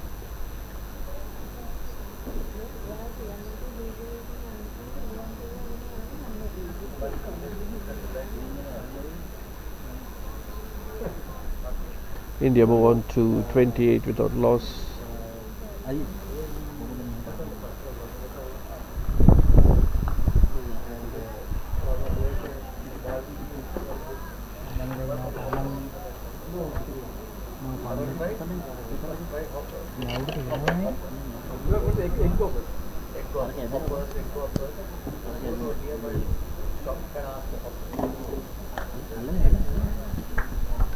The next one, over pitch delivery, Masood comfortably dispatches it to long off region and gets a single. Sohail moves on to 14, Fakir on 13, India or 30 without loss at the end of 6.4 overs.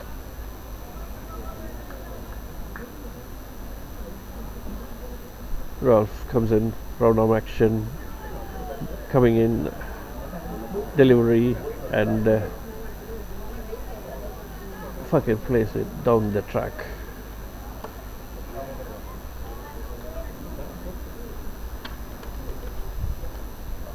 Final ball of the over, Ralph comes in again, brings in the ball moving down the leg, and Fakir gets it on his thigh pads, and the fielders go up, but no run.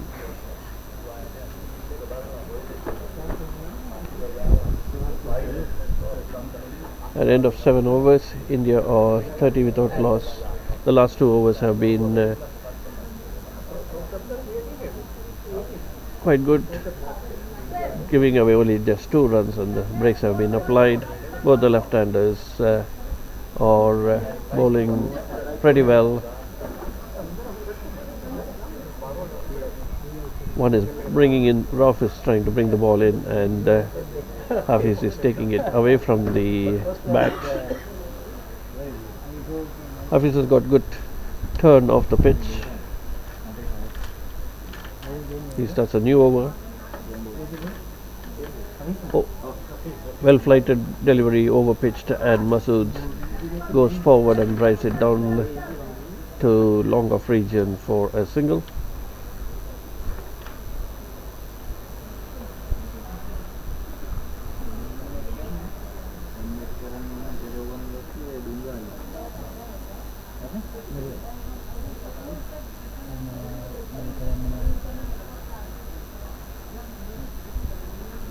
This one again, over pitch delivery, and Fakir fends it to the gully region where they have 2 fielders, and cuts it off, no run.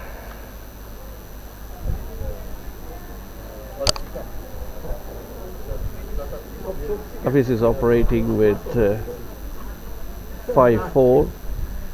5 on the offside and 4 on the leg side, and this one again Fakir casually goes for half cock and tries to nibble it down the leg and gets it on his pad.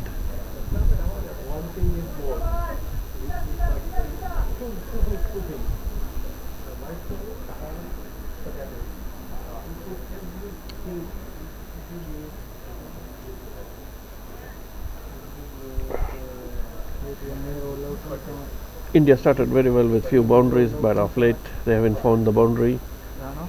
Both these bowlers are on the mark, and this one again, over pitch delivery. Fakir tries to play a cut shot, gathered by the keeper, no run.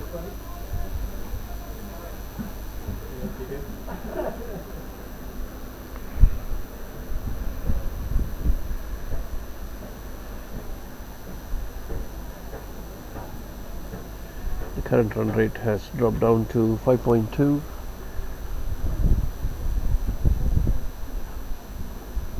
Another delivery pitched outside the off stump, and Fakir lets it go.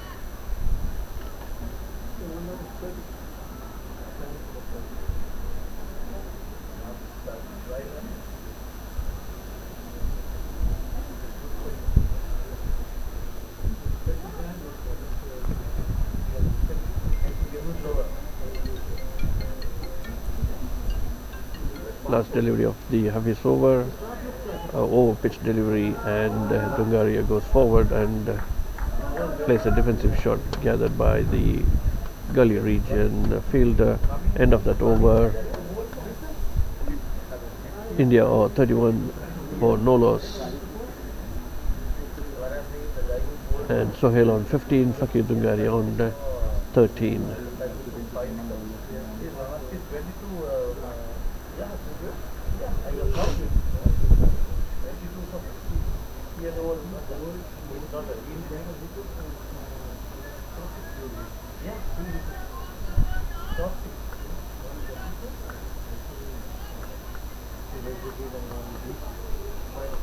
Rehan Ruff to continue.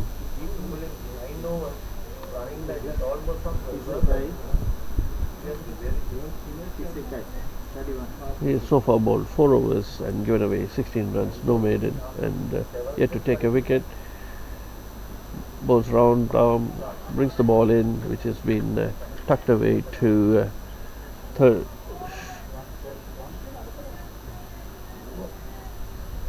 Backward square leg and a single taken, which moves India to 32 without loss. And Sohail moves to 16.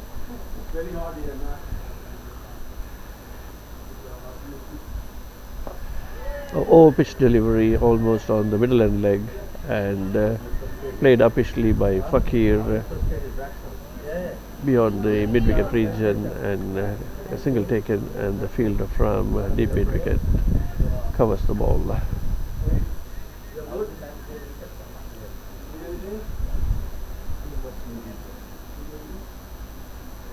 Once again pitching on the middle stump and ball moving away. It's a wide 4 runs. The keeper unable to cover on the leg side. A welcome boundary for India. They move on to 38 without any loss.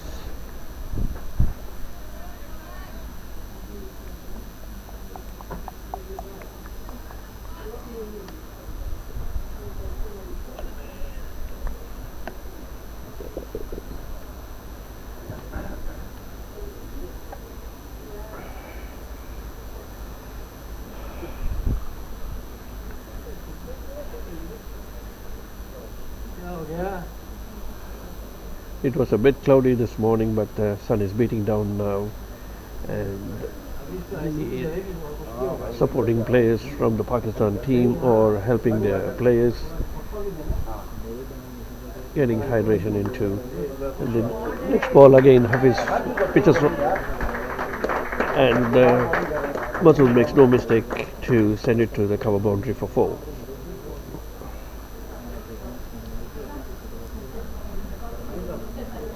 A beautiful looking shot. So far could be called the shot of the day.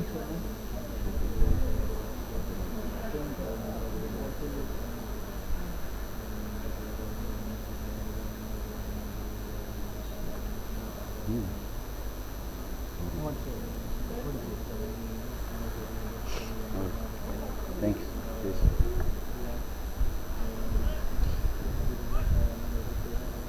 There was hardly any boundaries for the last couple of overs, but then we've had 2 boundaries in this over, and India's run rate have jumped up to 8.3 from 5.2 with those 2 boundaries.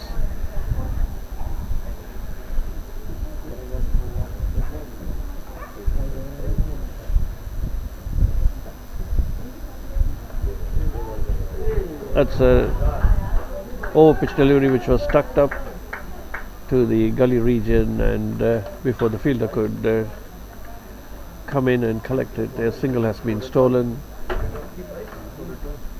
Glove.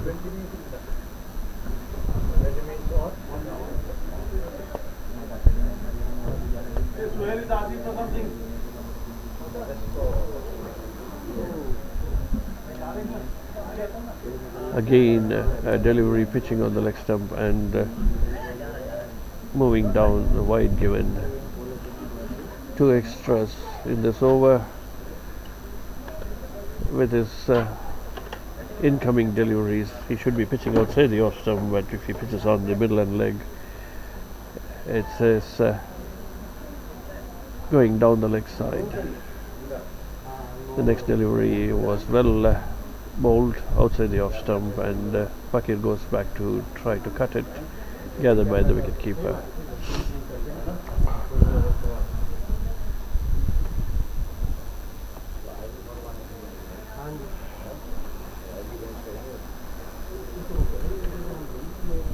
So at the end of 9 overs, India are 44 for no lost wicket. I'll listen to commentary. 9 gone, 44. Okay, I'll listen to commentary. Maybe you make some faults and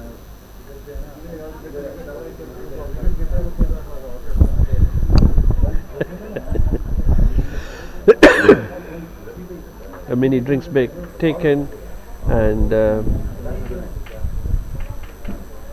Sohail asked for a new pair of gloves, which has been taken in.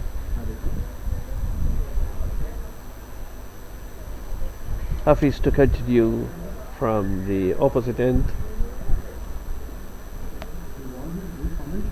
No, I'm not there. I'm not used to listen to his commentary. Not listen to him.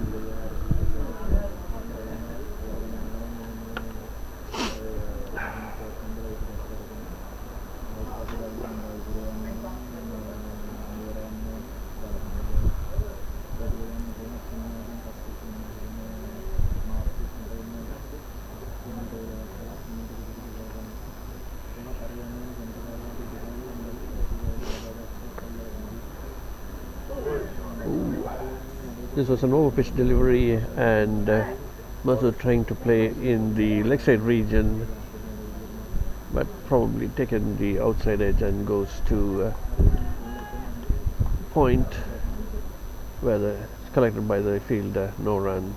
Hafiz so far has bowled 3 overs with a maiden and has given away 4 runs. Overpitched, almost a full toss delivery, driven back straight to the bowler, and bowler dives to his left and gathers it. A good piece of fielding to accompany his bowling, and he has been very crucial in applying the brakes to a very good start which the Indians had. And Hafiz, a overpitch delivery, and Masood goes forward and defends it back to the cover fielder together.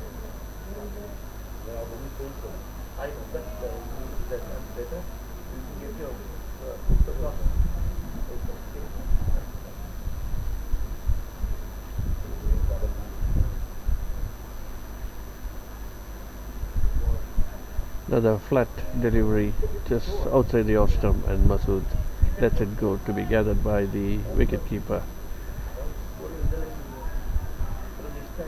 Hafiz takes a long run up for a spinner, and he just is not drifting the ball but almost lower trajectory balls, and he's getting good purchase of the wicket. This one a good length ball beating Masood's outside off.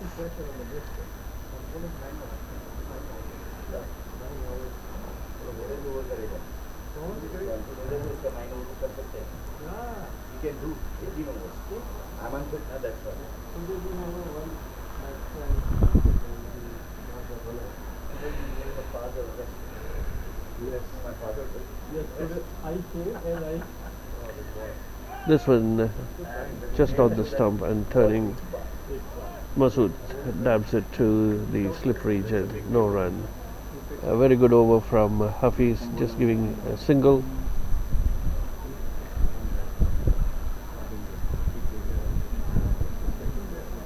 Hafiz, with end of that over, has bowled 4 overs, 2 maidens, 4 runs given and no wicket. Sohail is batting on 21 and Fakir on 14.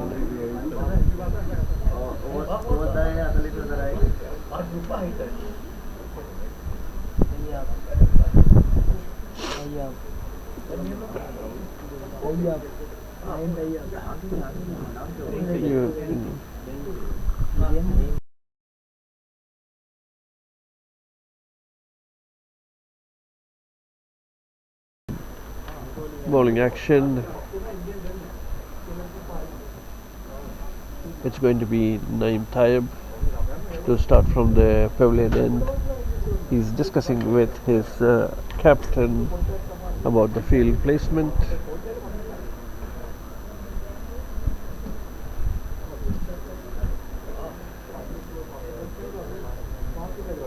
There is a long on and deep mid wicket, a man at 45 and short mid wicket on the leg side.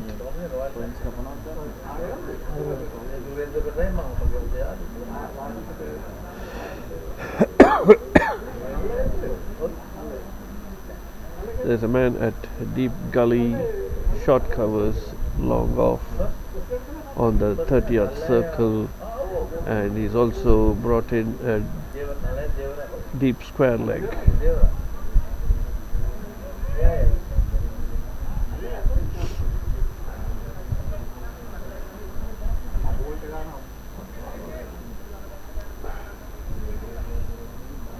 Tayyib wearing a 72 number jersey is all set. He is having one last look at his field placement, slightly readjusting his deep square leg.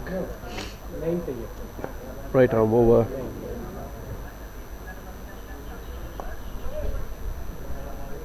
A good length delivery, turning into the batsman, and Fakir makes no mistake in dabbing it down to the square leg region and steals a single.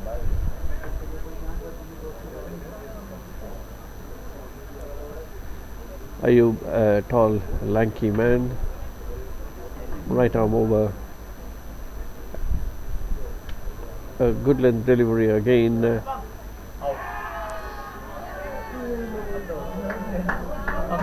Dab to the man at 45 who rushes in to throw it to the wicket keeper, and Fakir makes his ground, and there's a huge appeal for run out turned on by the umpire.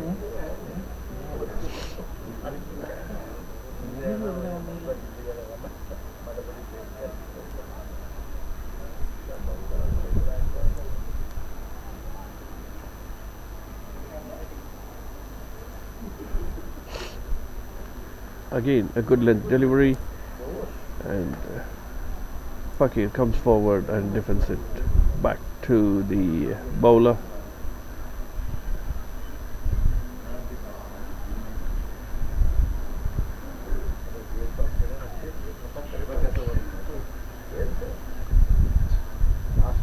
Once again, Ayub pitching it just short, but Fakir goes back and cuts it to the point region where it is collected by the fielder. A good looking backward punch, but straight to the fielder and no run.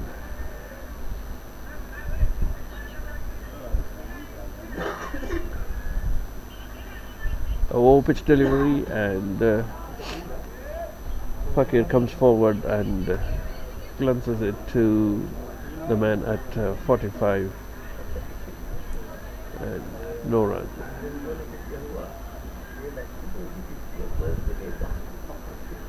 Ayub seems to be pitching on the off and middle, and he's got some turn from the deliveries, hence he's packed his leg side with all the fielders. He completes his first over and given away 2 runs. Sohail is on 22 and Fakir on 15.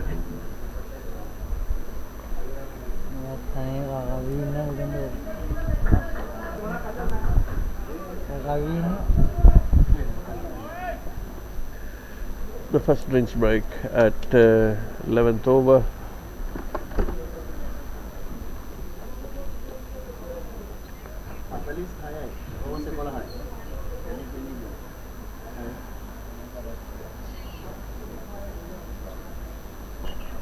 You want to continue? You can continue. Yeah. And Yeah.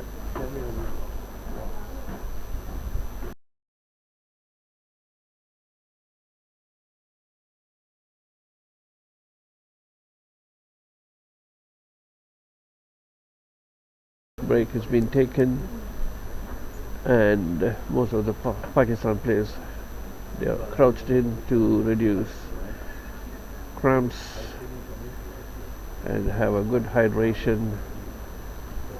The Indian batsmen have a cold towel on their head and in the shoulder. Lots of hydration.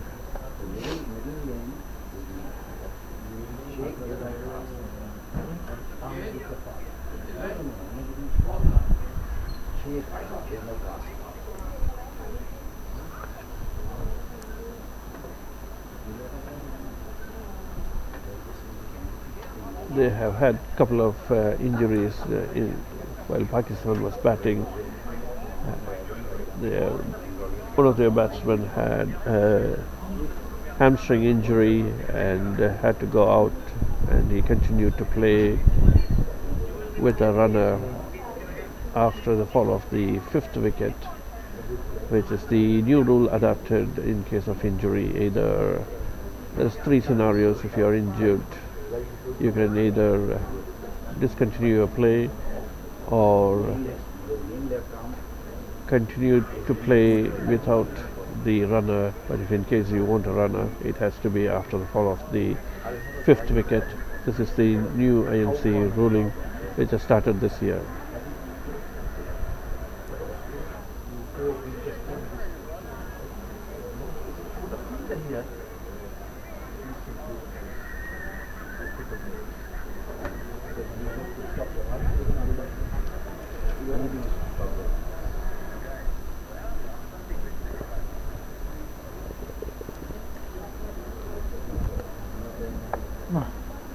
Sri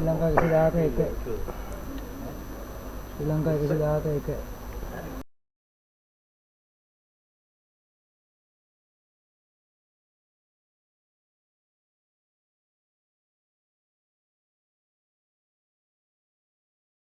For 7 India 45 overs. Sri Lanka chasing it down, or 117 for the loss of 1 wicket in 17 overs. It's a good going for Sri Lanka. They need 108 runs of 168 balls. In the other match, Zimbabwe are 178 for 7 in their quota of 45 overs, and USA are chasing them down, and they are 110 for the loss of 1 wicket, still requiring 69 runs of 187 balls. In the other match, England had put out a mammoth score of 414 for 3, and Namibia are already 4 down for 60.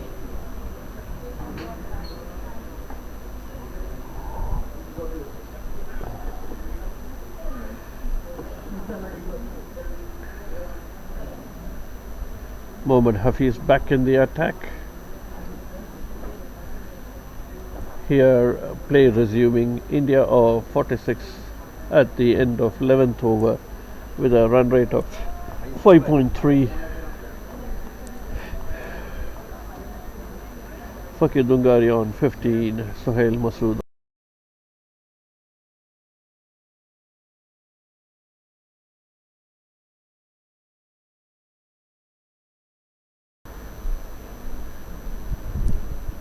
Hafiz with his long run up, cuts between the umpire, bowls a full length delivery which has been uppishly hit by Masood, and 2 runs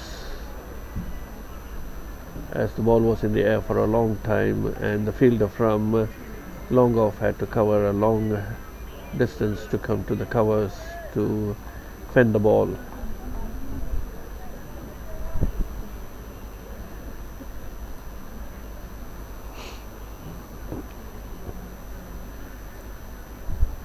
This one sent down a little bit faster than the previous delivery on the middle and leg, and Sohail goes forward to forward defend it and collected by the cover, short cover.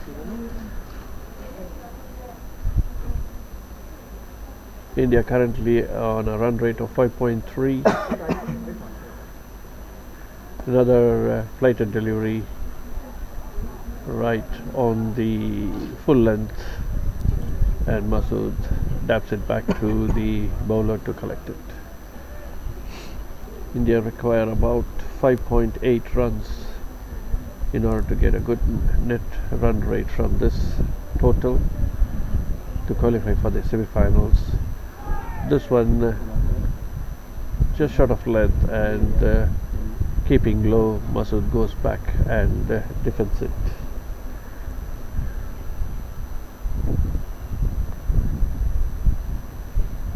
So far, Hafiz has been the pick of their bowler.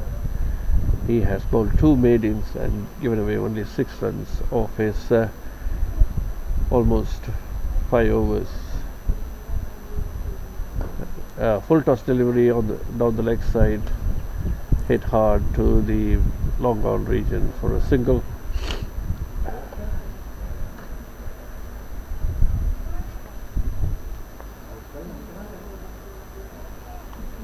That brings on Fakir to face Hafiz.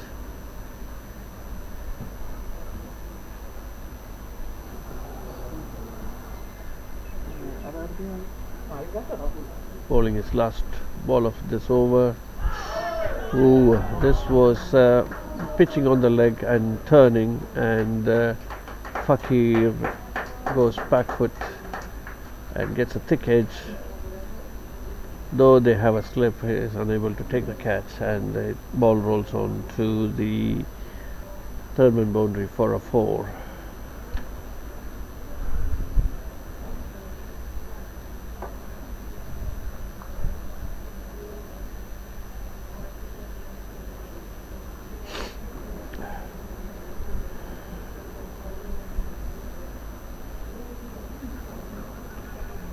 At the end of 12th over, Sohail is on 25 and Fakir is on 19. India are 53 for no loss. Hafiz was unlucky. He's bowling very accurately, and he should have got his first wicket, but dropped in slips.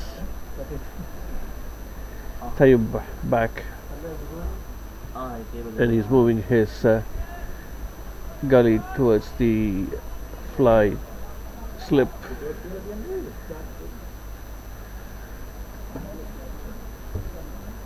A low pitch delivery, and Masood comes forward and defends it to be gathered at short mid wicket.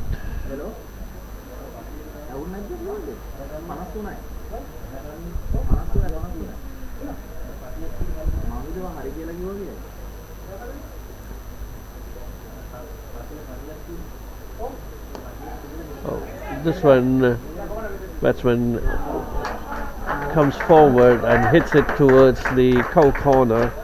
Little bit aerial, but nowhere the fielder, but he made good grounds to get his hand onto the ball, but deceived him with a bounce, and it's crossed the boundary for a well-earned 4, which moves Sohail on to 29, and India are on 57 for no loss.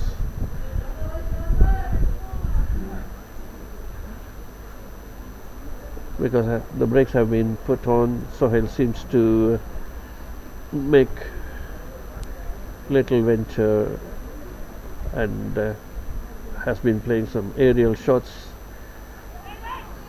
This one dabbed towards the man at 45. They think about stealing a run, but sent back by Sohail.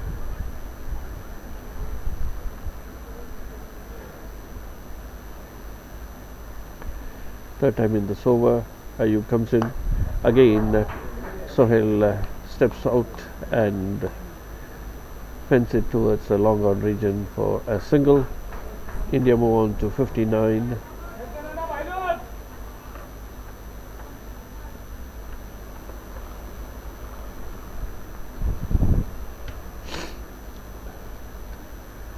Another over pitch delivery, and Fakir just glances it on his front foot to backward short leg and gets a single.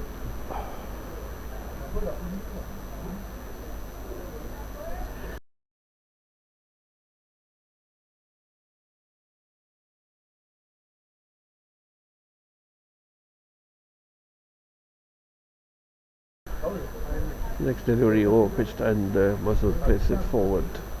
No run. End of 13 overs, India are 59 for no loss. Fakir on 20, Sohail Masood on 30 of 46 balls.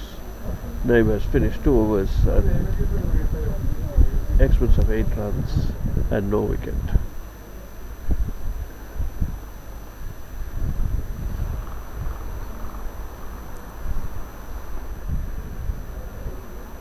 Back in action is Hafiz, who's been bowling really well, causing all sorts of doubt in the batsman's mind.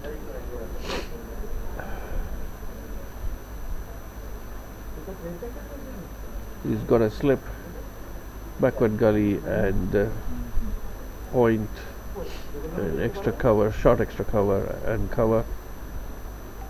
Over pitch delivery which has been hit upishly to the long off region where it is fielded, and they scramble for a single, which brings Indian total to 60, and the run rate stays at 5.2. So at what stage India will accelerate? Probably they will see Hafiz bowl his quota and then go for the rest of the bowlers. The next ball, a good length delivery, defended comfortably by Masood. No run.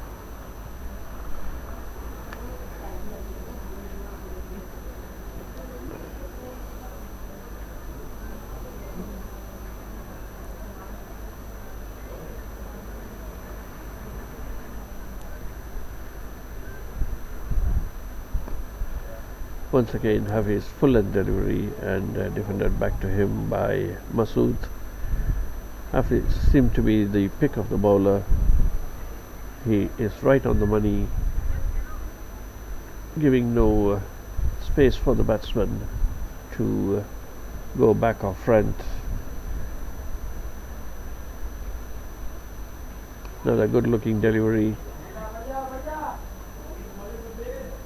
Over pitched and dabbed it to the point region. No run taken.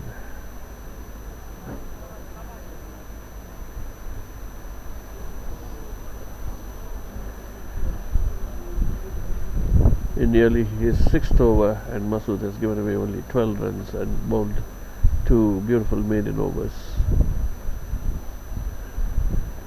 Another good looking delivery again. Masood dabs it to the deep gully region. No run taken.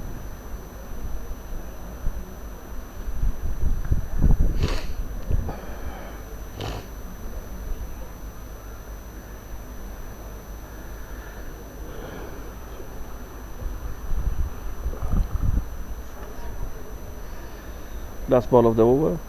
Hafiz comes in, cuts across the umpire and the stumps. A good pitch delivery, kicking off the pitch, but this time Masood manages to dab it between the deep gully and point and scrambles for a single. At the end of that over, India are 61 for no loss. 15 overs have been bowled.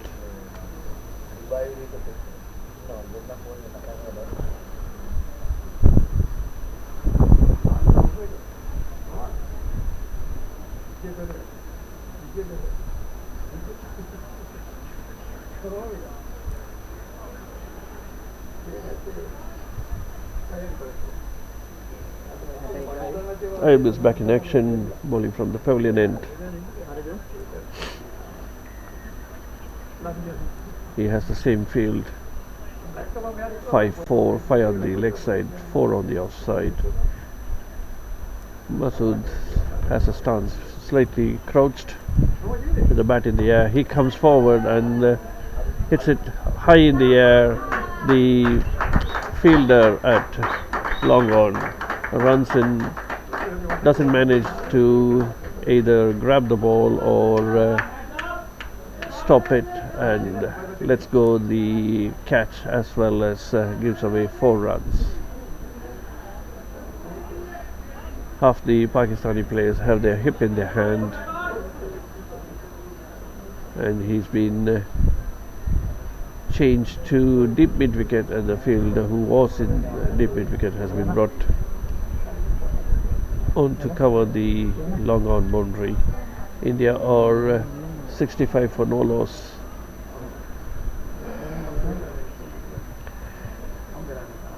Masood is taking chances and make sure the score is ticking.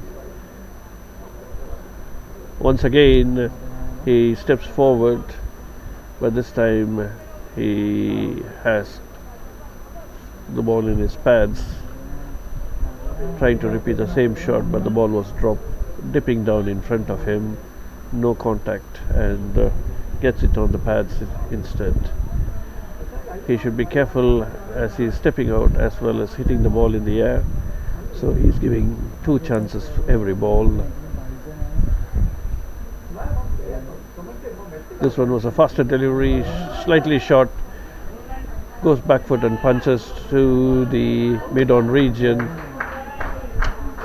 before the fielder could run to collect it and make a throw. They have made real grounds for 2 runs. The running between the wickets have been extremely good. Sohail is on the move, and Fakir usually glides, and he's also quick between the wickets. This time around, Sohail steps out and hits it straight for a good looking 6. Sohail has put his foot on the accelerator. He's got a 4 and a 6, and they're also scrambling for 1s and 2s. Ayub's rhythm has been disrupted as Sohail manages to dance down the wicket and convert these into good looking shots. India are 73 for no loss, and Sohail has moved to 43. This is a good start for India. This one slightly short outside the off stump, turning into the batsman, but it kicked off the pitch, and Sohail just dabs it down to short third man region and steals a single.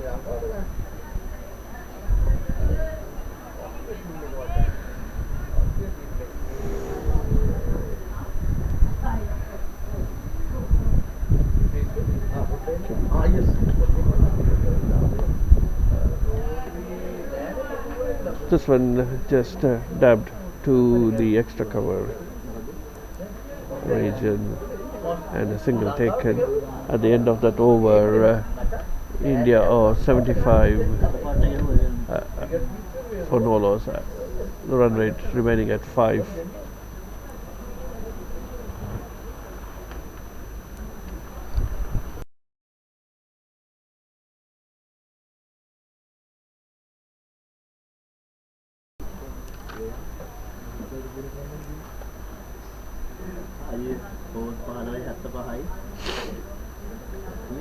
There may be a change in bowling, but same action.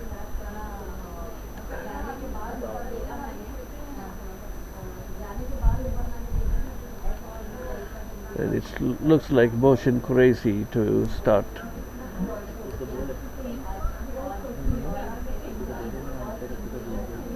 Naeem Taib at the end of last over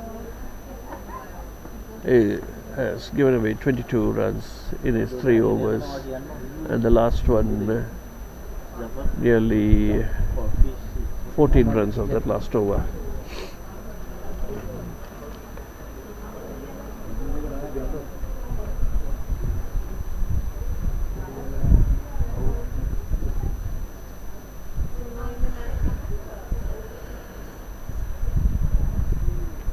Qureshi, another left arm spinner, bowls round the wicket. He's a long-term campaigner in this over-50s, probably playing his 3rd or 4th World Cup. This one just short of length, and Fakir goes back foot. to swing it to the leg side, but manages no contact and gets it on the pad.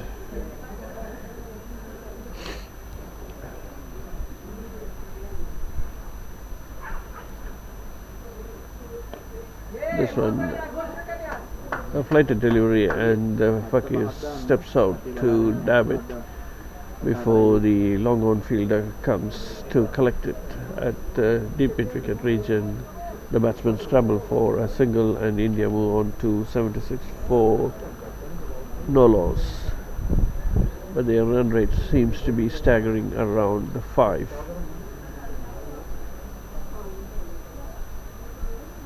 At one stage the run rate was at 8. This one a flash dish delivery, but still fended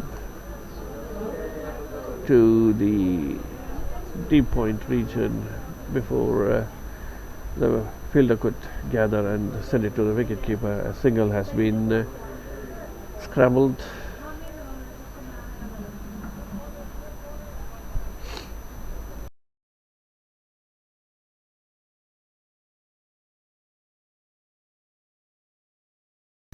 Well fighted delivery, but slightly short length, and Fakir goes back and cuts it to the point region where there is a sort of a misfield, and before the ball is picked up and sent back to the wicket keeper, they steal 2, which moves India to 79 and Fakir on 25. Sohail to face Qureshi, and he's on 45.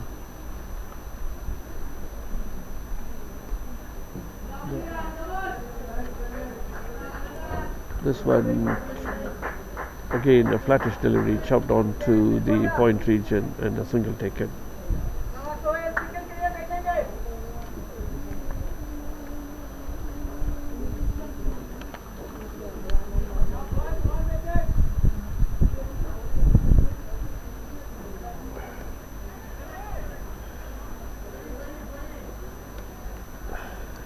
Sohail seems to be stepping out for every ball, and this time around steps out to dab it to the short covers. India at the end of 17 overs or 80, at the end of 16 overs, beg your pardon, they are 80 for no loss, and the run rate is 5.07.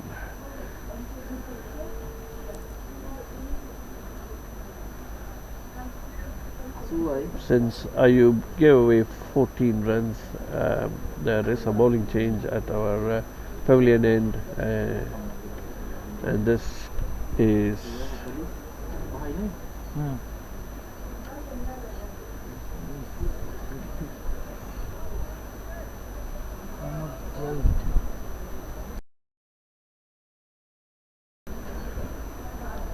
from the pavilion end, right arm medium pace bowler who's measuring his run up, as well as discussing with the captain what his field should be.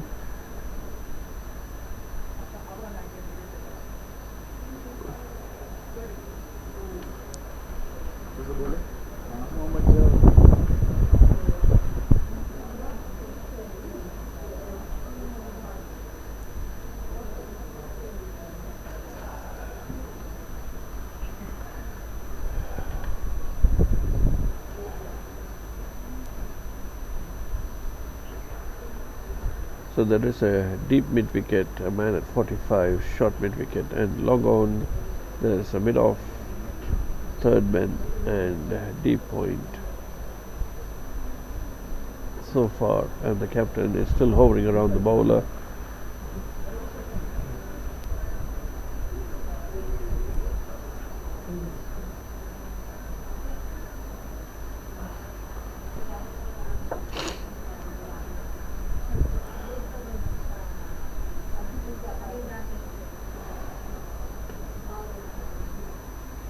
So finally he has organized his fielding. There is 5-4 with third man, short point, covers, deep cover point, and long on, mid wicket.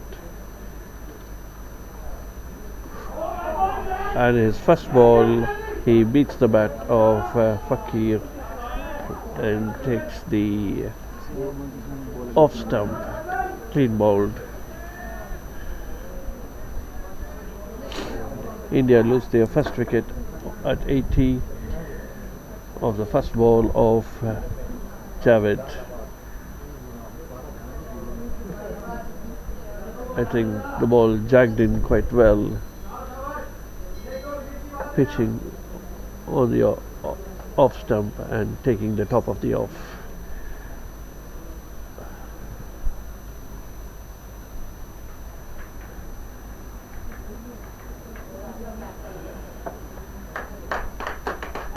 So Fakir walks back to the pavilion having made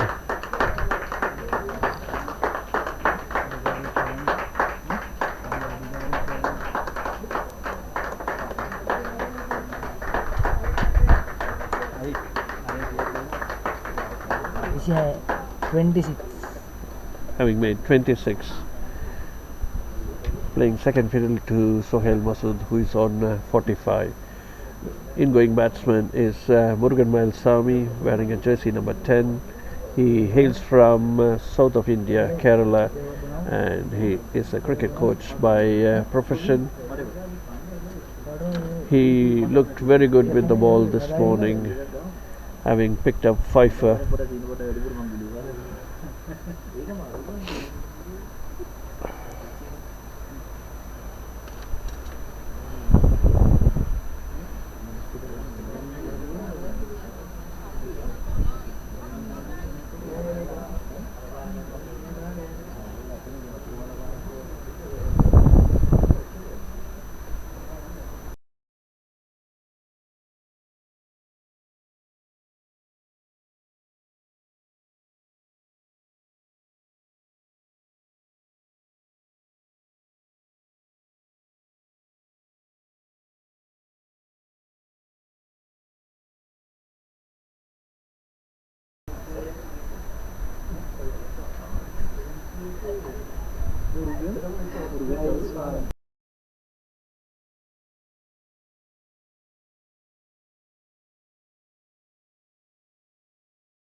Having a quick drinks break at the fall of the last wicket. Sohail has a glance on the field positions, and Javed runs in to bowl his second delivery, a short pitch delivery, this time ball moving well away, and it's a wide outside the off stump and declared wide by the umpire.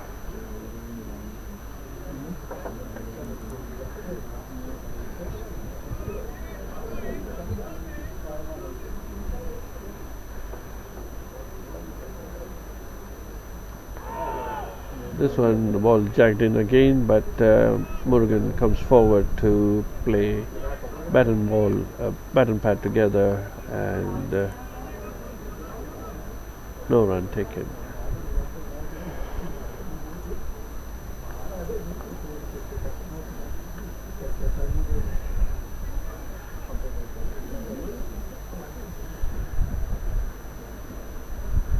Oh, pitch delivery, Murugan comes forward and tries to drive, beaten completely, gathered by the wicketkeeper.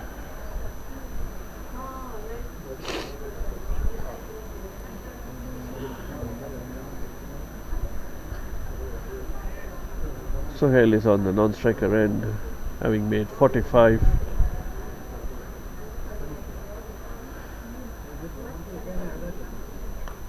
Short delivery, Murugan goes back foot and punches hard, to be fielded by the third man, who comes around to gather at deep point. A single taken at leisure.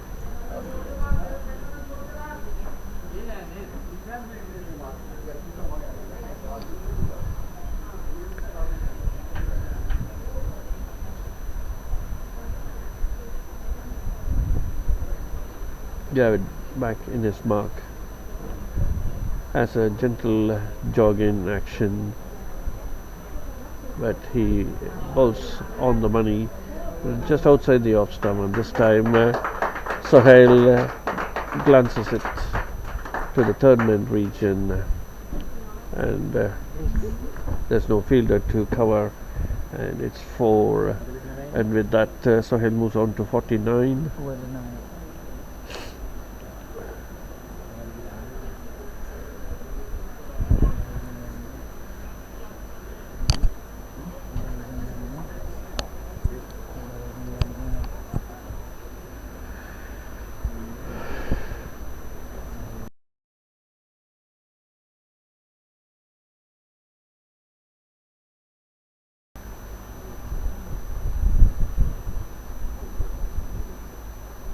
Short pitch delivery again, and Sohail dabs it down to third man region to steal a single this time.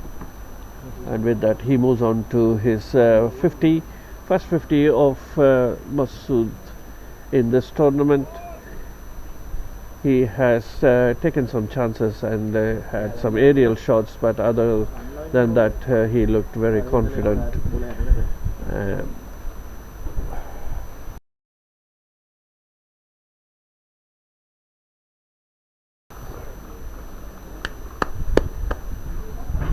Safety. 50. Masood. 50.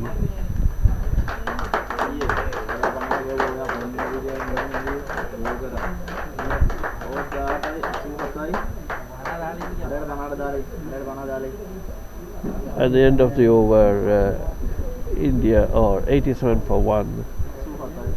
Qureshi to continue from Jafar or Qureshi? Mohammed Qureshi. Sorry. It's not. Eh? Oh, okay. This one short pitch delivery. Masood goes back and cuts it to the deep third man region for 4, and he moves on to 54, taking India total to 91 for the loss of 1 wicket.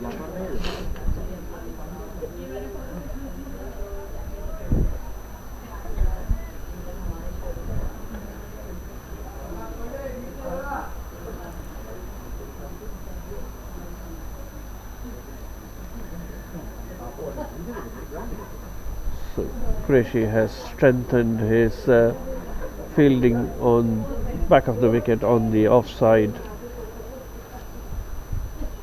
and this time again Masood goes back and chops it, but the point fielder latches it. Though it was hit hard, it was well fielded and no run. So he's got protection in the form of point, deep gully and fly third man.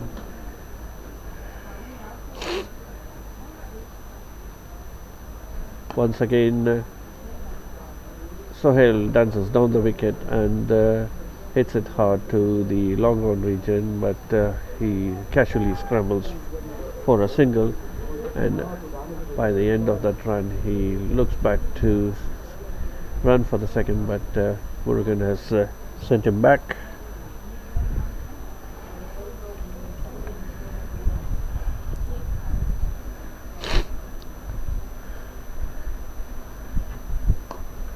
This time again same delivery, and Murugan little bit aerial shot and fielded by the long on fielder. Another single, and with that single Murugan opens his account. India 93 for 1.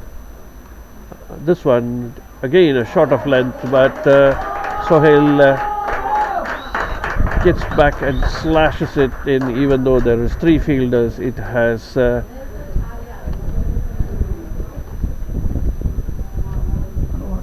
run between the 2 protective fielders to the boundary line.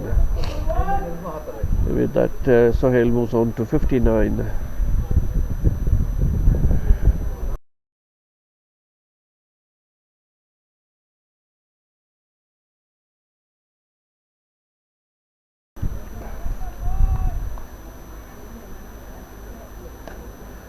Again, Sohail dances down the wicket, takes the ball on the full and hits it straight to the short covers, and at the end of that over, India are 97 for 1, and Qureshi in his 2 overs has given away 15 runs so far.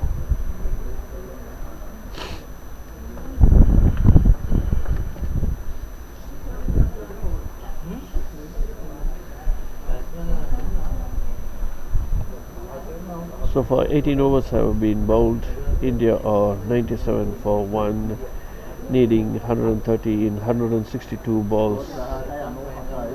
But to qualify, India will have to have a better run rate, so they will have to be looking at finishing this in 130 balls rather. So they must be scoring a ball a run. At the minute, the run rate has dropped down to 4.8. To qualify, India will have to finish this innings scoring 227, chasing 226 at the rate of 5.8, nearly 6, and be finishing at 39 overs.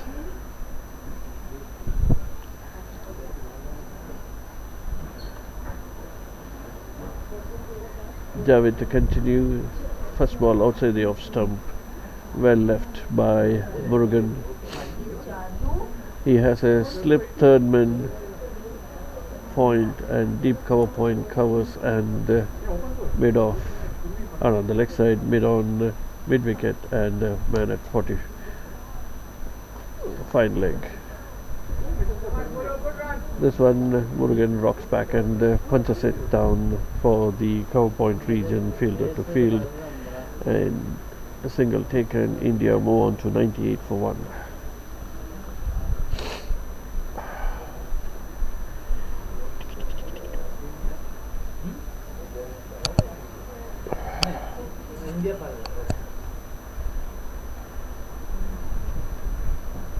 Murugan has just turned 50 on the Valentine's Day, and this is his second game. He couldn't appear in the first few games because he didn't qualify because of his age.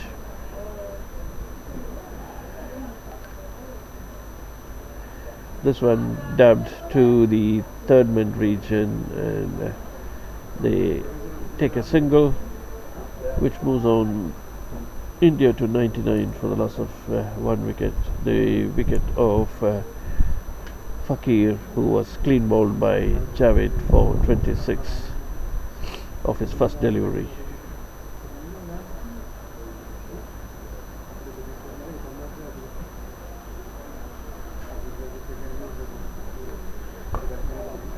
This one just short of length on the middle stump, and Murugu dabbed it down the wicket. With that single, Murugu moves on to 3, and India are 100 for 1 at the end of 18.4 overs.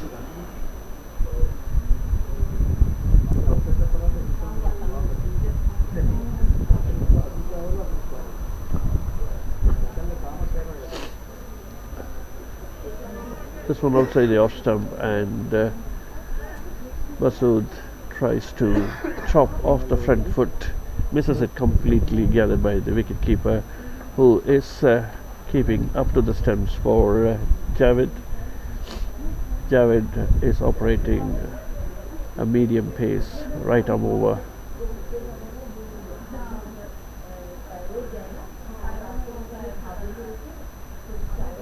That's a good looking, good length delivery ball, and Masood plays it on the leg side near the square leg umpire before the deep square leg comes into field. A single has been taken. Sohail moves on to 60, and India 100 for 1.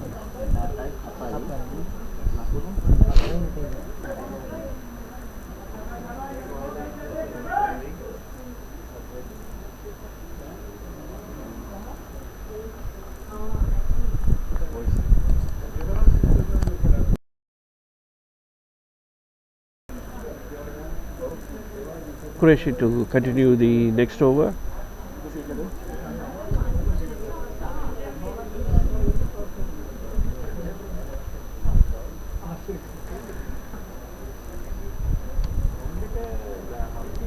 Croatia has got good protection on the offside, especially behind the wicket. Full over-pitched delivery, well flighted. Masood dances down the wicket and makes a flat batted shot. Little bit uppish to the long off fielder. A single taken. A flatter delivery this time, and Murugan rocks back to cut it to the point region where it is fielded.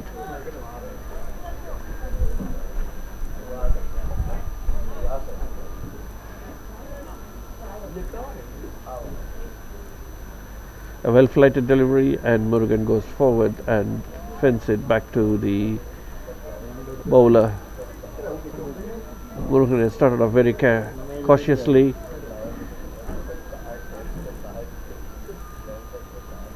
Another flighted delivery, but this time just pitched short of length, and Murugan rocks back and hits it to the mid-wicket region to get a well-earned 4, which will boost his confidence, and he moves on to 7 or 8.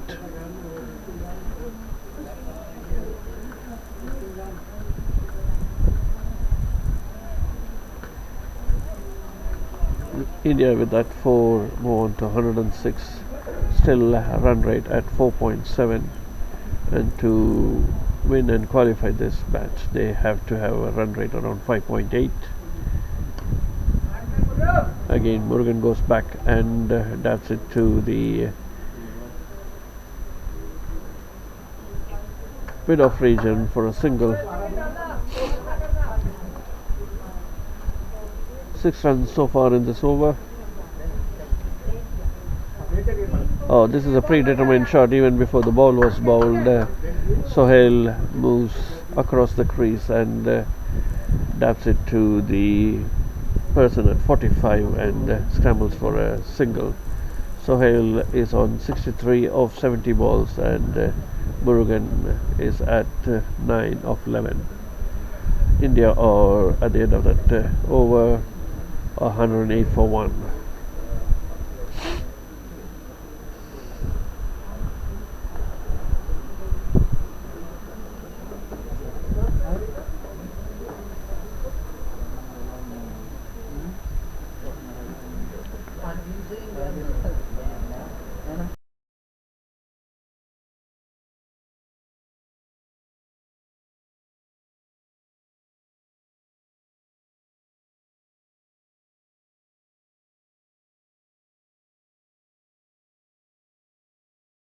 Humid day, and Pakistan are playing their second match at the PUSA Ground, having played South Africa yesterday and had a comfortable win. This one again from Javed, a good length delivery. Masood makes a mess of himself trying to hit it across, misses completely and gathered by the wicketkeeper.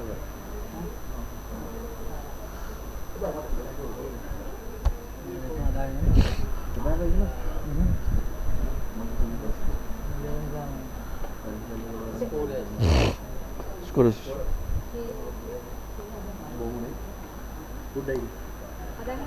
this time he manages to get a contact and sends it to the square leg region. The fielder from mid-wicket runs across, makes good ground and uses his feet to fend off the 4, and the batsmen scramble for 3 runs.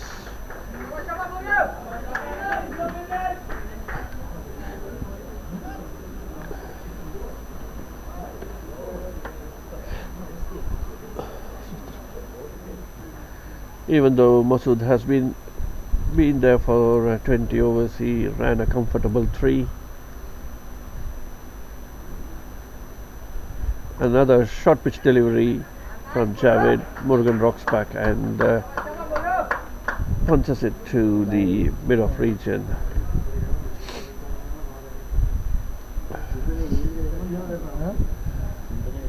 So far, India haven't felt any threat from the bowling except from Hafiz, who's been the pick of their bowler in 6 overs. This one again, Sohail comes forward and hits it across the line to get a single.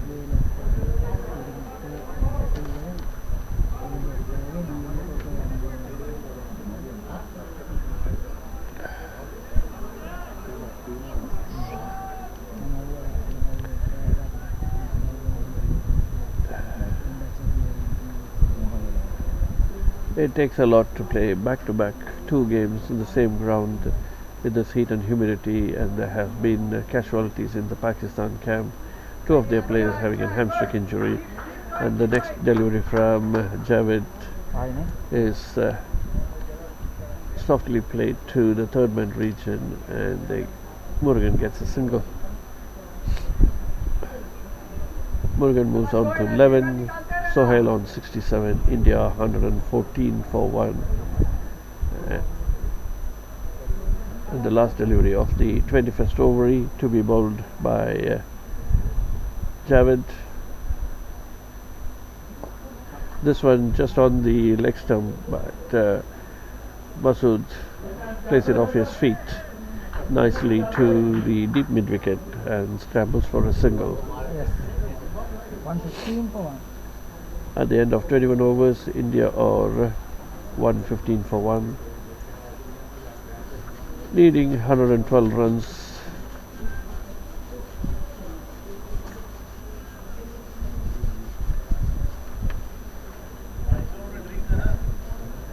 Next order is drinks.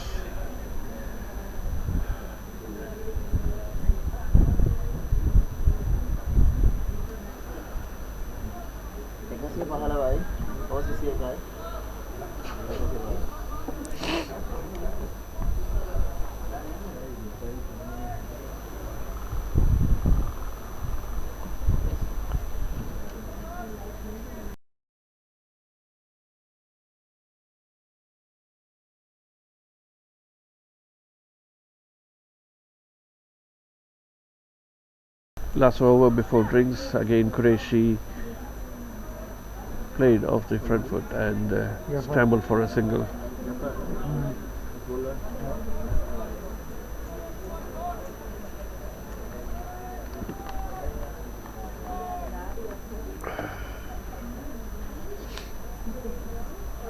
Full flighted delivery, and Murugan tries to play across the line as he sees there is an opportunity in the cow corner with no fielders. There's 3 fielders on the leg side, and Qureshi is bowling outside the off stump. Murugan trying to play across the line, completely beaten. And the next delivery is a short delivery, and Murugan rocks back and punches it to the cover region and gets a single.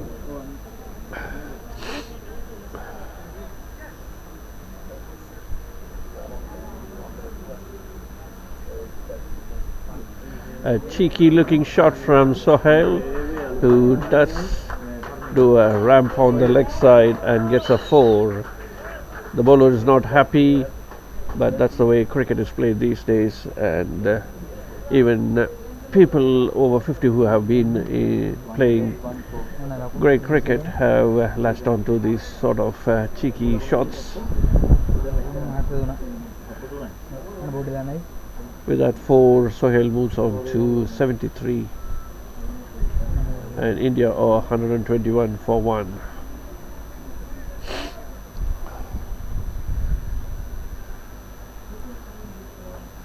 Again Sohail goes dancing down the wicket, not to the pitch of the ball, and uppishly drives and scrambles for a 2 runs. Last ball to be bowled off this over, and there's going to be a drinks break, and already both the teams non-players are scrambling to the boundary line, getting all the rehydration ready.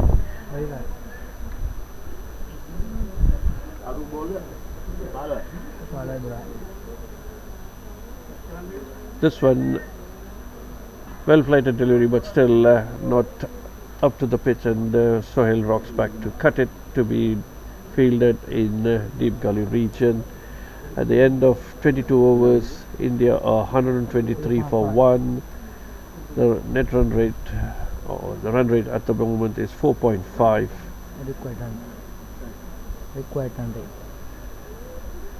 Record run rate is 104 in 138 balls, but India to qualify, if they need a net run rate at 1.14, they have to be doing that at 39 overs.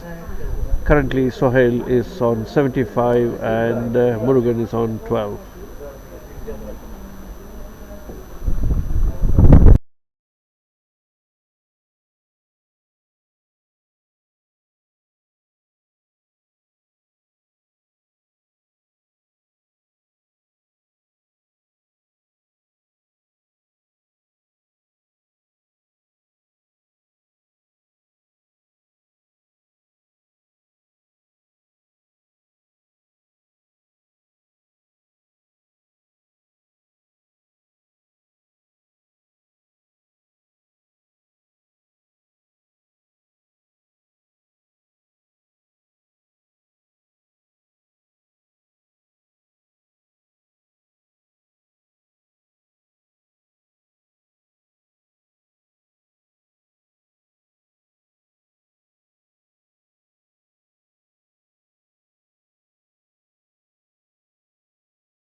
As we come back after the drinks break, 123 on the board, chasing the target of 227 to win. India batting extremely well here. Batter number 1, he's on 75 now. That is Sohail Mashood, 75 of 78 deliveries, and Murugan, who took that 5 wickets when he was bowling, is on 12 of 15 deliveries, 123, 104 to win of just 18 overs. They need to make this because if India to qualify for the next round, they need to reach this target within 36.1 overs. So just a little 5.7 runs per over. If they can go on, they can reach this target. And that ball on the back foot, nicely punched, ball running down towards the deep there. Yes, it's 39.1. And 2 runs to the total, 3 runs there. And India needs to get this in 39.1 overs. I beg your pardon, I made a mistake there, not 36. So needed 101 to get in 137 deliveries. That's the allotted 45 overs.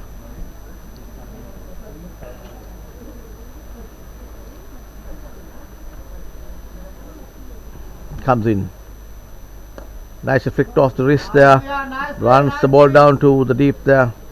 Single to the total. Total moves to 127 for 1 wicket. And Suhail Mashood on 76. And Murugan on 15 of 16 deliveries. Bowler is Mohammad Javid, who should have opened the bowling for Pakistan, but nevertheless coming first change here. Coming right arm over the wicket, and that ball did not he'll play that shot properly. He wanted to run the ball down towards the mid wicket with just tilt off the wrist, but missed it and mistimed. Runs the ball to the bowler himself. Single to the total. Total moves to 128 for 1. 5 runs off this over. So to qualify, they need to get this within 39 overs, and that ball I guess it's a bye. Leg bye signalled by umpire Tate. Brings Murugan on strike.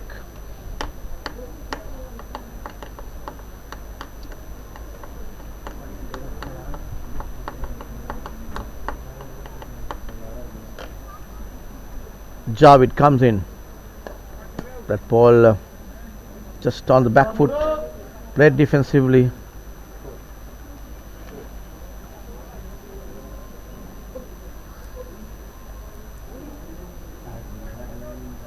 No run. Needing 98 to win now. India going well here, just a wicket down. Pakistan need to bowl India out if they are to win this game. And that ball directly to the field there, and Murugan has to leave. So very well taken. Judge catch there at the deep mid on. Total 129 for 2 wickets now, and the batter out is Murugan. He has to go for 16 of 18 deliveries, and so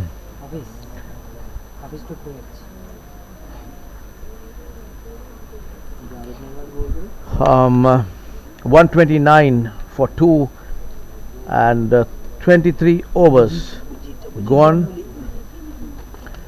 Abhijit Ganguly is a batter going into bat. He's a good player. I was talking to some of the people during the break. We've seen Ganguly playing some fantastic shots the other day. He's been a person who's been tapping at the door for the IPL long years back, and we have seen some real IPL looking shots been played, just taking the ball from outside the off stump and striking through mid wicket for boundary, and such is what Abhijit Ganguly is capable of doing. We have seen him executing that at this venue last time when India played here in this PUSA stadium. So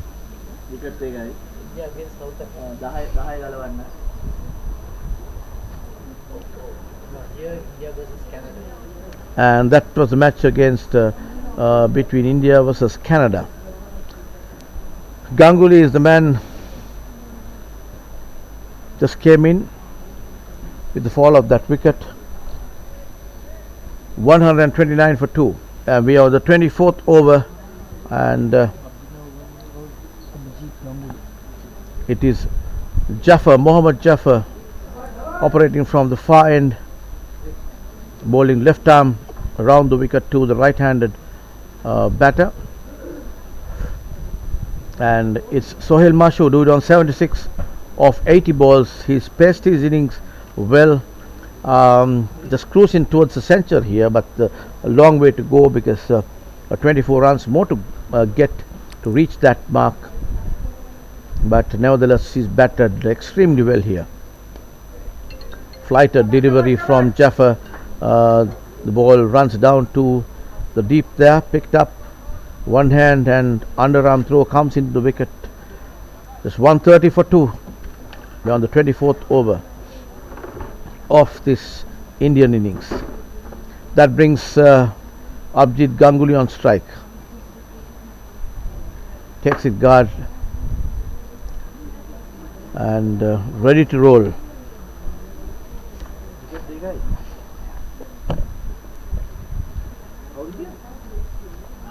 And that's given out. Abhijit Ganguly has to walk back to the pavilion. First ball he faced, I thought that he would be the man to go on with the batter on the other side. That is Sohail Mashood would look at just getting close to that target of 227, but Pakistan has had other plans, and Jaffer, that's a fantastic delivery just outside the off stump, and Abhijit Ganguly did not read it properly on the back foot, going for a back foot drive there, misses it completely, gets a thick outside edge, and catch taken by the wicket keeper. So 3 wickets down here for 130 India.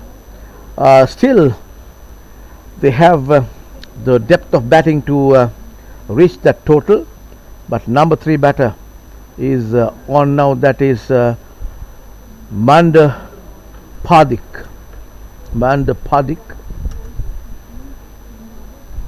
who's going to take the strike now. Sohail Mashood is on 77 of 81 deliveries. He's rock solid at the center there. So Pakistan team regrouping again, wants to give a fight to this chase by the Indians here. So they're just fighting, the Pakistani boys, to try and get another breakthrough here. If they do get another breakthrough, they'll be putting the brakes on the Indians for sure. And this not just another match. When it comes to India-Pakistan, this is how it goes until the last ball is bowled. You cannot predict anything. Anything is possible when these two teams clash.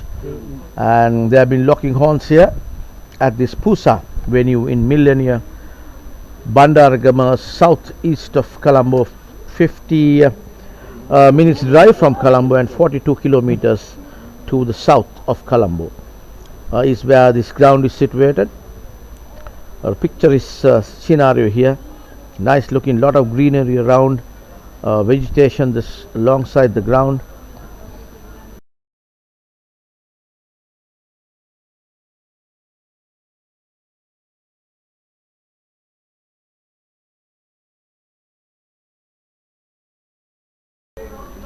This is the 23rd over, and Jaffer comes in. That ball, and that ball down the leg side, ball running down towards the boundary. There's a fielder chasing. Batters takes easy 2 runs there. Leg by signal by the umpire. 2 to the total. 132 for 3. You're on the 24th over of this Indian innings. Mohammad Jaffer is the bowler. He's bowling from the far end there, getting the short fine leg fieldsman across a little, left arm. Again, and they're going for a quick one there, but the covers fieldsman as he picks it up. The batter has just run on to the other side, brings Sohail Mashood on strike here, and facing Mohammad Jafar, who took that wicket of Abhijit Ganguly, caught behind.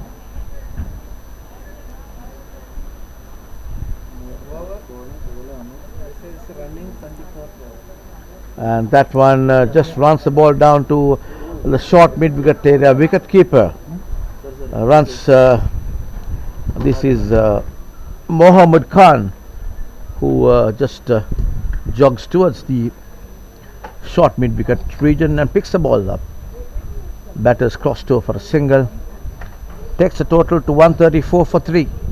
We are on the 24th over of the Indian innings, chasing 227 to win. Left-handed Pardik.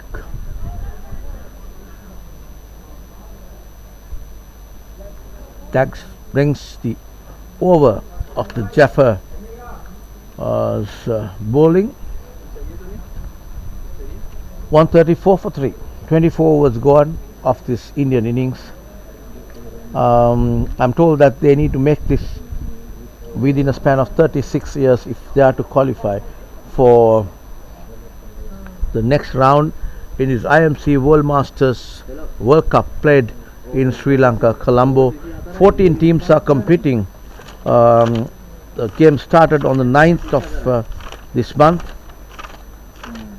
and the group A had England, New Zealand, USA, Zimbabwe, Sri Lanka, UAE and Namibia, while Group B, South Africa, Pakistan, Australia, West Indies, India, Wales and Canada. So the last match on Group B, match against Pakistan versus India, is underway now. 134 for 3 is the score of 24 overs, and that is Javed comes in.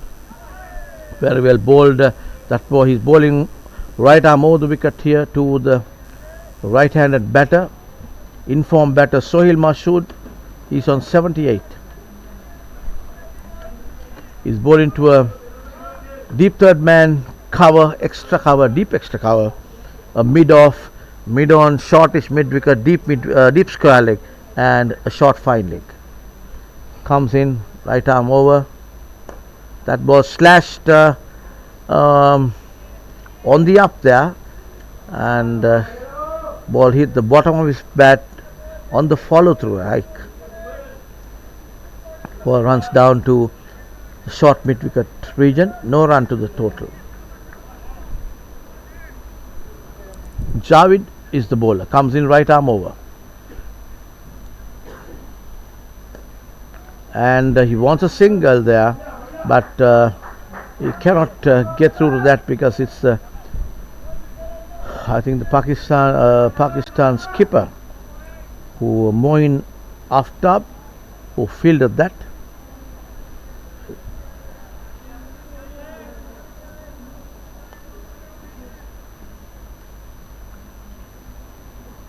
Javed comes in, and that's hit hard and high, and there's a fieldsman under that, taken, and very well taken there, and he has to go. So that's really bad luck for the Indians. Here goes the informed batter Sohail Mashood, caught going for the big one there, couldn't beat the fielder at mid-off, and caught. That was a kind of easy catch, but hit hard and high. It was in the sky for a moment, and these kind of catches are difficult to take, but he went down on his knees, just praising the Lord, and took that catch for Pakistan. So 4 wickets down here, Pakistan. I was saying 4 wickets here would put the brakes on the Indians. Yes, they are in a little bit of a tight corner here, chasing down this total of 227 to win. 4 wickets down of 134. We won the 25th over. Big round of applause for Mashood here. Fantastically played innings there by Mashood. He made 76, 78, and acknowledged by Masood.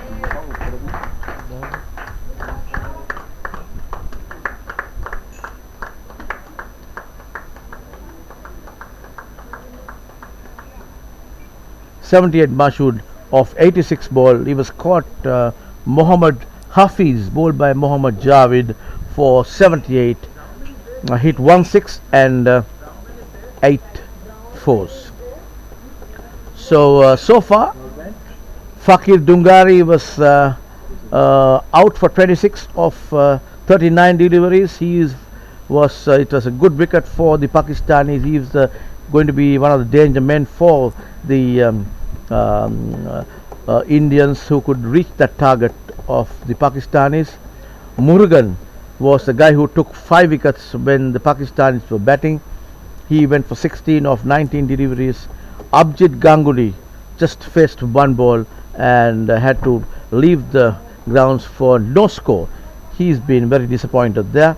And now it's Vinayak Samat, the wicket keeper, has just walked into the crease there. 2 new batters here now. Vinayak Samat is no score, still to open the account.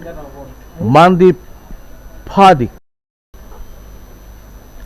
is Manda Padik, 1 run of 3 deliveries, and the Pakistanis are now trying to put the brakes on these Indians.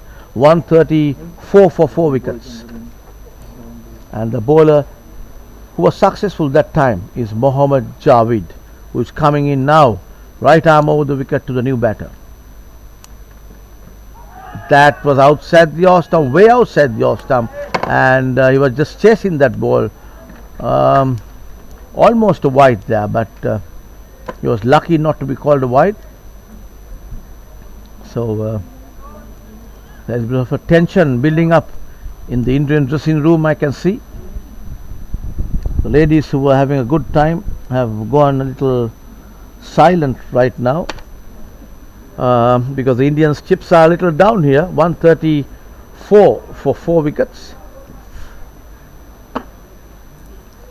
That ball just steers it down to the square leg area for a single, and with that it's a good over for Pakistan. Just 1 run off that over. Took that wicket off that informed batter Masood, back in the pavilion for 78. He played extremely well, and 135 for 4 of 25 overs, India.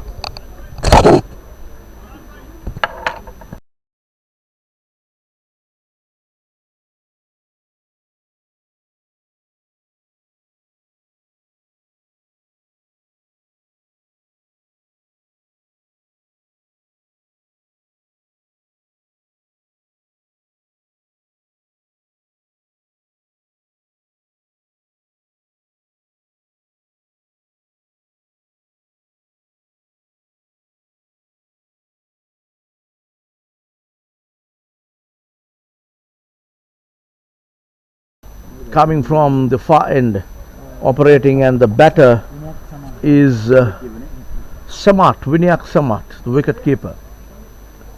Flighter delivery, put away on the back foot. Ball is running down towards the deep mid wicket. Batters picks up 1 wicket, and had that been a direct hit, it would have been really close. I can see the Indian coach just walking back and forth here. He's been a little tensed up. I can say that from his walk. Little looking down and just walking, thinking what his next move should be like. That ball just runs down to the deep there. There is a man who is coming from the mid-on area, picks it up as the throw comes in. Batters had crossed over for a single.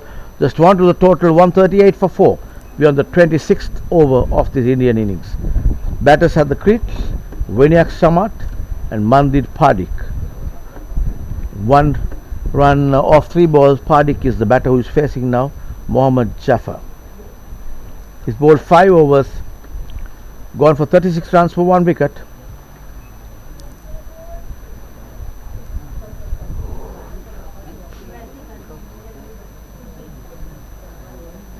Jaffa comes in. Very well played. An easy single at the end. Made it so easy.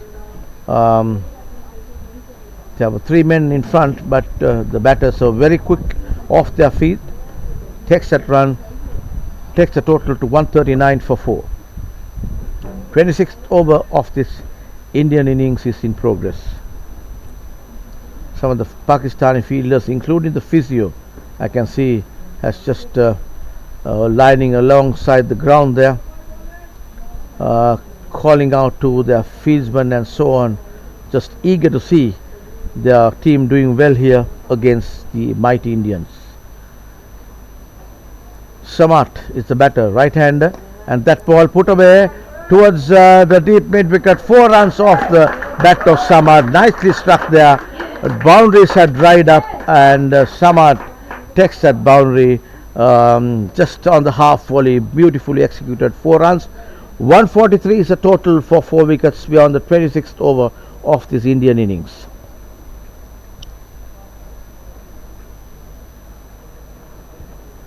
And Samart, a smart shot there by Smart.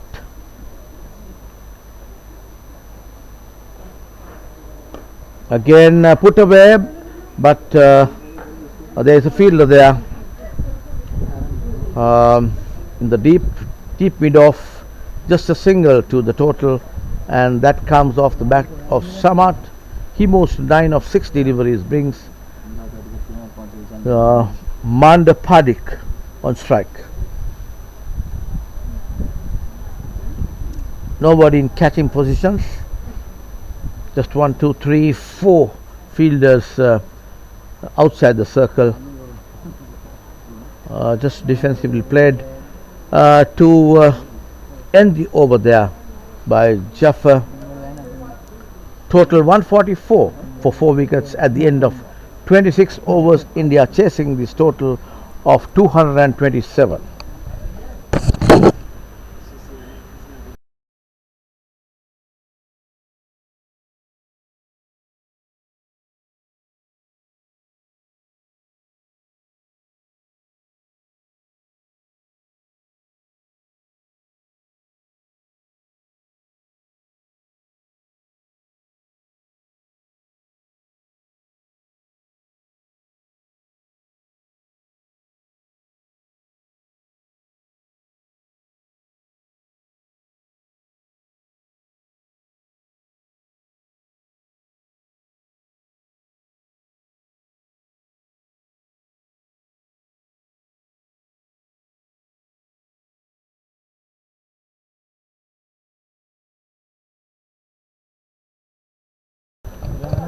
Mohammad Javid is the bowler. He is operating from the pavilion end here. Mandir Padik on the non-striker's end. He is bowling to Vinayak Samat. Vinayak, the right-handed. That ball just sends it down to short extra cover. He wants a single, but sent back by Padik. No runs added to the total.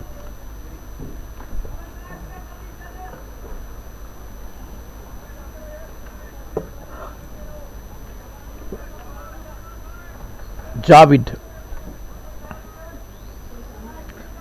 is a bowler running in from the pavilion end, right arm over the wicket to the batter Samat. That ball taken by surprise by the batter there. A little bit of awkward bounce, and ball kept a little low that occasion.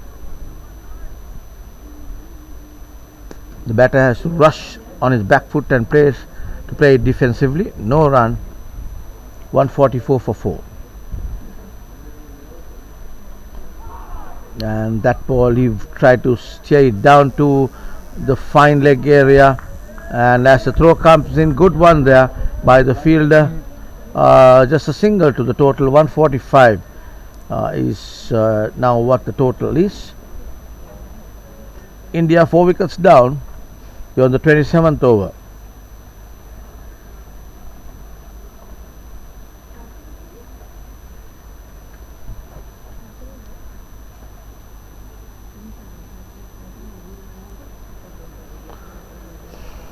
Mohammad Javid. He's bowled well. He's taken 3 wickets here, 36 runs for 3 wickets. Javid comes in. That ball on the back foot by the batter, the left-handed Pardik. He just sends the ball down to in between square, extra cover and mid-off, and the mid-off fieldsman ran to his right and picked the ball up. It's Vinayak Samat on strike with that single. Vinayak on 10, faced 9 deliveries, total 146 for 4.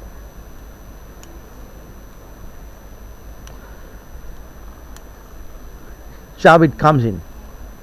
That ball just sends it down to short mid wicket. Just a single to the total.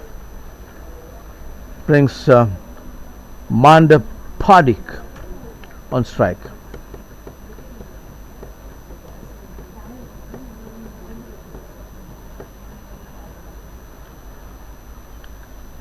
He's on strike, facing Mohammad Javid, bowling the last delivery of this 7th over. On the back foot, but straight to the fielder there, and little. I was not sure what the fielder was trying to do. He was not keen to run the batter down there. Probably he was not keen to bend down and pick that ball up and throw at the wicket. Nevertheless, the batters took a single there. Total 148 for 2. Mohammad Javid 4 wickets, 148 for 4, went for 4 runs there, and that's the end of the 27th over.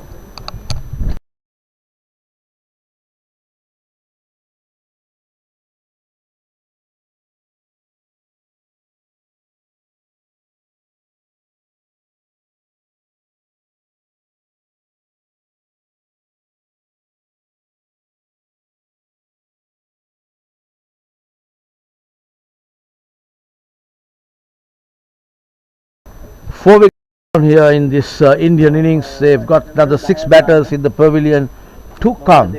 So if Pakistan is to win this game, they would need to bowl India out. They need to take the 6 wickets within a span of 70.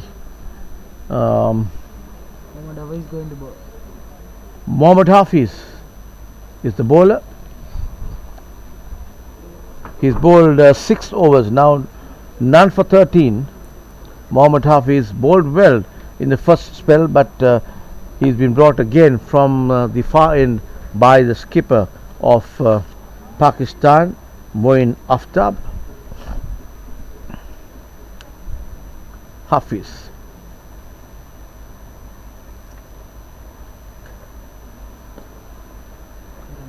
Just gets a single there, and they want another, and they are going for the second as the throw comes in.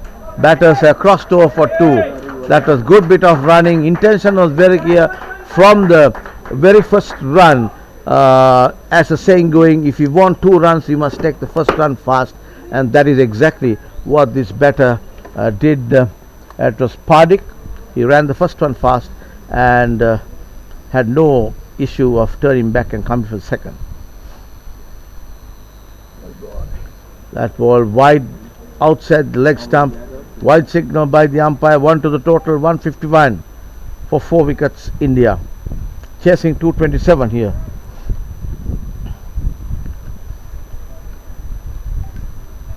Manda facing Mohammad Hafiz.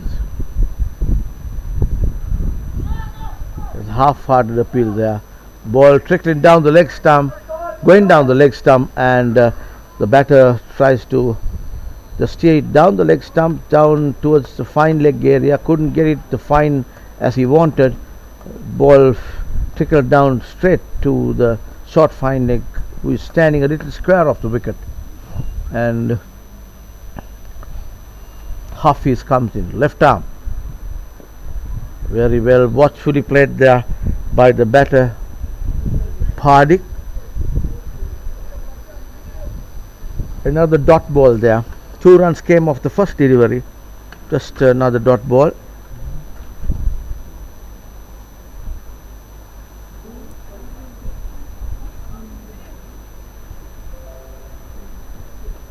For Mohammed Fazil, Hafiz, sorry. Mohammed Hafiz. Mohammed Hafiz is the bowler. Just another one more ball to go. Given away just 2 runs so far. 2 more balls, yes, because of the wide delivery.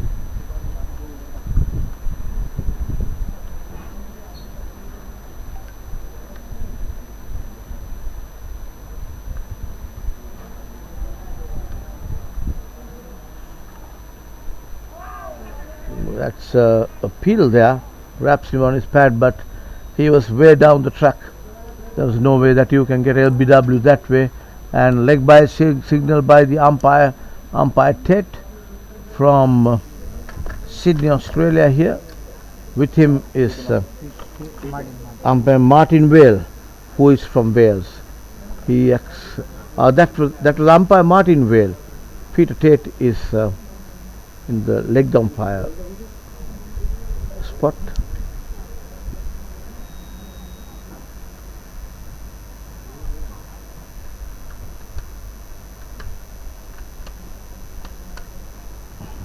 Mohammed Hafiz runs in left arm. That ball nicely put away through the gap there. 4 runs. Boundary set right down, and the batter was Vinayak Samat, who just hit that lofted shot over mid wicket, and the ball ran down to the boundary for 4 runs.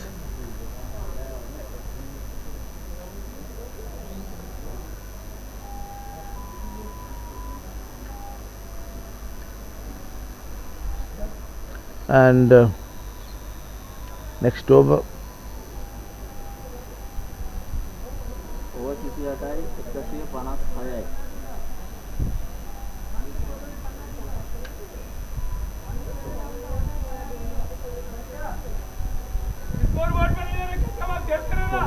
that ball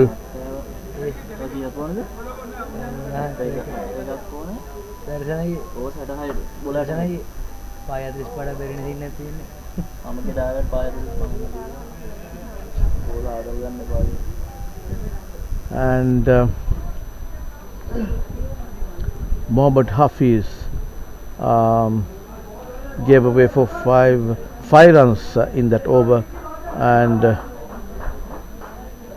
the new bowler operating from the pavilion end is number 72, I believe.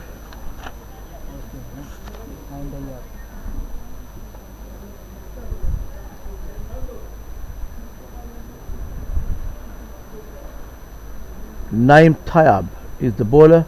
He'll be bowling to Manda Padik, who is on 6, first 12 deliveries, and they need to just rotate the strike here. No rush, need not go for any rash shots here. They can cruise to victory. Just 71 runs off 102 deliveries at a strike run rate required is just a little over 4 runs. So given the fact that this is a limited over game, getting 4 runs off the over in a big ground like this where there are many gaps is not a difficult task at all. And also giving due credit to the Indian batters. Of course, we have seen some good bowling from Pakistan, so you never know. It might be a tough task here for the Indians.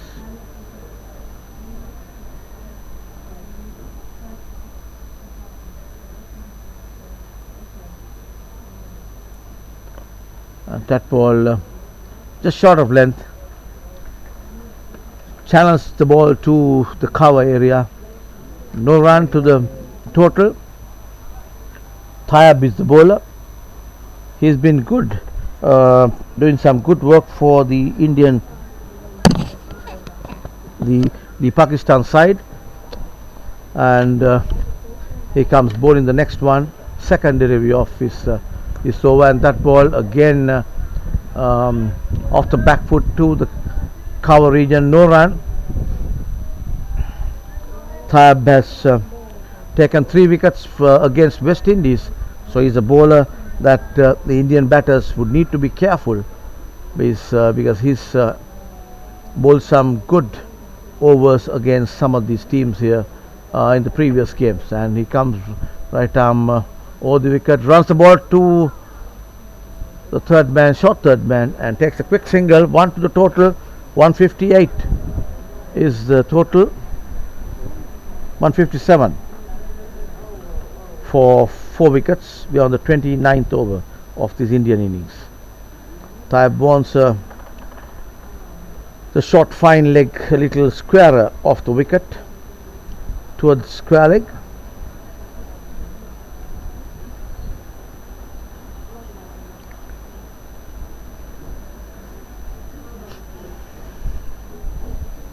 And marshalling his men now. On the onside, he's got a short fine leg, deep square leg, deep mid wicket, short mid wicket, and a long on the offside, deep mid off, a man in between mid off and deep mid off and the extra cover, and you get a man at cover point.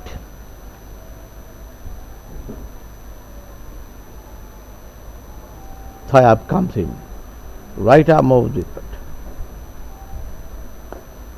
and nicely put away there. Batters are pushing for the second. Yes, they are going for the second. That's good running by the Indians. These two batters are just rotating the strike and trying to rattle the fieldsman here, and they are a little rattled, I can see, because they are making the singles to read as twos at the end, taking 2 runs when it's only 1 run sometimes. So that's something really good where these batters are concerned. Shown the intention very clear here. 159 for 4, needing just 68 to win India. And that ball nicely put away on the onside. 4 runs to the total off the bat of Samat, the wicket keeper of India. Waited for it. The ball was moving outside the leg stump, and just a little a pedal on the onside runs the ball towards the fine leg boundary. 4 runs to the total, 163 for 4, 64 runs needed of 97 deliveries. Required run rate dropping to less than 4 now. Just 1 more ball to go in this Tayeb over. He's given away 7 runs so far.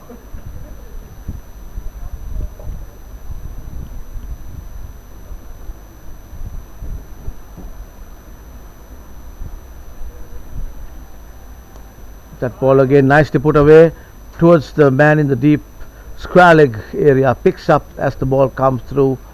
They crossed over for a single, and that comes to the end of that over. 164 for 4 wickets. Tayeb was the bowler, and Mander Padik is on 7 of 15. Vinayak Samath going well here, 14 deliveries for his 22 runs.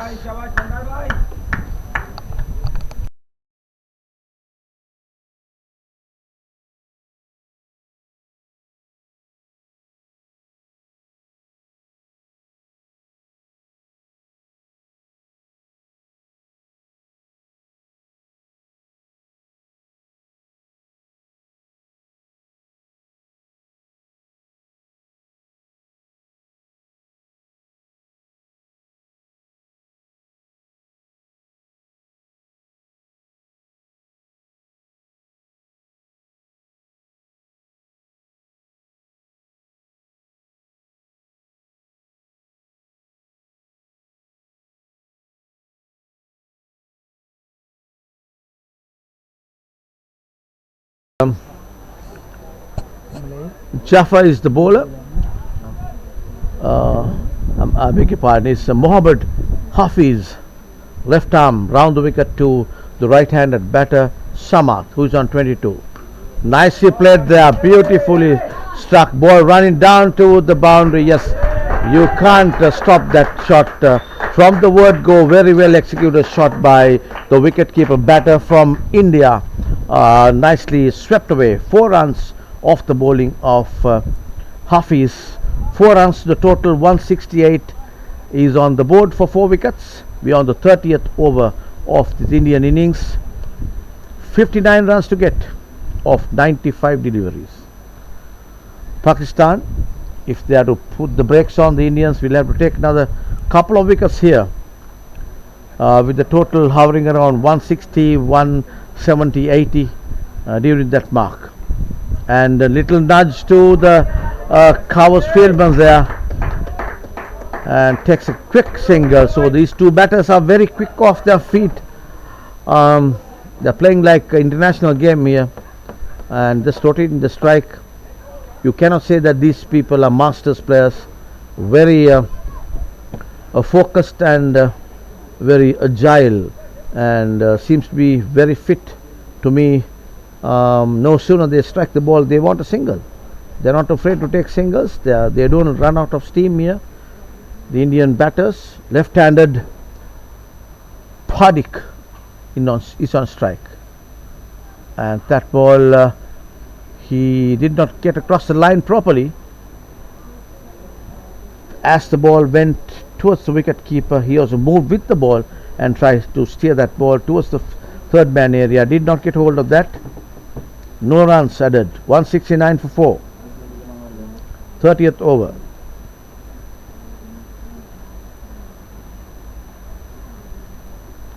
And wraps him on his pads, but the batter is on the other side, is very quick on that call. He calls yes, and that is the non-strikers and batters call, and the batter responds. No hesitations whatsoever here.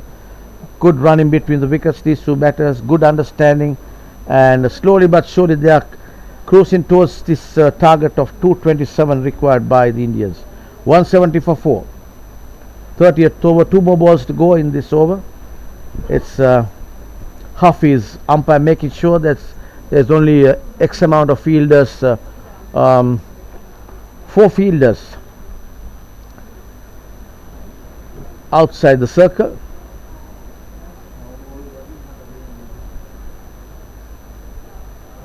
And yes, no ball signaled by the umpire.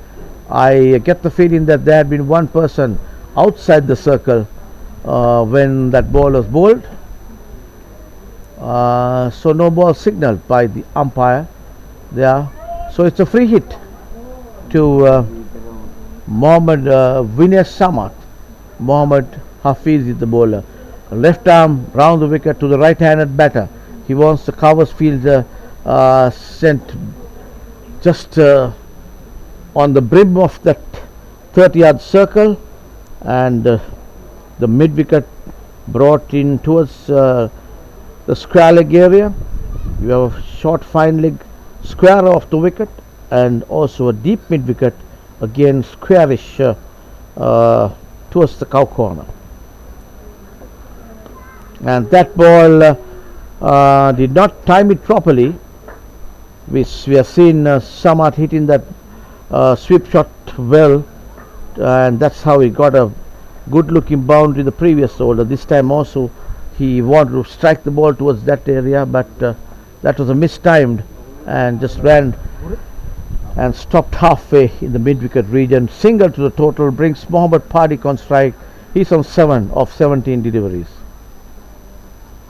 And appeal for a leg before wicket, and whilst the fielders go up in arms, the batters crossed over for a single.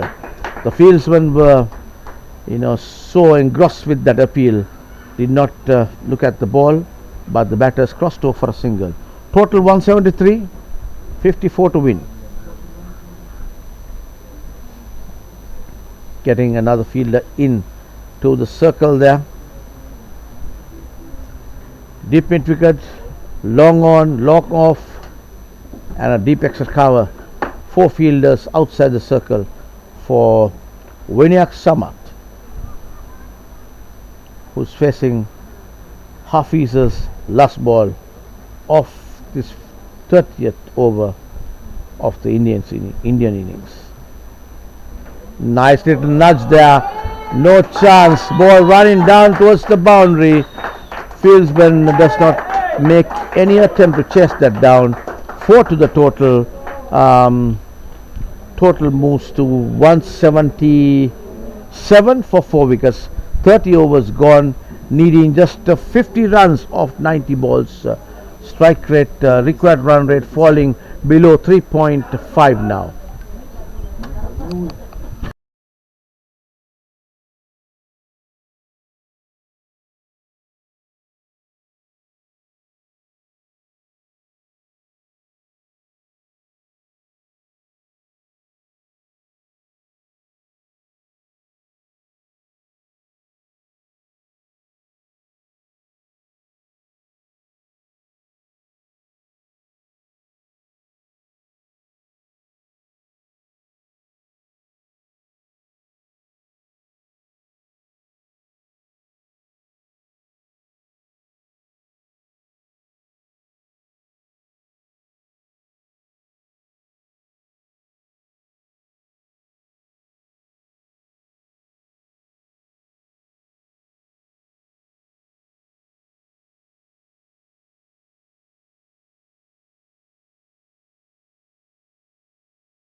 Javed back into the attack here from the pavilion end.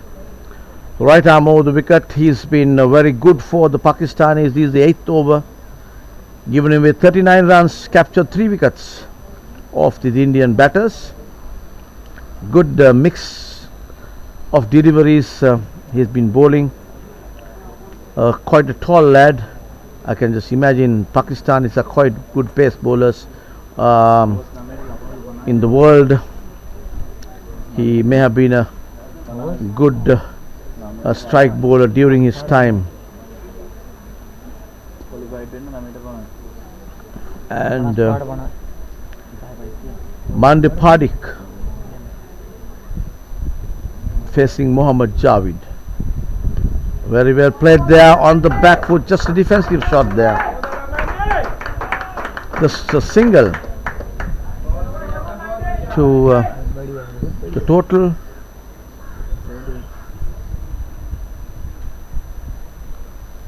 (178), 49 runs to win of 89 deliveries.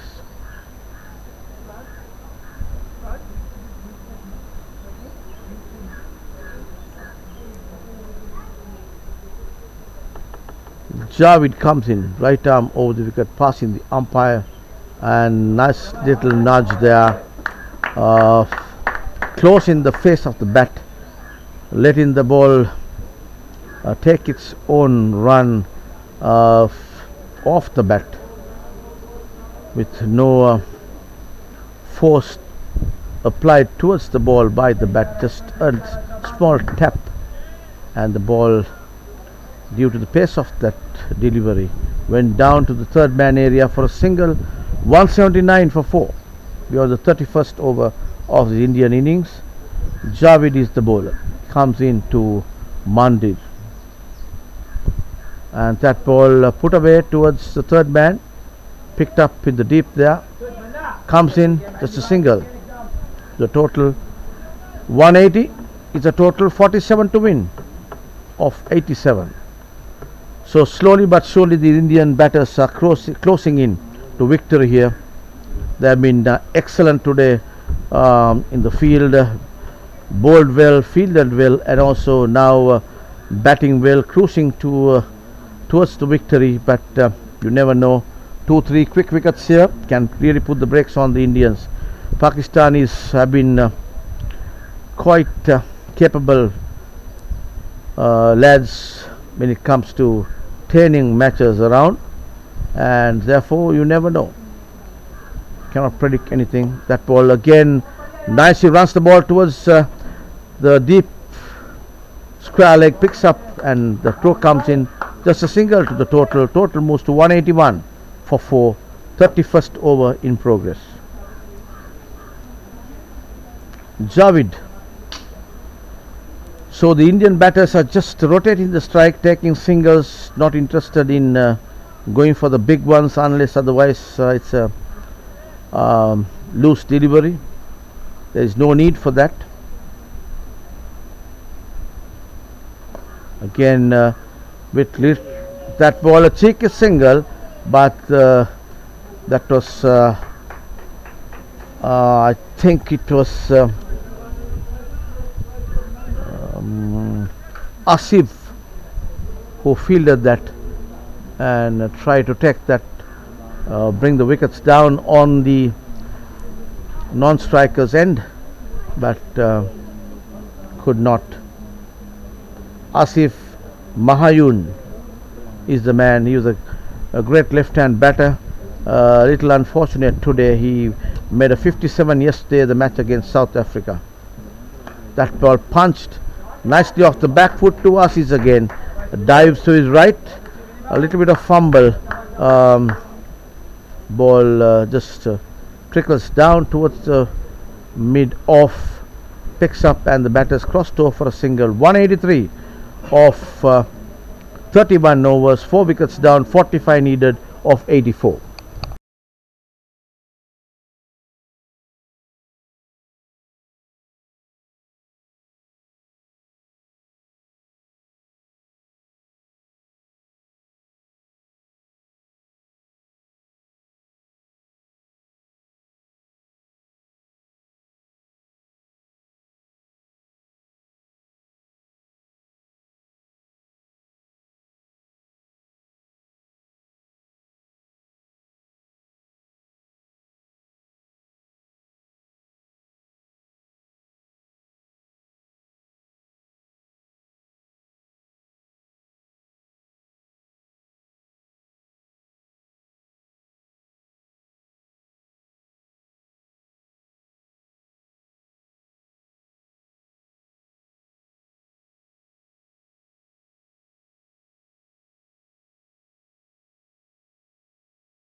Jaffer coming into the attack again from the far end there. 4 wickets down, India 183 for 4. Just 44 needed of 84 deliveries, and we are on the 32nd over here. Jaffer comes in left arm round the wicket to the batter on 35. That's the wicket keeper Samat, and runs the ball down to the deep extra cover. Picks up as the throw comes in. They won the second run, but throw is a little out of the way. But you can blame the fieldsman because at 50 years plus he just came chasing for that ball, picked it up, and on the run itself picked it up and threw it. So it's difficult when you're 50 years plus to get those things right on target, but nevertheless that is a good bit of fielding by that fielder. Given the circumstances, yes, it's a good bit of fielding. Jaffer, and that was just popped off the Pardik's bat, but the fielder fielding at short extra cover was a little further back and fell a little about 2-3 feet short of taking another catch and a dismissal. So 185, that's a single to the total for 4 wickets. The required run rate has come down drastically, little over 3 runs per over, 42 to get in 81 balls. Pakistan running out of options here. They have placed 1, 2, 3, 5 fielders outside the circle, and that ball placed beautifully there, but again fielded well in the deep there. The deep mid-on comes running to his right, square off the wicket, and picks it up and sends it to the bowler Jaffer.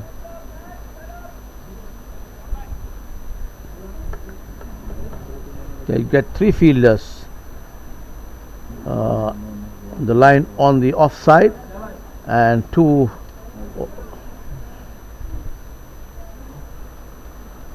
I think 1, 2, 3, 4, yeah, 4, 5 fielders outside the circle. For a moment there was a person who is walking along the boundary line. I thought he was also a fieldsman, and if that was the case, it was looking to me that there are 6 fielders outside the circle, but not so. There are only 5. If not, the umpire would have called a no ball. These 2 umpires are very sharp. Credit to them. Martin Vale and Peter Tate. Peter Tate from Sydney, Australia, and Martin Vale from Wales. So both of them also have had a good game here. People are still enjoying the proceedings here. Indians are cruising towards a victory. 39 of 78 balls, 4 wickets down, 6 wickets in hand. Runs to get 39. And we are on the 33rd over of this Indian innings.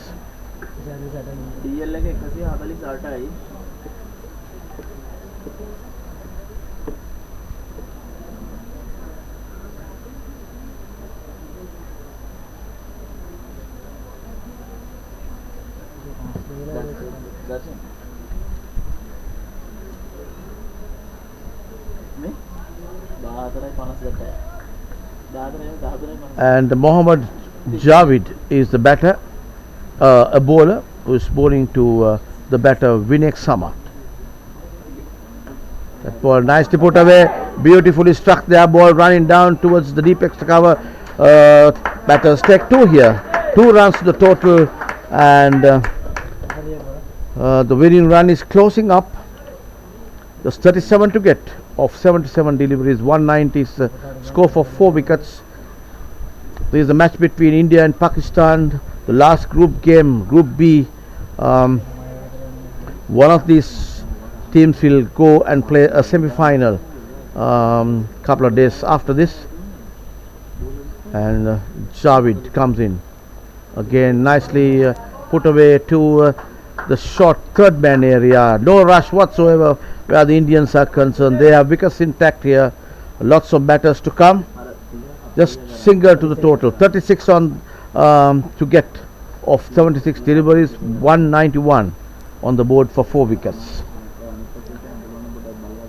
Vinek Samat is 41 of 26 deliveries. He's batted well, almost 2 runs per ball he scored. Manda Padik, 12 of 24.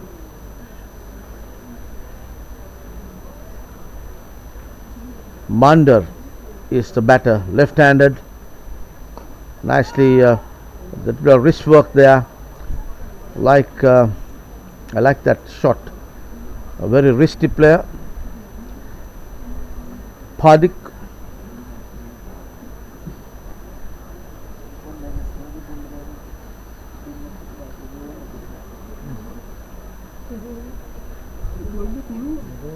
Manda Padik facing Javid. That ball just outside the off stump. Batter wanted to go hard on that, but misses that shot. Timing was not really there, and just a little bit of gardening. There's a nice blowing going across the ground here, and both the batters are doing gardening now.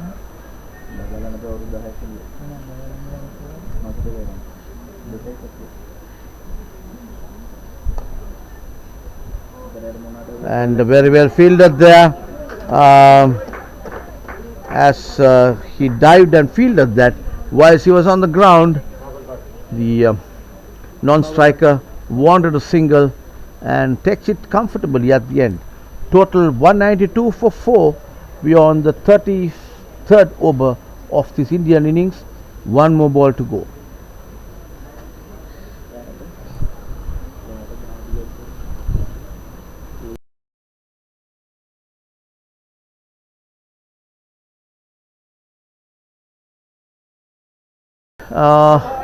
Nicely put away towards the deep extra cover, just for a single there.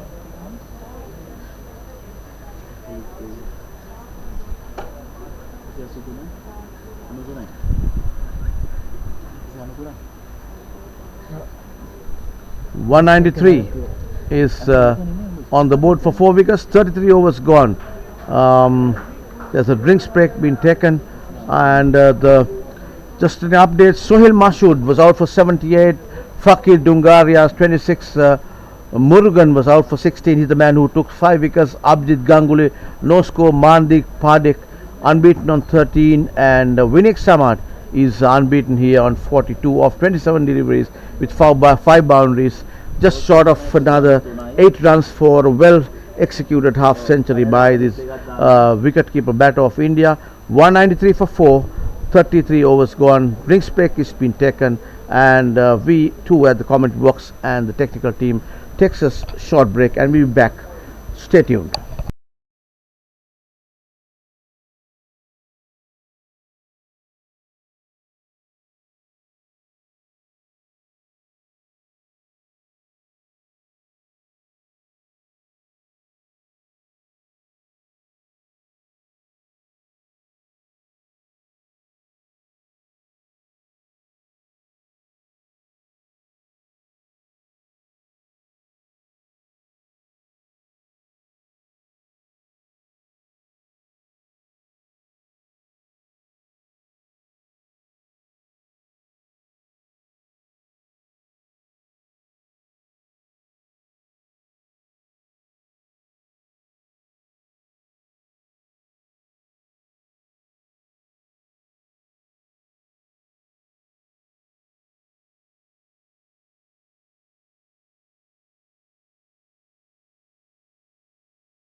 So just last bit of this match between Pakistan and India is underway here, ladies and gentlemen, who's tuned in from here in Sri Lanka, Pakistan, or in India. There's a match between Pakistan and India, Masters Over-50, and India needing 34 runs to win of 72 deliveries, chasing this target of 257 to win, are now 227 to win, I beg your pardon, 194 runs for 4 wickets. We are on the 34th over of this Indian innings, and the bowler operating is Rehan Rauf from the far end. So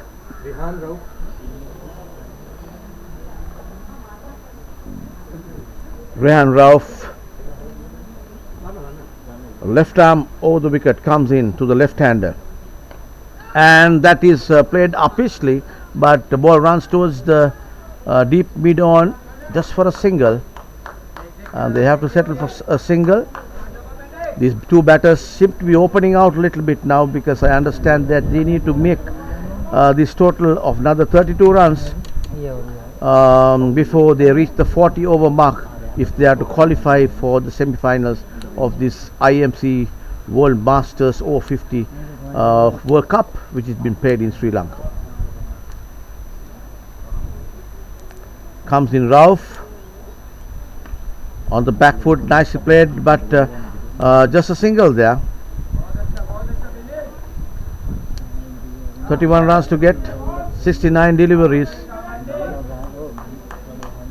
We are on the 34th over of this Indian innings.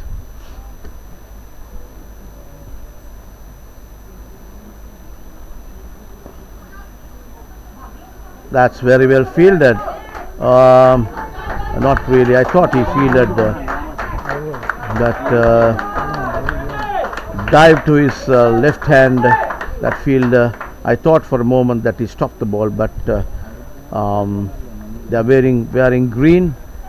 I just couldn't see whether he was able to stop it or not, to see the ball has run through his hands.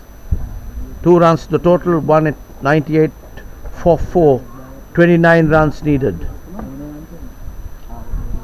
Rauf is the bowler, and nicely put away ball running down towards the short mid wicket. A little bit of boot work there, and the batters take 2.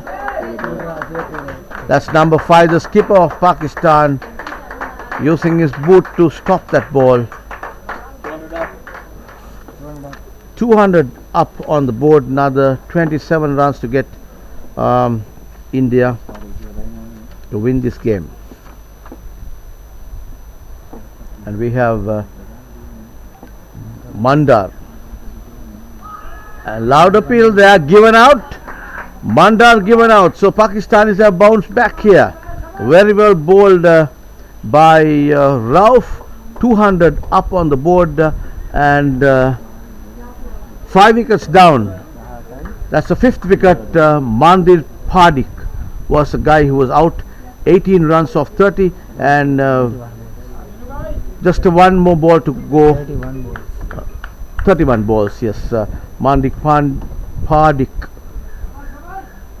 was the man who was out, and so 5 wickets down, 200 on the board. So Pakistan fighting, still fighting here.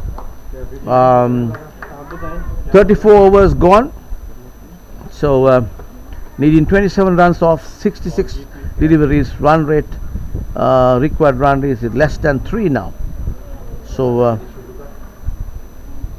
number 45 is the man who is coming into bat, is Sandeep Sindhi. Sandeep Sindhi is the person who is walking in to take strike now. He has to make between the two of them 27 runs needed to win this game, and they need to do this within the next 4 overs.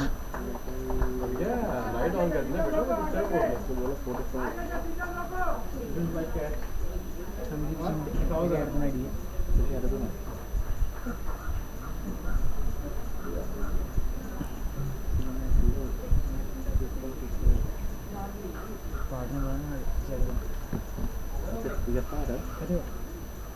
Over.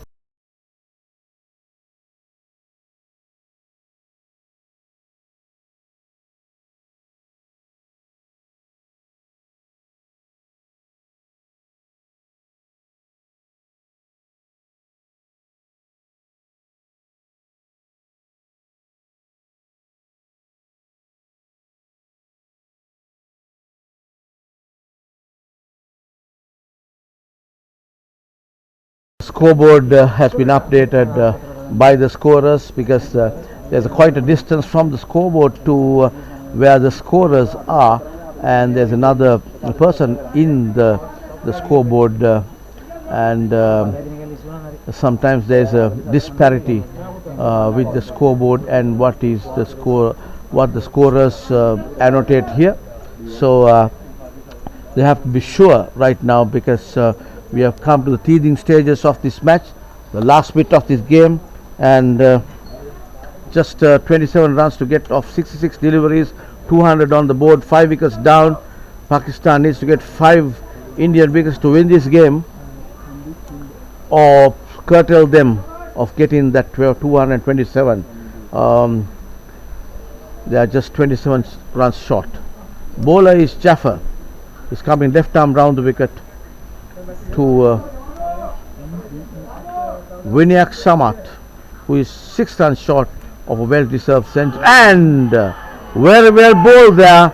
That's a magical delivery, just foxed the batter. He is really clueless of what happened there, and the man who was going well is clean bowled by Jaffer there, and that's a 6 wicket down for India.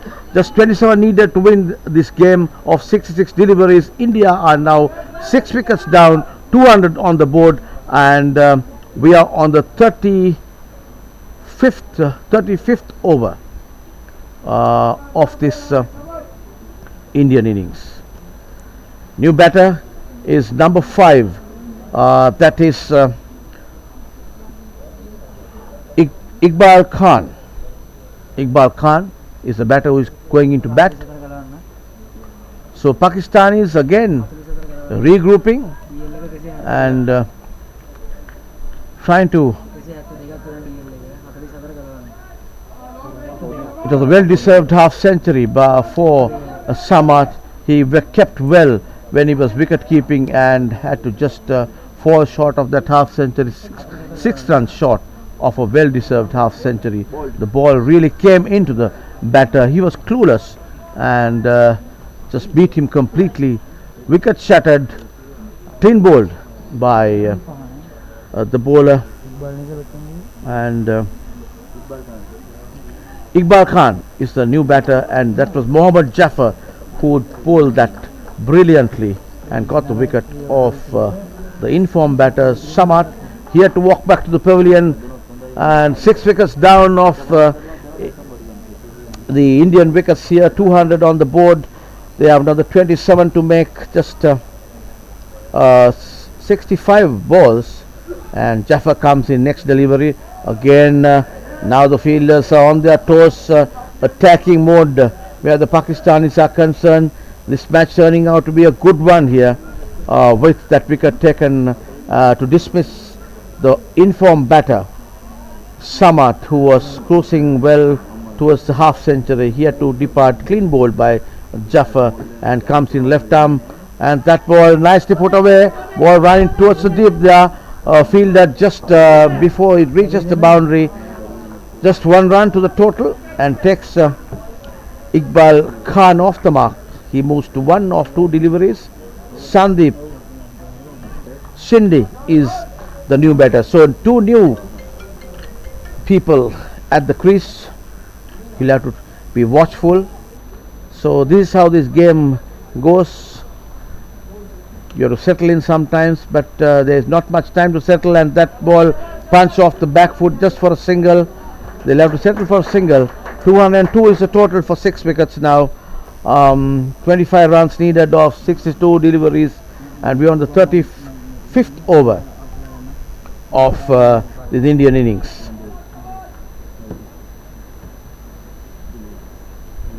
which brings Iqbal Khan on strike. Jaffer, left arm round the wicket, comes in. That ball put away nicely towards the deep extra cover area, just for a single. They settled for a single. All fielders up, and there was a fielder covering up from the deep there. So the Pakistan fielders know exactly what they are doing and what they need to do, and expecting an overthrow there, the fieldsman covered up because he did not want even to give that single off that overthrow. So that's good cricket by the Pakistanis here. Intention is very clear by both teams. They want to all win this India-Pakistan match. IMC Masters Over-50s World Cup played in Sri Lanka. The match is played in Milan here at Bandaragama, southeast of the city of Colombo, 42 kilometers away from Colombo, and it's a drive of 52 minutes to this venue. Nice picture of venue. The sun is almost gone out of the grounds now, and it's nice weather and atmosphere for, and that's a loud appeal. Yes, given by the umpire. There you are. Another wicket falls there. I was wondering as to why the finger was not going up, but the umpire took time there. Umpire Tate is the umpire from Sydney, took his time very watchfully and gave that LPW. This is the teething stages of this game, so umpires are very concerned not to make any mistake here. 7 wickets down of this Indian innings. 7.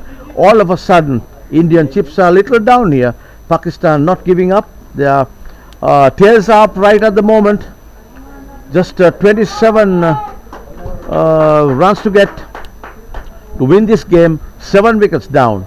So Iqbal Khan is at the non-strikers end, and we have number 4 going into bat there, and number 4 of the Indian side, it is Rodney Charles walking into bat there. Pakistan, some of the fieldsmen on the ground, they must be really tired because they are after a back-to-back match.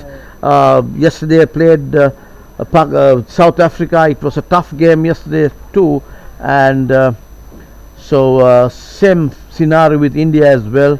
They also had a match yesterday, and so it's not easy for these 50-year-old men to put up a show like this, but nevertheless they've been excellent on the field. Both these teams locking horns here at this PUSA Grounds cricket grounds in Millennia, Bandaragama in Sri Lanka. This is the World Cup, IMC World Cup Group B match decider between these two teams, who will cruise to the semi-final. And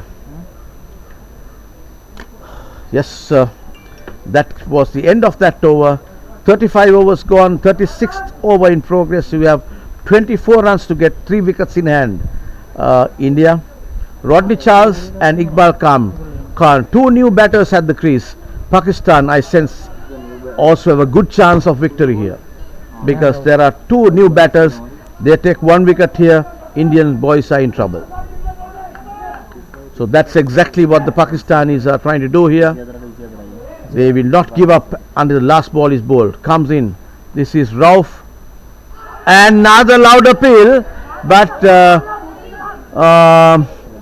when the appeal was on, all arms were up appealing. The batters snooked in a run there. That was a good bit of thinking by the batter at the non-strikers end. That's a leg by signal. 204 runs on the board, 7 wickets down. We're on the 36th over of this Indian innings. 23 needed of 59 balls. Just 3 wickets in hand. The tail enders of the Indian batters are here. Rauf is the bowler. He's an experienced campaigner for Pakistan. It's all happening here at this PUSA ground in Millennia. And that ball, a fast delivery, missed out on that. A dot ball for Pakistan.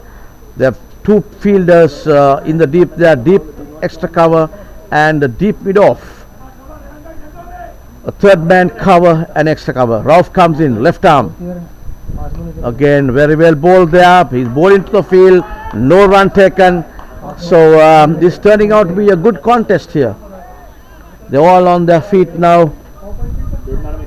Some of the ladies, I can see them hands on their head, just looking at the Indian batters. That ball on the back foot, but didn't really get hold of that, and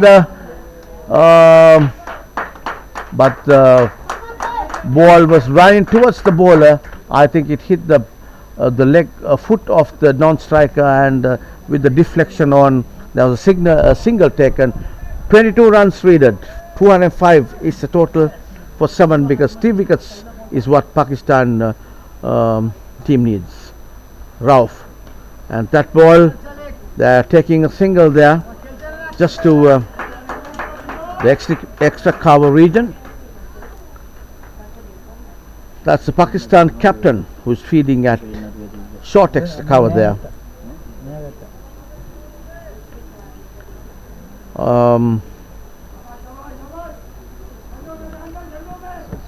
Rauf bowling his last ball of this 7th over. That ball nicely put away to the gap there. They have taken one, coming in for the second, and there's going to be a run out here. Yes, it is run out. All happening here, mix up, and when the non-striker said no, from the non-striker's end, the man from the non-strikers end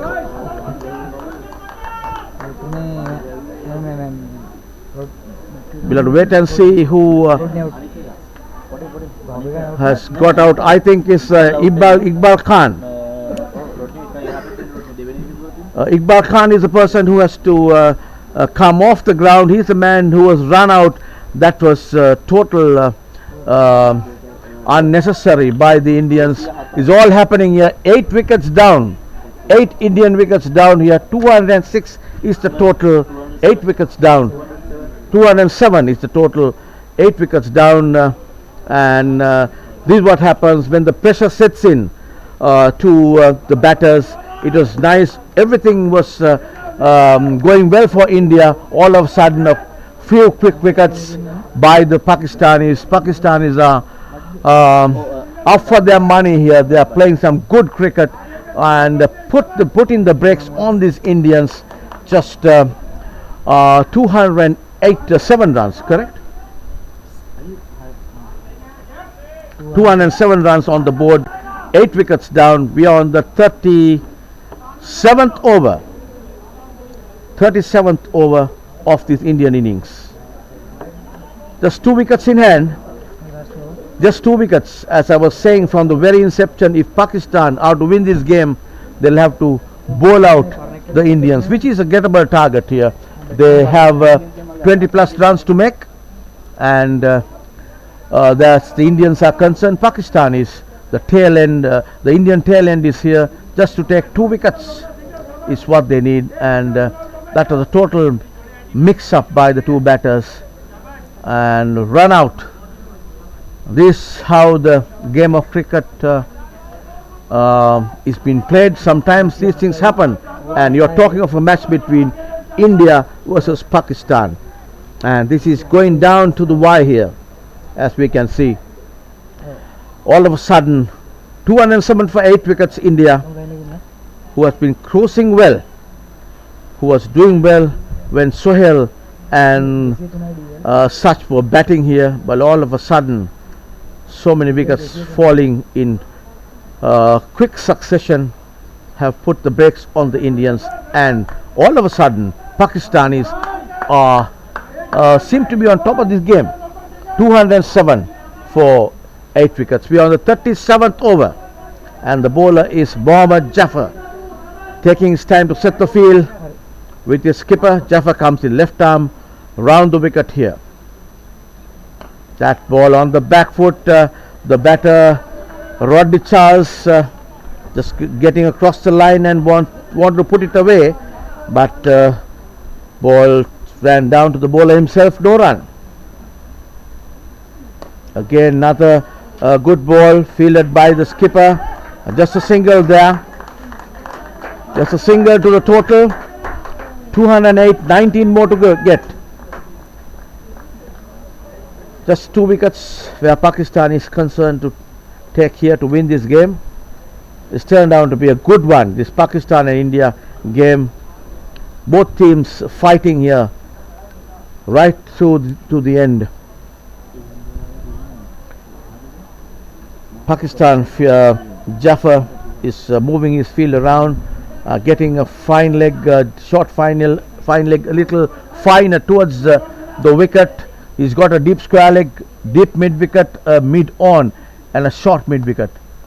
And that ball did not get hold of that. Just a single off that ball of Jaffer. Just a single, just a thick outside edge. Brings Rodney on strike again. 209 is the total. 8 wickets down, 18 runs needed. 51 balls remaining. Jaffer comes in. And that ball nicely put away, but fielded well in the deep as the throw comes in. Just a single there off the bat of Rodney Charles. Single to the total, 210. The runs required closing in, 17 more to make. 8 wickets, just 2 wickets to take where Pakistanis are concerned. They're trying to bowl the Indians out. Left-handed Dinesh Sharma is on strike. That ball put away just for a single and runs down to the skipper there, Pakistan skipper. Just one more to go. Yes, one more to go and it's over. 37th over in progress here. 211 for 8. India chasing 227 to win. Again, little low pitch delivery fielded there by number 69. Throw comes in, good bit of field in there, good arm there by that fieldsman there. So that comes the end of that 37 overs of this Indian innings. 212 for 8 wickets needed. 15 runs to win this game. India just 2 wickets in hand. It's all happening here in this PUSA Uduana Sports Academy grounds in Millennia, Bandaragama.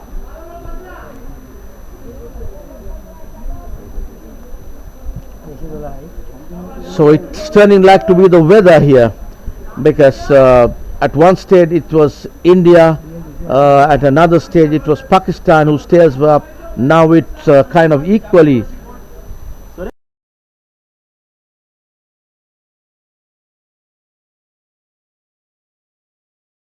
And here Done. He's done. One more. and 212 for 8. We are on the 38th over.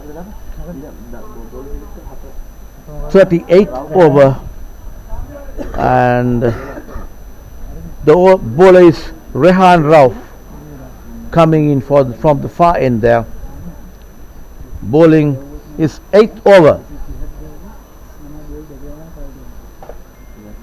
I can see the liaison officer also, the Pakistan liaison officer behind me. He's also eager to see that his the team that is lays on duties are being carried out wins this game. He was telling me while having a cup of tea that Pakistanis are generally lucky, and from nowhere they have pulled out so many games, and all of a sudden everything is happening here. So you have to have a little bit of luck also when you play the game of cricket. But here 2 wickets to get where Pakistan team is concerned, and just the 15 runs to get where Indians are concerned. It's all happening, and Rauf is the bowler, comes in left arm round the wicket to Rodney Charles, and that ball Charles on the back foot tries to hit it towards the deep there, towards the deep extra cover, misses it, goes down to wicket keeper, no run. So 1 dot ball to in favor of Pakistan. Everybody on their feet now, especially the Pakistanis. From nowhere they have just rock back into this game.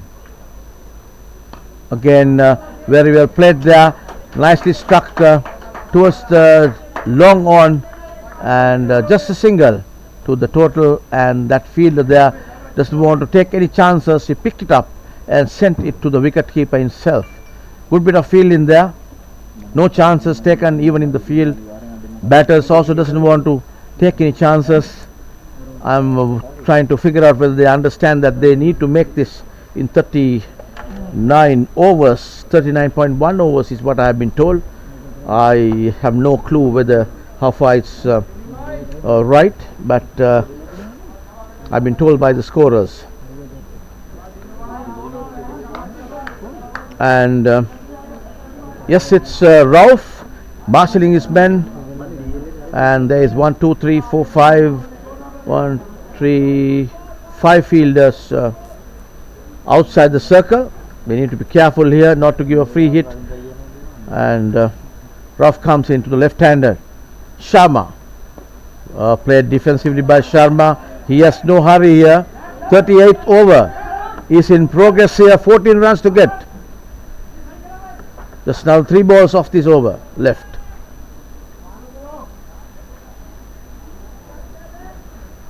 Sharma, left-handed, facing Rauf, and that he goes for a big one there and misses it completely. Everything is happening here. Everybody is on their toes. My goodness, this match is turning to be a real thriller. And hit the toe off the bat. Rauf wants to penetrate that to make it a yorker, but just a 1 run of Rauf's over. Beautiful ball so far. 5th ball of the 28th over comes. Oh, that's missed, and the ball runs down to the boundary. 4 runs, and that's 4 runs. That's off the bat. By signal, and the Rauf is not happy. Just extras coming. All of a sudden 4 runs comes to the total. 217 for 8 is all happening here. Rauf has been bowling so well, but he had no option there. Wicket keeper just did not get hold of that. 4 byes to the total. 217 for 8. Last ball of Rauf's over, put away to the deep there, and picked up by the fielder there. Batters wants the second one, but just a single. So they are on the 39th over. 9 runs to get.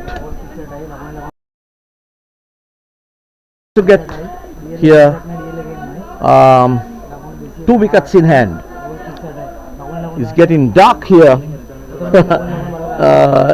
at this venue in Millennia. We haven't had any match going down this way played after 5:30, but just 3 more runs to get, and it's all happening here at this Millennia Pujita Uduvana Cricket Academy, Sports Academy grounds in Millennia, Bandaragama in Sri Lanka. This is the Group B match between Pakistan and India. The total posted by Pakistan is for 227 was the target that they got 226. The target was to win was 227, and they need 9 runs to win. This the 39th over in progress, and we have a bowler here. It would be Hafiz, Mohammad Hafiz. Last over of Hafiz bowling allotted 9 overs.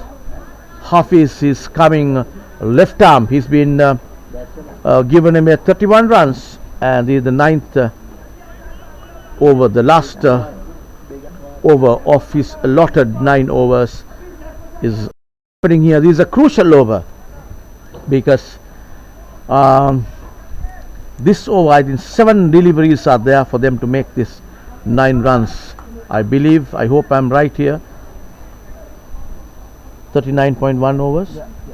Okay, that's the scorer confirms. 39.1 overs is what they have to get up to this total.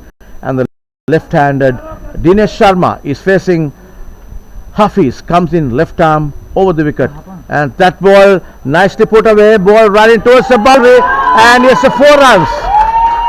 That's beautifully put away there by Sharma towards the deep. 4 runs, the first ball he bowled off the bat of Sharma. So they need just 5 runs to win India. Just 8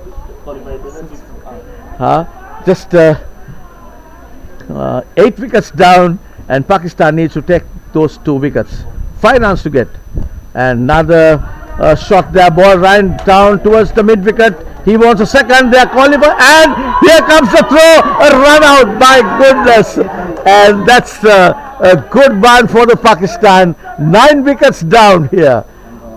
My goodness, everything is happening here. And there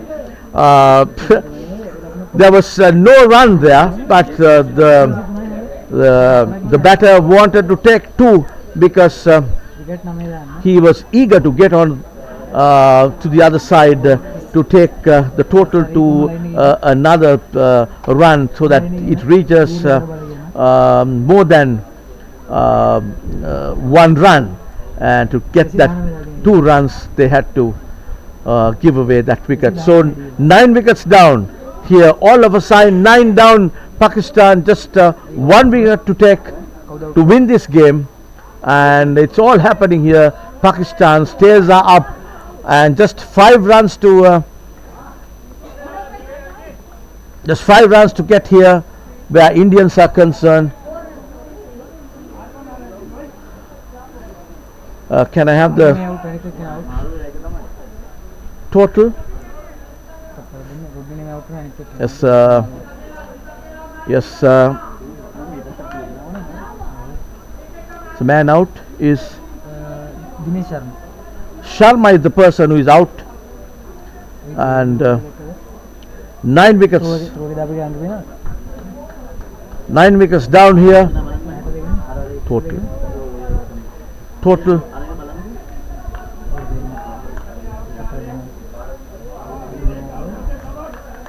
I'll give it the total because there was 1 run taken. We have to see whether that one was done. Had been 223, correct? 223 is 23 runs on the board. 9 wickets down here, and beyond the 39th over, Pawan Malik, skipper. Pawan Malik is the batter. Captain. Pawan Malik is on strike, so a lot of responsibility on the shoulders of Pawan Malik here, and the bowler is Mohammad Hafiz. Just 4 runs to get 1 wicket in hand, and they need to, if they are to get into the semi-final, they need to get this during this over without losing that wicket. Just 1 boundary is what they need. The Indian skipper is on strike. Hafiz, left arm round the wicket, coming in, bowling his 3rd delivery of this 39th over, last over where Hafiz is concerned, and comes in left arm round the wicket to the skipper. That ball, nicely shot there down to the deep, and fielded there. 1 run to the total. Total moves to 224. 3 runs needed here. Just 1 wicket to get. Pakistan, it's Charles who is on strike. He's faced 10 balls for that 6 runs he's made.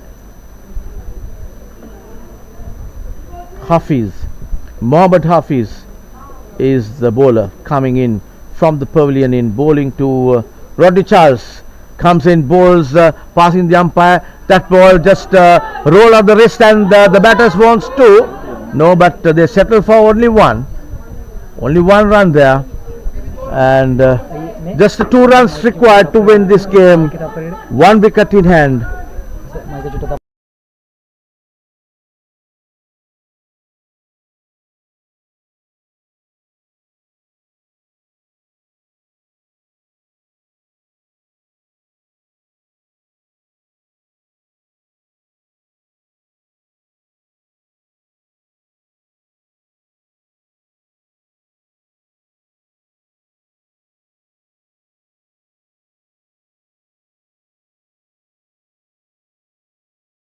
Uh, 225 for 9. Just 2 runs needed. India here, and Pakistan needs a wicket. So they're getting the fielders to come into the circle now. The stopping the single is what they want to do, and trying to see whether they could get the batters to go over the top and do a mistake here.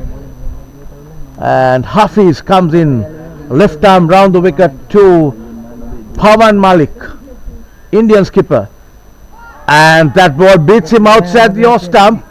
Very well bowled there by Hafiz, the dot ball, and just the one ball to go. Just 2 balls is what they have to get 2 runs. This is becoming increasingly interesting. Even the ladies are on their toes now, just all standing and watching this match. All this time they were seated. And here comes Hafiz, left arm round the wicket to the skipper Pawan Malik, and that's an appeal given out, and that's a plum ABW is what the umpire says, and the match goes to Pakistan. Pakistan beat India at this millennia Pujita Uduvana Cricket Stadium. Pawan Malik trapped LBW, the skipper of India. So Pakistan win the game. 225 is what they were able to make, chasing this target of 226. They made only 225, just 2 runs short of a victory. They were going well at the very initial stages.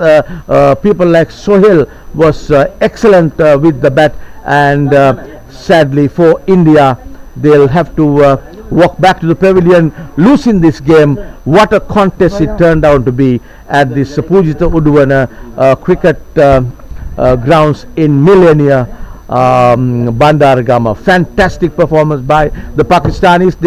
They were able to make only 226 runs, choosing to bat this morning after winning the toss, but after coming into bowl, they were able to put the brakes on the Indians. And the liaison officer for Pakistan was telling me the same thing that I was mentioning a little while ago, that the Pakistan boys have a tendency of bouncing back at the latter stages of any game, and he has seen that happening. And my goodness, what we have witnessed here is what he has told me. And the Pakistan fielders and the bowlers have stood up to the occasion and beat these Indians all out for 225 is what the Indians were able to make, and it was largely because of the bowling of Mohammad Javid, who took 3 wickets, Rauf took 1, and Mohammad Jafar, who also took 3 wickets, and a few run-outs on the way.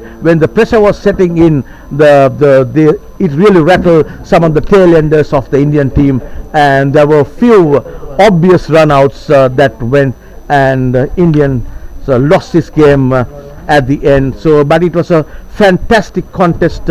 India-Pakistan, as we always say, always go down to the wire, and it's been interesting matches all over the world whenever these two teams have lock-ons. So the scenario here, Pakistan won this game just by 2 runs here, and beating the Indians, and most probably they'll walk into the semi-finals.